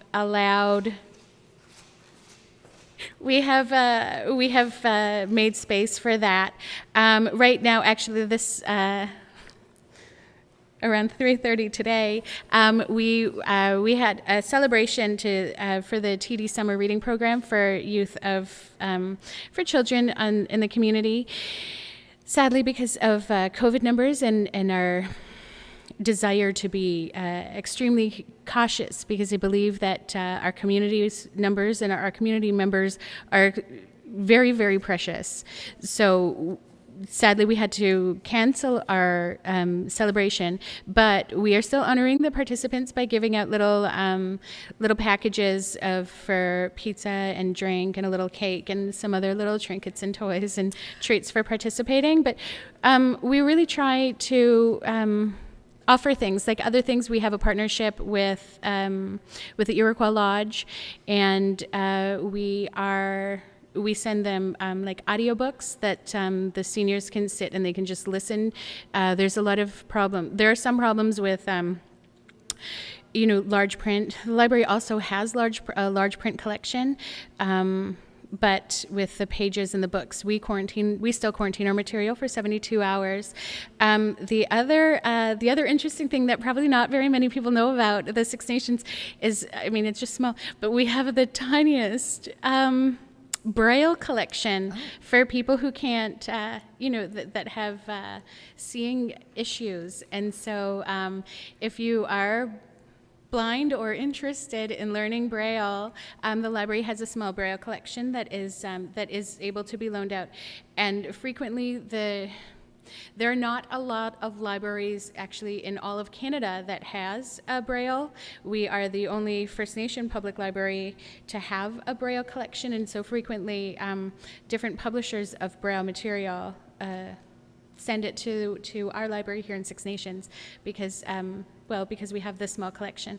So we really try to be dynamic, and we try to be proactive in our programming, and sometimes we have to be reactionary, but I think it's all, for me, as the director of library services, it's about just trying new things, trying to think about different ways that the library can enhance people and their lives, not necessarily just through reading and literacy and print material, but by offering a different way to understand how a library fits into society and how we can fully support. Like during COVID, I was telling my colleague here earlier that we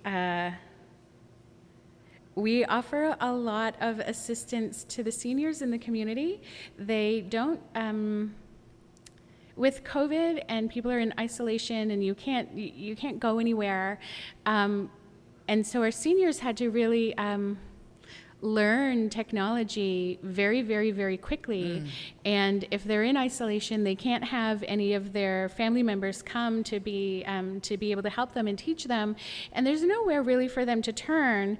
So the library has, we've always had the service that you can call in and ask questions. And so it got out to the community that if you do have sort of a tech issue with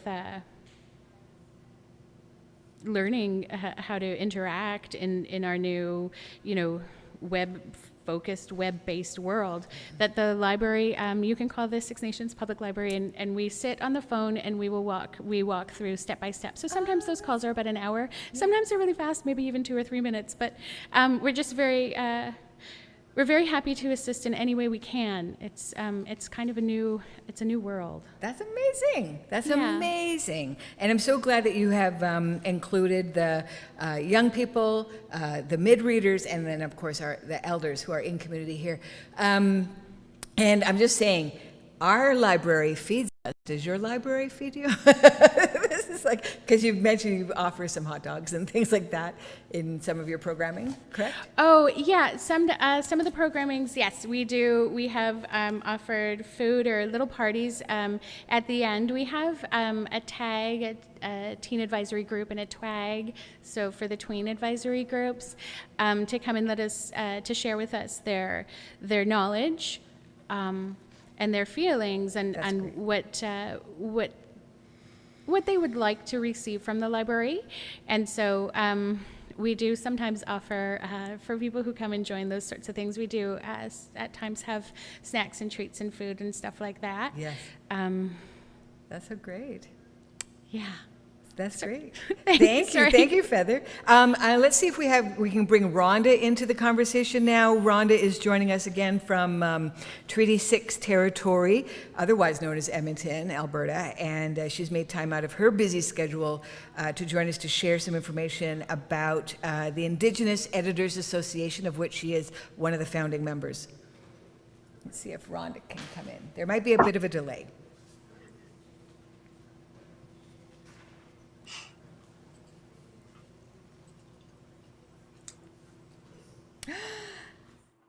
While we wait for video, can you hear me?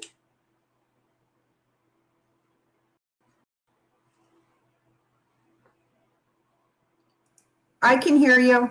Okay, then why don't I begin speaking and we'll worry about video later. I'm not sure if I can't hear anything they're saying, but I can. Okay.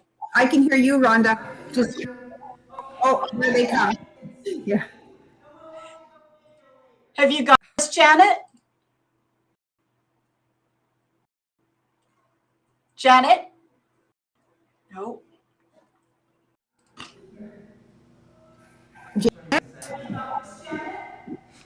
Yes, I got you. Hey, listen, I have a question for you, Rhonda.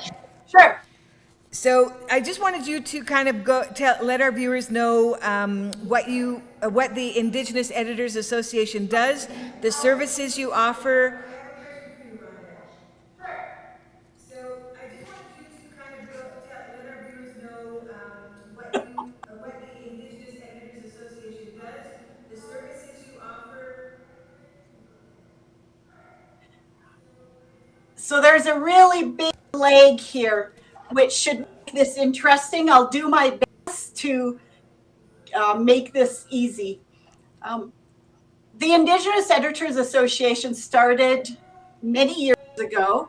I attended the 2017 Indigenous Editors Circle, and that's where we founded the association. And the association is very much an advocate for Indigenous editors. We base our work on the things that Greg Younging really started when he pushed the publishing industry in Canada to change their practices and incorporate reconciliation in a meaningful way into their practices. And so when I talk about my own business, I use all of this in everything I do. The largest portion of my work is editing manuscripts by Indigenous authors, as well as manuscripts by non-Indigenous authors,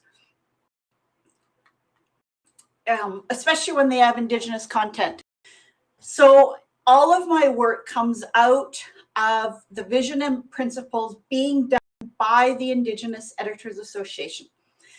I see a future where the Canadian publishing industry can become a world model for respectfully publishing work by authors from communities who have long been underrepresented in society. And of course, I do this particularly with stories. And then the principles come out of that. I see myself as having a responsibility to continue Greg's work and to help promote the work of the Indigenous Editors Association. And so all of that's at the core of what I do. I wear many hats as an Indigenous editor. The one people know about is copy editing. That's pretty basic. Go through everything, look for grammar, punctuation, oppressive language, clarity, all these types of things. But the things I enjoy most about editing is when I'm asked to work with an author to build their story. That means I work very closely with authors so that they can tell their stories in ways that are true to themselves and that will resonate with readers. But without all of those values that I base my work in, I can't do that work. And something that might seem counterintuitive, but I think one of my biggest contributions to Indigenous communities is when I work with non-Indigenous authors who tell stories with Indigenous content. And this is where I can help them see how their words and their biases can come into their work unknowingly. And then I can help transform their perspective, their role in the Canadian colonial enterprise, and that in turn reaches out to their readers. And then the final thing that I have benefited from the Indigenous Editors Association as, okay, well, there's many, but this is the final big one, is my work as the editor of Write magazine for the Writers Union of Canada. This both informs and is informed by my editing work. When I first started this job 2 years ago, I created a column called Intersections. And Janet was the first contributor to that column with an article called Minor to No One. Now, as you can imagine, Janet unapologetically pushed against the whiteness of the Canadian literary grant system. And that is what I want this column to do. It's reserved for writers from traditionally underrepresented communities. And I encourage contributors to be political and to push against the norms of the industry. And I try to bring that same diversity to the whole magazine. And this has been a really important part of the union's work in the last few years. And I'm really proud of what I've been able to do and of the work that the union's doing. So in a very long nutshell, that is the work that I've used my training from the Indigenous Editors Association to build my own work on.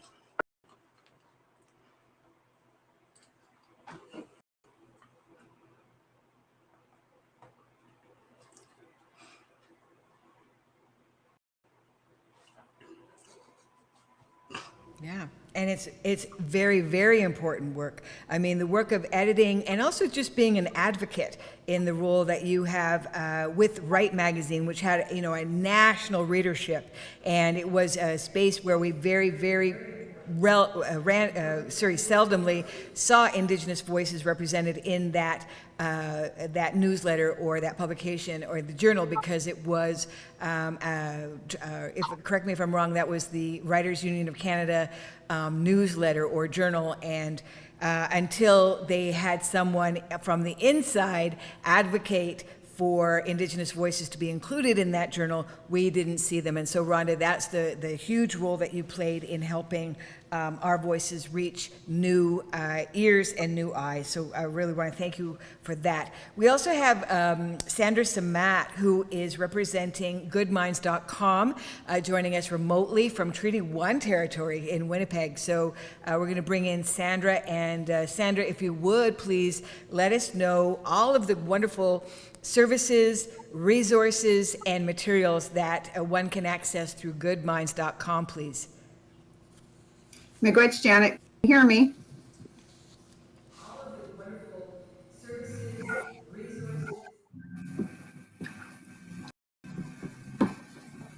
resources. Janet, you can hear me? Yes, now you can. Online. Welcome, welcome. Wonderful. So today I'm here and I'm going to be representing goodminds.com as my son Achilles Gentle could not attend. And so I know that Janet questions that she had provided in advance, and many of those questions I couldn't answer. So therefore, when I spoke with Janet, I had let her know that I would be more than pleased to sit in Achilles' place. However, I would be most comfortable if I provided a quick presentation on goodminds.com. So I'm going to pull up the presentation now, if that's okay with everybody, and it won't take me very long to run through it.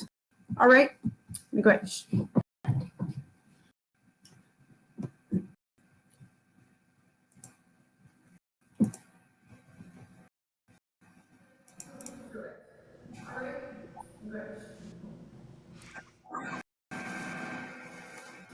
So where's my, so here we are. Can you see me? Can everybody see me? Or hear me? Hello? Hello? We can see the presentation. Good, as long as you can see the presentation. And we Okay. can hear you.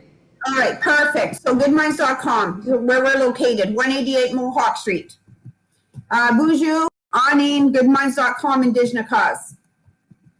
So we're grateful to be here today, and we're honored to share this space with you. Before we begin, we would like to acknowledge and say miigwech to the Six Nations Polytechnic from the Six Nations of the Grand River campus and co-host Janet Rogers for hosting and organizing the Ogwehoweh Storytelling Festival, and to all panelists for being here today. Welcome, everyone. So here, this is my son, Achilles Gentle. And Achilles is the president of goodminds.com and Indigenous Education Press. He is Ojibwe, and we're from Skowhenan First Nation, Treaty 2 territory. Achilles acquired goodminds.com from Jeff Burnham on January 1st, 2020. Jeff had started and owned goodminds.com 20 years prior. So Jeff had it for a good 20 years and did an amazing job. And Jeff is Mohawk from the Six Nations. So we are a First Nations family-owned business with an exceptional team. And like I said, we're located on the Six Nations of the Grand River Territory. Achilles grew up surrounded by a teaching community and was inspired and empowered to share and dedicate his knowledge and love for learning with others. In January 2016, he started the Teacher's Crate, a monthly subscription box for teachers. So Achilles is a successful 31-year-old entrepreneur who is proud of his First Nations roots. He has honor, integrity, and respect for his teachings and walks the good way of life. Manu Pamat Tisuin. And bonjour, Anine. I'm Sandra Samad Nakas. I am honored to be here today to share this with you. I'm Ojibwe, Soto dialect, from Skowhenan First Nation, Treaty 2 territory. I've been an Indigenous educator and author for the past 25 years. I'm the proud mother of 3 amazing children, Achilles, Akrotiri, and Cassius. I've worked in the inner city teaching nursery to grade 8 with a population of 95% Indigenous children. I wrote my first book in 2007 because I saw the need for Indigenous books while teaching nursery kindergarten. For me, at that young age, it's important for our children to see themselves in the writing and illustrations in books. I then went on to become a curriculum developer at Manitoba First Nations Education Resource Center, where I was part of a team writing First Nations curriculum, and we were creating resources for this curriculum. In 2020, I left in October of 2019 as we were purchasing goodminds.com. So right here now today, I'm here at goodminds.com with, of course, that passion for Indigenous education. I want to be part of this movement where our children are hearing and learning their teaching, learning their language with a focus on land-based learning. It's important that our children know who they are, where they come from, and where they're going. I'm honored and embrace every opportunity to contribute to our First Nations communities. So these are two of my books that I've written that have now, both books are on the First Nations Community Reads list for 2021. That's Nutta and Kitchi, celebrating National Indigenous Peoples Day. So quickly about goodminds.com, again, First Nations family-owned operated business located on the Six Nations of the Grand River. Largest distributor of Indigenous books across Turtle Island. We're an established book distributor. We carry over 4,500 titles. We support the success of Indigenous writers, illustrators, and publishers. We publish books including ebooks, We ensure that all books and resources are culturally safe, culturally appropriate, culturally authentic, and of course have that cultural integrity. And we provide essential Indigenous books and resources for all our Head Starts, our daycares, our Jordan's Principal programs, post-secondary, and of course to our traditional teachers and knowledge keepers who share and pass down these stories. We also have a SILT fund. And so what is the SILT fund? Well, the SILT fund was set up because we recognize that 90% of our First Nations communities have no public library. So our goal is to support, enhance, and expand library services to our First Nations communities, because we believe that all First Nations across Canada should have access to a public library. So to achieve this goal, we set up the SILT fund, where we contribute 5% of your sale to the SILT fund. So our Good Minds, what I really wanted to touch upon was the vision statement for book acquisitions and assessments. So it's important because for over the past 20 years, goodminds.com has been acquiring and assessing Indigenous books and books with Indigenous content for domestic and international distribution. Under the new ownership since 2020, goodminds.com, the goodminds.com collection has continued to evolve and develop. Our vision statement reflects the core principles that frame the goodminds.com acquisitions process. Guided by these principles, we assess the contribution of authors and illustrators to our collective consciousness through the value of story. So we have two main categories, and that's grade, age, and subjects. And you know, some of those subjects could include literature, spirituality, sacred stories, language, and of course more. Some of the formats we have are like dual language books, picture books, scholarly works. And most of the authors identify as Indigenous books. Sorry, most of the authors identify as Indigenous, or the book has Indigenous content, which has been approved through strict adherence to Indigenous protocols by elders, council, or community members. And this is that Gregory Youngin, where we as well really follow closely, especially where the authors or editors are either non-Indigenous or if the author is doing research from another nation. So Indigenous literatures have an enduring value across Turtle Island, reflecting many Indigenous perspectives.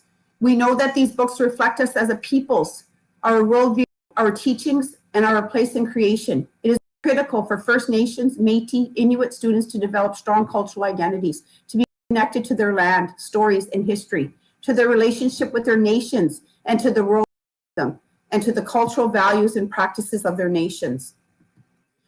Indigenous children need to know who they are, where they come from, and where they are going. It is therefore important that for the goodminds.com collection to reflect our spirituality, storytelling, values, languages, and philosophies. Indigenous literatures broaden our epistemology, ontology, and worldview. We believe our Indigenous literature is integral and essential to an informed and just society. We're also aware that Indigenous knowledges and Indigenous cultural expressions are not adequately protected under existing laws. Goodminds.com is in a position to critique the books without losing sight of intellectual freedom and the inclusivity of authors reflecting their stories in a broad range of literature. In developing a well-balanced collection of books for distribution, at goodminds.com, we evaluate each book against predetermined criteria. The absence of such criteria has resulted in books often by non-Indigenous authors and illustrators being published that contain questionable, untruthful, and harmful content. Three main criteria we use for assessing content and authorship is whether the book is culturally appropriate, culturally safe, and culturally authentic. Our approach to assessing books does not encroach on the rights of freedom of expression, intellectual freedom, or censorship, but rather suggests to readers that the books they are reading has been evaluated against criteria that reflects cultural sensitivity. Goodminds.com promotes books that reflect the truth of our relationships with each other, with the land, and our ancestors in a good way. So regarding cultural safety, content and imagery, and this is just, we've given some examples, would be obvious or subtle anti-Indigenous or racist elements, negative inferences, stereotypes, or loaded with offensive words. We promote, all books should promote positive values and be sensitive to language. To be culturally appropriate, the content includes such things as to address the fact that Indigenous peoples have belief systems that change over time. And Content is considered acceptable regarding cultural authenticity when the author states their sovereignty or their identity. And the author's stories reflect the teachings or stories passed on from their elders, family, knowledge keepers, community, and language keepers. There are valid descriptions of Indigenous peoples' lives, past or present, and there is recognition of diversity among Indigenous peoples' distinct societies, communities, ways of life, ways of being, and languages. We uphold the Reconciliation Commission's TRC's calls to action to support Indigenous businesses, including Article 92, the UN Declaration on the Rights of Indigenous Peoples, the UDHR, the Canadian Charter of Rights and Freedoms, social and economic rights, and the right to education. And we have a book assessing committee, which would include myself, Dr. David Anderson, Dene Anishinaabe, Dr. Allison Frayne, Elder Virginia Arthurson, and Sharon Pronto. So this, what I'm showing right now is, again, is talking about the vetting of books. And so what we are doing right now at goodminds.com, our team together is putting together a vetting manual. So this is an excerpt from our vetting manual, and it's kind of why, Janet, I couldn't hand over the presentation to you, because this is still in draft form. So what our hopes is that this manual will be available to the public soon. So this is a sample of our checklist that would be in our manual.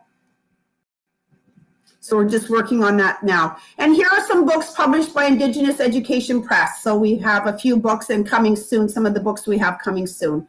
So we're really excited about it. It's moving forward. And so Good Minds will be a hub for our elders, our young people, community members, educators, and the public, providing an environment where we will gather, play, learn, and teach. Good Minds will continue to innovate with pride and respect for our people, now and for our future generations. Miigwech, thank you for your time and consideration.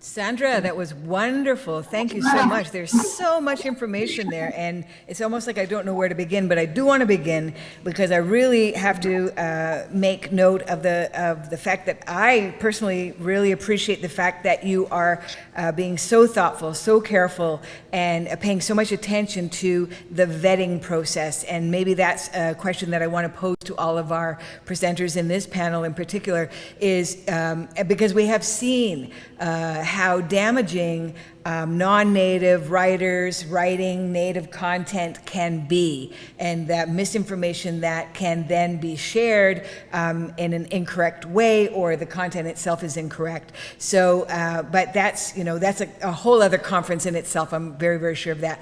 But I'm just wondering if there's anything in place in the businesses and the agencies and the places, the resources where you work, that includes any of that kind of practice. And maybe we're going to start with Gabby, with Alexandra Rosetta, who works at Turtlebacks Publishing, because I'm sure, you have to be careful. Yeah, so a lot of our work, we're a little different, whereas we already know what we're going to publish. And we outreach to individuals like Judy Rubin, for example, and we do a lot of contract service work. And it wasn't till recently till we decided to do a call for submissions. So we do have a submissions now, guidelines on our website, and we're looking for graphic novelists and nonfiction writers and poets, and one of the things, that's another thing, is like, how do we vet it? And our main goal is to just specifically publish Indigenous works, and to make sure that, there's this whole self-identifying, and how do we go across that? So that's not something we've come across yet. And we're a really small team, and so it's just like, how do we do this? How do we, how have other people, how have they vetted their work? And so I think Good Minds, when they come up with this, I think that'll be helpful for us too, and that'll make us successful in working out on what we publish. Yeah, a guide is long overdue and much needed, so thank you. Yeah, thank you for that. And Feather, did you want to speak about, I mean, maybe some people think about the Six Nations Public Library being a repository, if you will, of book dumping in terms of making donations, but how do you convey the message around carrying only Indigenous authored books, or if that in fact is what you do? We are kind of a dual library. We, for probably about the last 13 years, and it's coming around now, but the Six Nations Public Library has been the only public library that had a policy on Indigenous and Haudenosaunee voices, and that we had a mandate to purchase that material and to have it available for the community. And that was written into policy. In the library world here in Ontario, we have the Ontario Public Library Guidelines. And so libraries that want to participate and to become accredited now have to have a policy on having and promoting Indigenous voices within the collection. So for the Six Nations Public Library, we are a dual library in that we carry what is the equivalent of what you would find in a municipal public library, you know, all of your Dewey Decimal sections, as well as a large fiction collection for both adults and our juvenile collection. But as well, we have a large archive of material that that is accessible by the public, and we do have material in there that is, that's racist, for sure. Let's call it what it is. I was just actually looking at what the policy is on these sorts of material from the standpoint of the ALA, the American Library Association, and their Bill of Rights, as well as their Code of Ethics. And then beyond that, Canada and the CFLA, the Canadian Federation of Library Associations, also has a Code of Ethics, and these are I guess policies from these agencies that that libraries in in Turtle Island here, which is U.S. and Canada, that they have to recognize and abide by. And so within that, when you look at when those statements were created and when like public libraries have kind of a long history, like not super long, but when you look at public libraries and these policies that they work and operate, and these guidelines, you get into things like censorship and freedom to read, right? And that's always the argument that libraries are able to hold material that can be considered racist by those that it depicts, right? As holding it and saying that somebody, if we remove it from the collection, it erases the history. Now, sure, because that's the argument from, I guess, your white, Western, Eurocentric perspective.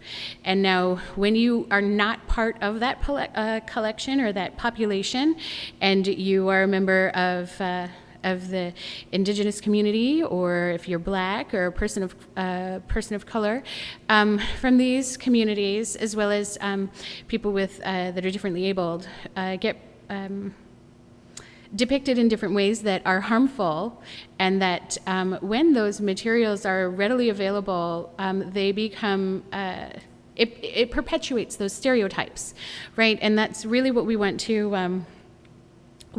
work with. So when I look at ALA's Bill of Rights and their Code of Ethics, as well as within the CFLA has their Code of Ethics, I look at it with what I say, my Indian eyes. I look at it from my background as Mohawk, as Odawa Potawatomi, and as being raised in my cultures. And so when I look at it, I think, yeah, get those books out, Or what we do at Six Nations Public Library, not that we actively seek out this material, but if we're asked to do an audit, somebody's getting rid of books. Some of the schools here did a large weeding of their materials, and so I went and I took all of the books that were potentially they were racist. Yeah, for sure. They had, your cowboy and Indian pictures, and the depictions and the illustrations are, I don't mean to laugh and to smile at this because it is really awful, but at the same time, I'm just in a really good mood. Anyhow, the depictions are of, angry Indians and usually of white people tied to a post, right? And so when kids look at that, they're like, oh, they don't realize, adults don't realize, because it's become so normalized for them, that now then they think Indians always are wearing headdresses and are scantily clad. And not only that, but they're always angry. And that's why I'm laughing, to really show that we're not angry people. But so we, in the library world, we have these policies and foundations, and we have these agencies that speak on behalf of libraries. And I think more than anything, that those policies, they're established in the, for ALA, I think it was 1923 was when that first Bill of Rights came out. And they've been updated. I think the last update for both of them was maybe around 2016 or so. But I think they need to be reviewed, and they need to be reviewed by the people that are affected. So they need to be reviewed by Indigenous people, and not necessarily, Indigenous people that you can be from a nation, but Indigenous people with lived Indigenous experience, who, and I speak about this topic, I'm Native, my name is Feather, so it's hard to dodge that I'm not Native. Usually I get a lot of comments well, your name is wrong. I remember being a little kid, and there was this white lady, and I don't even remember where I was. I was so young, but I remember the conversation. And so she was standing there. It was a white lady, and she was standing beside another white lady. And so I was, just a little kid, and she's like, "Oh, what's your name?" And I said, "Oh, Feather." And then she looked at me and she looked at her friend and she said, "Oh, she's so cute. She thinks her name is Feather." And then she looked at me and said, "Your name's Heather. Your name is Heather, but that's really cute. You think your name is Feather." So, yeah, my name starts with an F. I always say like a bird, feather. Anyhow, when we're talking about these policies and who they affect, you need to have those people that have lived through racism, right, and have been a target and a victim.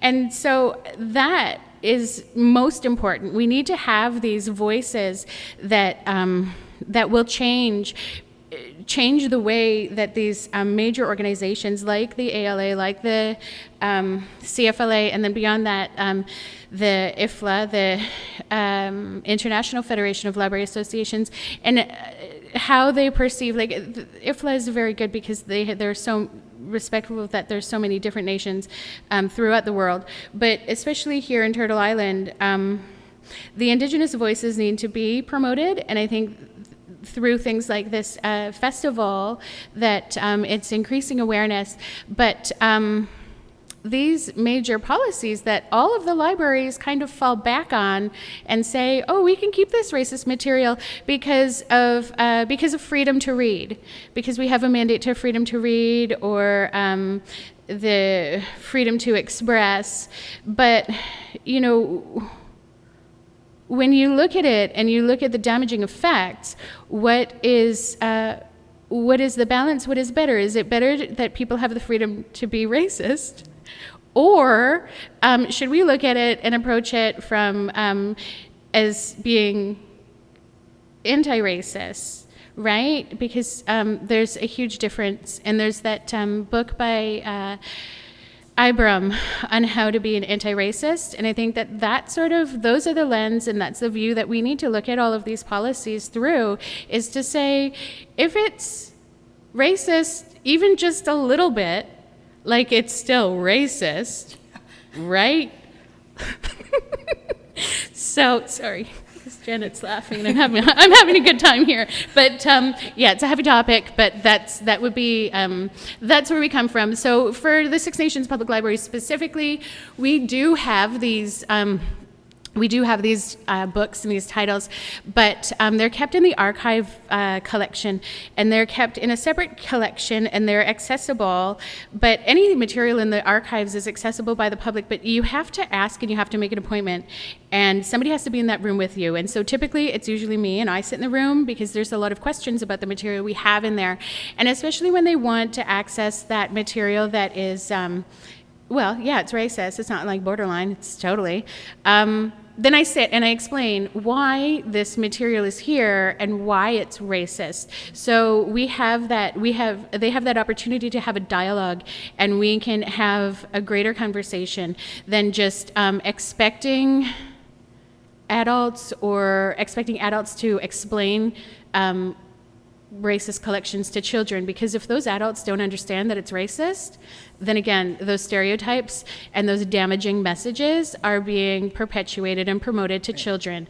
And they're the ones, that will take that up and move forward and continue on with that. Or if it is put and looked at through a critical lens, and separated for sure to a different collection with a critical lens that comes with background information and background knowledge and what the problem is, then I think it's a much better approach. So it's not necessarily censoring. There's still the freedom to read, but also it is guidance, right? And it is allowing for those expressions to still exist. You're not erasing history, but you're adding to why that part of history was bad. Yeah. So very good. Thank you. Thank you, Feather, not Heather. Appreciate all of that good information you've shared. I didn't know that the Six Nations Public Library had kept those books, quote unquote, those books in a separate collection. I guess we could find them under P for problematic. So thanks for letting us know about that. Rhonda Cronick, I wonder if Rhonda is still with us, and if Rhonda wants to talk about, I've heard everyone kind of mention in a direct way, in an indirect way, about the importance of sensitivity reading. And certainly we heard Good Minds are using sensitivity committee to vet their books and vet their authors. And I'm just wondering if Rhonda had any experience with that and can share with us the ways in which a sensitivity reader reads manuscripts or reviews material as a sensitivity reader for Indigenous content. Thanks, Rhonda. Absolutely. I do this quite a bit, and I do it at more than one level. Of course, with the magazine, many of us know about the serious problem they had just over 2 years ago regarding the appropriation prize. And the Writers Union really took that to heart. And so every issue is vetted by an editorial board. And so we sit down and talk about what articles we may include in each issue. But then once the draft is complete, no missing articles in the draft, then the editorial board goes through it and looks for language, looks for all these little things that can cause issues. So that's one very important way. But as an editor, I have a big responsibility for helping with this process of vetting manuscripts. Sometimes publishers will send me proposals that they've received from writers, and they send those proposals on, and I look at those proposals and give them recommendations. Number one, should they even consider this manuscript? And there's times they just need to walk away from it. Other things I look at is, okay, the manuscript overall looks good. Here's some potential pitfalls that need to be addressed before the publisher purchases the manuscript. And I do this in a very general way. This is not meant to be a detailed go into each culture to understand each culture, Indigenous culture. This is a general, you know, you have a problem here, or this manuscript will work. And then finally, as an editor, I don't necessarily vet the manuscript, but I vet everything within it. So if there's a chapter or a paragraph or a sentence that must come out or be significantly reworked, I am very vocal about that. I am not shy about telling publishers that there's a problem. And I think this is something that we as professionals within this very colonial industry must take seriously. We can't be shy about this work. We have to be pushy. And I am pushy. I've only had one instance where publishers pushed back, and my response is, I've done my work, pull my name out of the book. I will not be associated with it. That is better for me and for the industry than for me to just quietly go along with it. So that's how I see my role in this particular thing, in this particular topic of vetting manuscripts.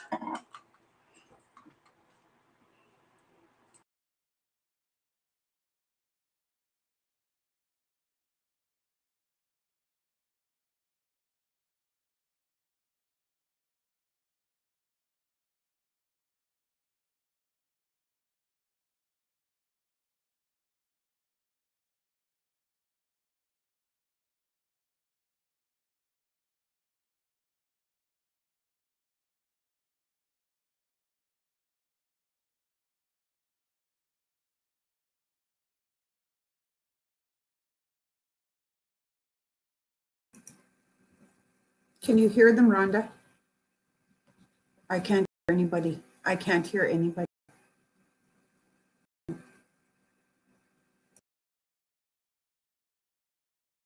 Information coming from? Can you also repeat that story? I had the audio down because of Oh. the story.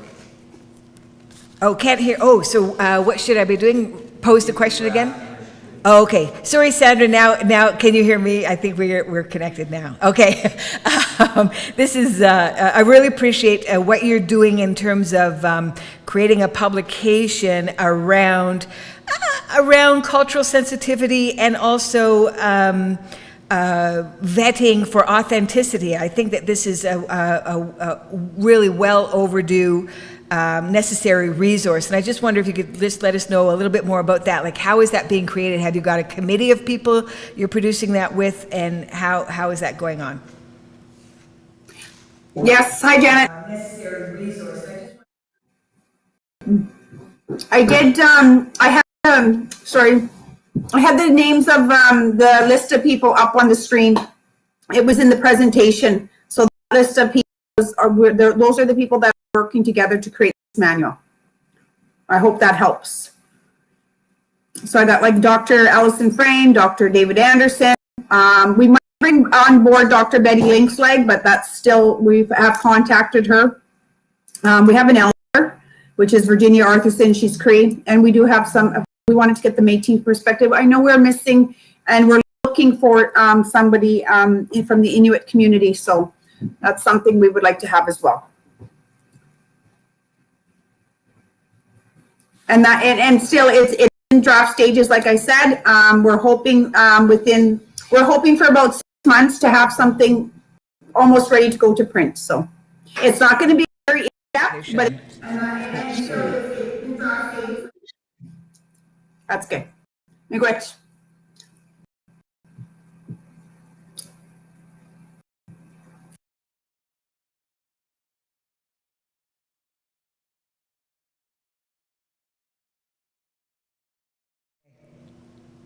Okay, fantastic, good. I think, thank you, Sandra, really appreciate that. I really look forward to that publication. Now we get to the section of this session where we get to talk about books. Who has brought some books that they're really excited to share with our viewers? Gabby, would you like to share what you have produced through Turtles Back Publishing and other books that you're excited about? Okay, Gabby's bringing her load of books up to the table. A library within itself. This is only some of them.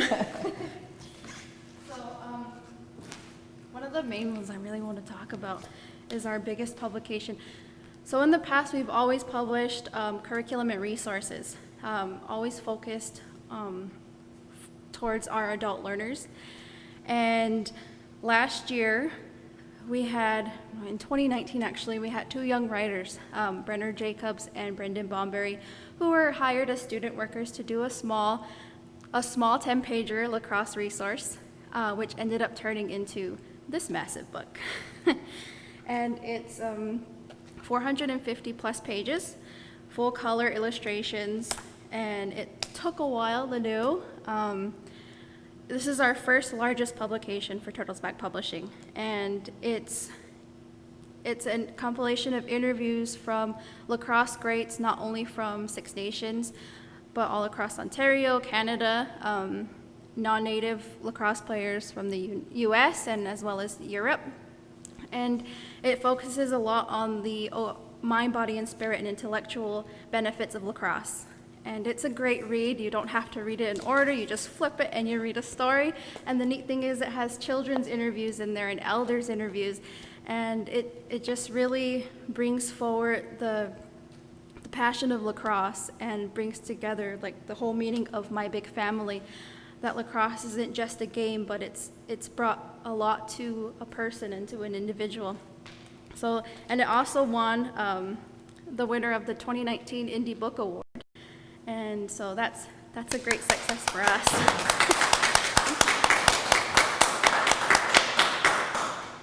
And the other one is Judy Rubin. If you were watching this morning, Judy Rubin presented her book in memory of Feast Memories of Residential School Survivors. And this one has 20 interviews from residential school survivors across Ontario. And they talk about food sustainability and foods before, the preparation of foods, hunting, gathering before they were entered into a residential school. And the neat thing is, so a lot of our books actually come with resources and curriculum. And she also developed a GED language arts writing study unit. So it takes a lot of bits and pieces from the book itself, and it's designed to assist learners in the importance of word choice, sentence structure, grammar, and mechanics using examples from the book itself. The study unit includes reading, journal writing, and paragraph writing exercises that improve essay writing skills, following the 3 main components of good essay writing. So if you want to sharpen your skills on essay writing, this is a good one. We have I'm just really excited about the stuff that we produce. It's all curriculum based. This is one of our recent ones. This is Indigenous Games, Sports, and across Turtle Island. This one we're trying to broaden our focus, not just in Ontario. We want to introduce the Indigenous peoples across Canada and the US. And writer Russell Davis did this one, and he is a language teacher at Ogwehoweh. And he researched a lot of Indigenous sports, from the past all across the states, across Canada. And it just introduces sports and ties it to how it can be taught in life, and just, like, there's just more. And then we started getting math books produced. We have 10 so far, and they're all apprenticeship focused. This one's on welding and ironwork. Oh, sorry. Okay. And all of these focus on the general basic fundamentals of mathematics. So for myself, I'm terrible at math. These just take little bits and pieces and kind of bring together a certain apprenticeship and ties math with it and kind of relates to everything. And it's a very good book. It's got like nice little activities, and all of our curriculum follow, because we're under the ONLC, we follow the Ontario Adult Literacy Curriculum Framework. And it helps our practitioners identify where our learners are at through a level 1, level 2, level 3 indicator. So these ones all kind of touch base on all of those levels. Then we have the Mohawk and Anishinaabe language course books, and these are for the absolute beginners. This year we'll be producing a Cayuga language book and a Cree language workbook. We also have a pilot program that go with these. I think we're going to do another course in the spring, I hope. More like, when we're able to get back together instead of virtual. And these are some of our older resources. The financial literacy workbook. Again, ONLC and Turtles Back, we make sure that we do work that we develop publications that are helpful for adult learners. And this one kind of shows learners how to read a bank statement, how to read a utility bill, and stay away from pawn shops. So this was just really good. And it's been not just utilized by our programs, but a lot of universities have been using this as well. So that's pretty neat. Then these are our older curriculums, Preparing for Success. Just preparing for success, not within a classroom, a setting, or employment setting, but through life as an Indigenous person. And then these are one of our newest ones. This is the digital technology. This is targeted mostly towards our elder learners, ones that never, touched a computer, a cell phone, and an iPad. And it's just our way of reaching out to that audience and helping them excel and maybe get into different levels of education. Then we've been doing a lot of language and songbooks. That's I think what we're getting known for, I think. Mostly the daughter, sister, mothers, and wives. So this is one of them. This is an Onondaga language workbook. And they all they have a Thanksgiving address. The Haudenosaunee books have the Thanksgiving address, introduction, a seed song, and they all come with a CD. We're working on getting them electronic. And then songbooks. The songbooks have 3 songs, one in a children's song, a contemporary song, and a traditional song. And they're all done in all the Haudenosaunee languages. We've got Anishinaabe, Cree, and Wyandot. And this is one of our newest books. This is the one in Cayuga, written by Michelle Davis and translated by Lori Paulus and Alfred Keyes. And it's all in the language. And this is just kind of perfect for a first language speaker and a learner. And it's kind of just a way to introduce the language and help you see it and help you pronounce it, and just getting you into it. And we're working on audio for this as well. So we've got a lot going on. We're a small team, and it's just exciting what we do and what we've been producing, and finally getting out there, especially with the lacrosse book and In Memory of Feast. It's really brought in everyone's attention, and we're just finally getting into this whole publishing world and seeing what we can do and what we can produce, and we're both growing together, I feel like, because I'm new to the publishing world, and I've just been a lover of books all my life, and so it's just been a great journey for me, and seeing how I say we've because Turtles Back Publishing, how both of us have grown together. So, yeah. That's so exciting. And you know what, you're not only contributing new literature into our community, but you're also utilizing the resources within our community in terms of getting printed within communities. So let's talk about some of that. Yeah, so we want to stay we want our stakeholders to be all Indigenous. I'm not saying that we just want readers that are Indigenous. It's more of we want to make sure that we're working with, like, one of our great distributors is Good Minds, and we've been working with MTS Services on Fifth Line here on the Reserve, Monica Stotz, and she's been amazing. A lot of our work has been printed by her team, and that's just another way of keeping it Indigenous. A lot of our writers, they're all Indigenous educators, and it's just been like we're just trying to stay unique and trying to kind of keep that within our just building our identity, I guess. Yeah. We don't want to steer from that, and also we have to keep in mind that we have to keep our mandate as being a division of ONLC, making sure that we are catering to our adult learners. Mm-hmm. Yeah, right on. Keeping it Indigenous and growing the circle of the Indigenous literary circle. So I really appreciate the fact that you're here in community, Gabby. I'm so glad that your family has lent you out to us in that good way. I feel like I've grown a lot here, and it's been an amazing journey. I've honestly, I have to say that this is a dream come true for myself. I mean, my background being in professional writing and Indigenous studies, and just taking university courses in publishing and Indigenous literature, it's always been like, you can't really get a job in Indigenous publishing, but here I am. Yeah. And it's incredible, and like the mentorship that I get under like the Association of Canadian Publishers, they've just been great in checking in on me and saying, like, we've been where you've been before.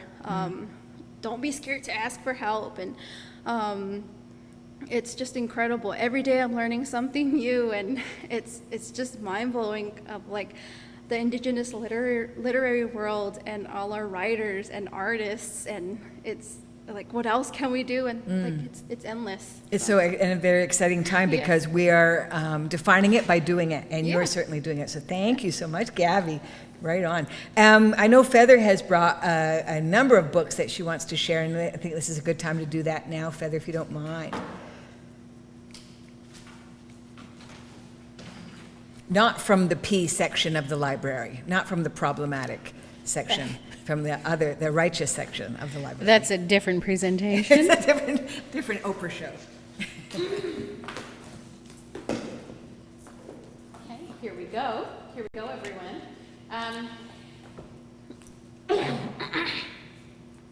So first, I wanted to say that the first two books that you mentioned, on the lacrosse and the story of the elders from the reconciliation, the Six Nations Public Library does have in our collection, and those are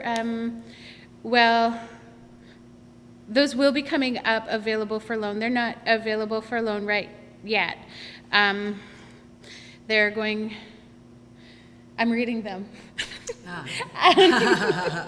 So they were part, in my bio it was mentioned that I'm a juror on First Nation Communities Read, and those two titles were nominated for this round of First Nation Communities Read. So we have them. They are in our collection, but they won't be available for loan until I finish with the entire First Nation Community Reads, both the young adult literature collection, as well as the children's literature collection. So we do have those. Stay tuned to the Six Nations Public. The other thing that I wanted to mention is that probably all of the resources that she brought in today, the library will purchase. Yay! everybody wins with a Six Nations Public Library card. Before I get into the books, I did want to mention that if for the viewers from the community, from Six Nations, if you have a library card to Six Nations Public Library, I just wanted to take quickly, the library has a reciprocal borrowing with all of the surrounding libraries. So if you have a membership here, you can take that and you can get and borrow material from Brantford Public Library, from Hamilton Public Library, from the County of Brant, Norfolk County, and Haldimand County Public Library systems. So your card will give you access to all of those. So, we only have so many books in our collection here in Six Nations. Our library is only so big, but I've seen to it that you can, really expand your reading experience beyond what we have. At any rate, to get started, always going back to my youth and when I grew up. The reason why I'm so passionate about literacy and about including Indigenous perspectives and our stories is because when I grew up, I didn't see myself in children's books. I didn't see, I guess I was in those racist ones, but I was the angry Indian. But no, my dad had those books from Daphne Ojig, the Nanabush series books, which if anybody has those and would like to donate to the library, we would really happily take, because I can't find them anywhere, and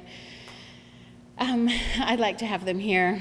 And then the other book that I had, it was in my mother's house, and on my mother's shelf, where I lived, was this book, In Search of April Raintree. And that was probably one of the first chapter books or paperbacks that I had ever read that had Native people in it, and this is the story of these two Native girls.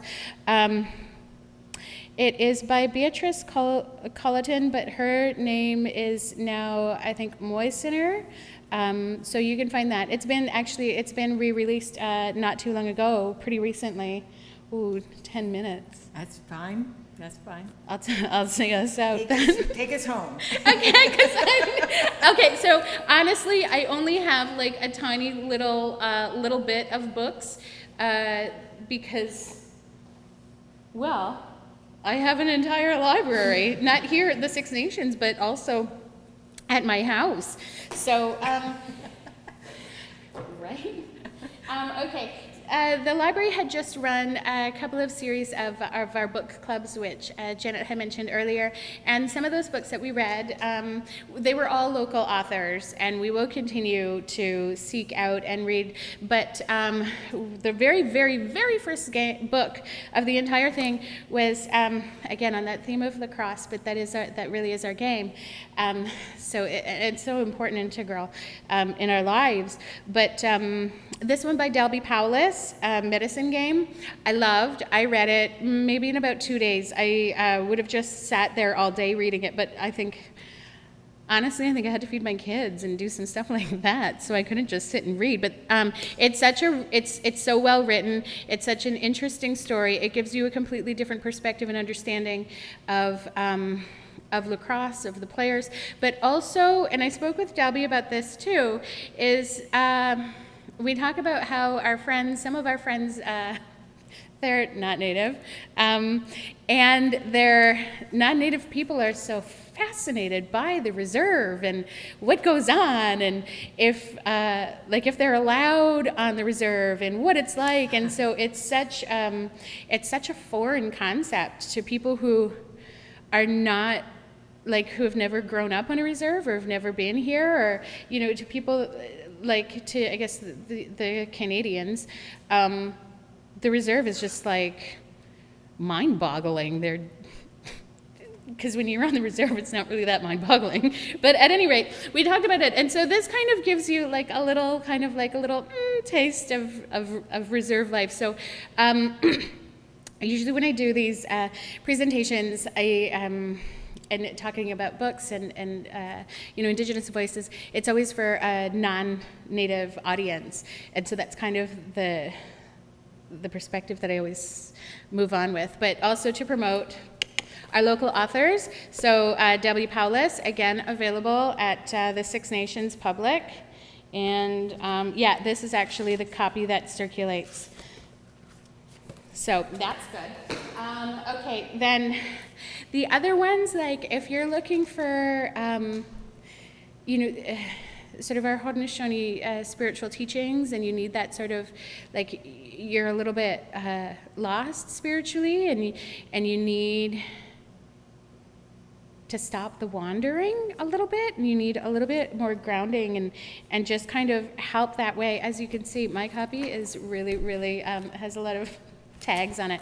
They're actually, we have these in the library as well, available for loan. So Wendy Hill's Understanding Life, and then Peaceful Relationships. I think both of these are just really important. These are not books that you will sit and you will read in one sitting, because there's just there's so much depth of understanding in them that you kind of have to read like just a chapter and then just really sit with it, or read only so much and really sit and get comfy with that. So those are really great. Now, if you are a little bit racist, what?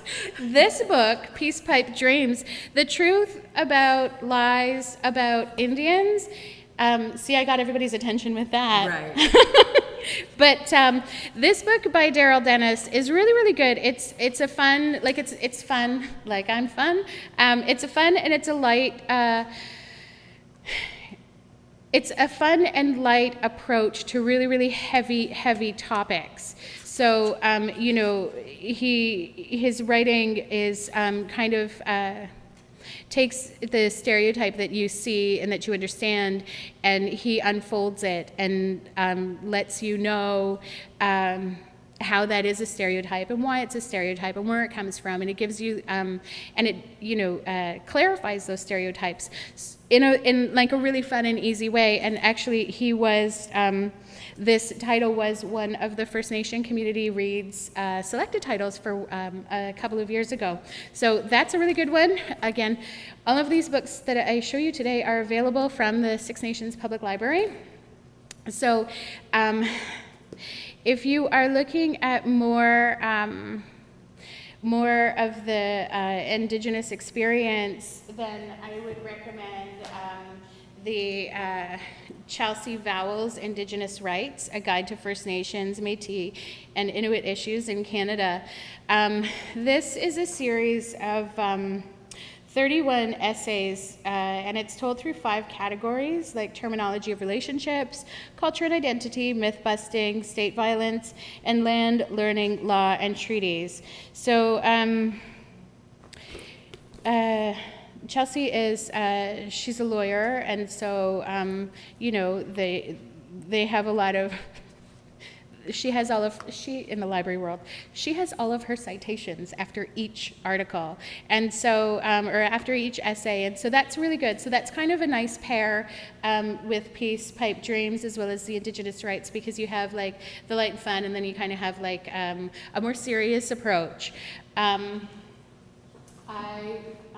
Myself am both serious and fun, but if you're looking just for really fun reads, I always recommend Dawn Dumont.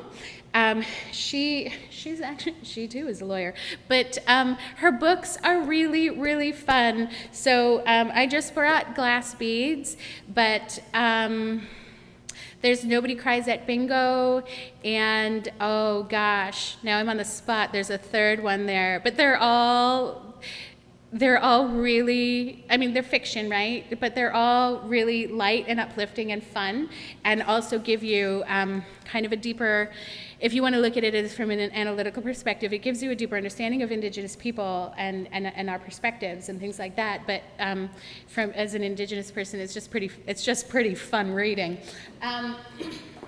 Again, on the Indigenous perspective, I did want to mention the book that I'm always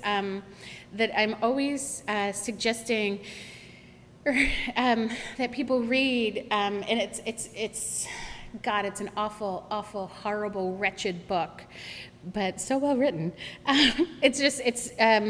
It's James Bartleman's As Long as the River Flows, and it takes you on the cycle of the story of what happened to a little girl that was taken from her home community. She was brought up traditionally, she grew up on the trap line, and they came for her.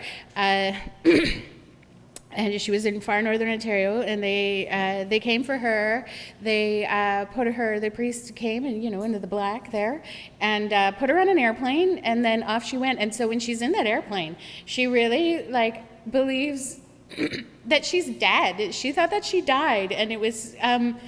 So she was really afraid because she grew up on the trap line. She'd never seen a priest before. She had never been in an airplane before. So all of that, very new. And well, obviously she had never died before. So she just didn't know. And so she went away to residential school, and she lost her language. During that time, she was really, growing up, she was closest with her father more than her mother. During that time, her father passed away. They never told her.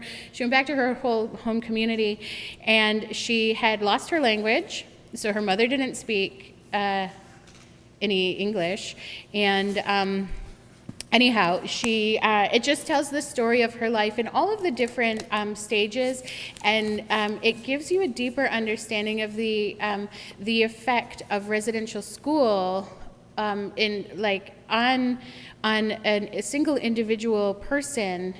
But then from that, again, if we want to analyze, we can extrapolate from that and say on a whole community of people, and it just tells you that it just takes you full cycle. It tells the entire story. So I really, like I say, it is like I was literally I'm in tears reading it at some points. It's just so hard hitting and awful, but it's wretched, but you need to read it, you need to finish it, you need to feel those feelings and sit with it, and then you have a much more deeper understanding of what it was like for Indigenous people going through residential school, and then the effects on their life after that, and then we potentially need more stories about people who grew up with survivors of residential school, and then the survivors of those survivors because of the trauma breakdown, which, and then I guess the final one, In My Own Moccasins, Memoir of Resilience, is we'll take that on an uplifter, and that's because it's a story of resilience, and it's 4:00. But I have oh my gosh, there's so many. I could talk, I was just thinking it's already 4, because I could probably talk for ever about the different books. There's so many great stories. So if anybody has an opportunity to come to the library, we're an open library, so you don't have to be a community member to get a card and to borrow material, but we do want you to return it, so it's not like you can borrow it and never return. It's borrow and return, please. But we have a wealth of stories and information, and I'm happy to come and help people navigate all of the, I was going to say delicious stories because I must be getting hungry. I like the word delicious. I like that word. Yeah, it's a real it's a real feast, right? It's a feast for all of your senses, and exploring and learning and having a deeper understanding and a deeper perspective, a different perspective, and a deeper understanding of the original people of this land, and so in a respectful way, that's what everyone should be doing. The Ogwehoweh Storytelling Festival. Yeah. There we go. See? That's a segue if I've ever heard one. Feather, thank you so much for bringing all of your amazing books. There are worlds within that little library, the Six Nations Public Library, and I do recommend people get over there. I'm very proud of my Six Nations Library card. I'm very proud of it. And thank you to Gabby, Alexandra Rosetta, who's joined us today, and bringing your book. Sorry? Alexa. Yes, last words. Please do. Please do. Thank you. I wanted to quickly say that all of our publications can be purchased at our website at onlc.ca or through Good Minds, and you can also find In Memory of Feast at Aircrafts and the lacrosse book at IL Sports, also at the library, so go to the library. And just Nitro for having me, and it's been a wonderful opportunity. Thank you. Yeah, well, thank you. I'm so glad that, again, that you're in community. And Rhonda, thank you so much. Thank you, Masicho, for joining us from Treaty 6, and also to Sandra Samat, who's made time out of her very busy schedule for joining us from Treaty 1 territory. Again, do join us tomorrow. We've got another full day of programming. Women, we have some lovely gifts for you, full of handmade and products and gifts from Indigenous artisans. So we're happy to offer that to you for your time today.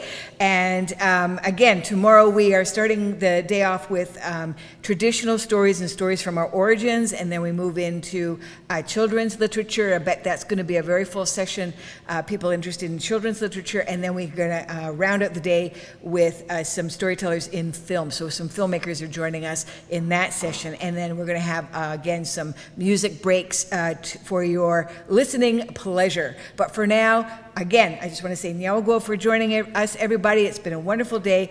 David Moses, cannot thank you enough for your running around and your troubleshooting all throughout the day, man. Stressful, but you know what? We did it, and thank you so much. And Ryan Johnson for joining us as well and helping support with our tech. I guess that's all for today, and we'll look forward. Everyone have a wonderful evening, and I look forward to seeing you tomorrow at the Ogwehoweh Storytelling Festival, Day 2. Nyawagoa. Onagawi.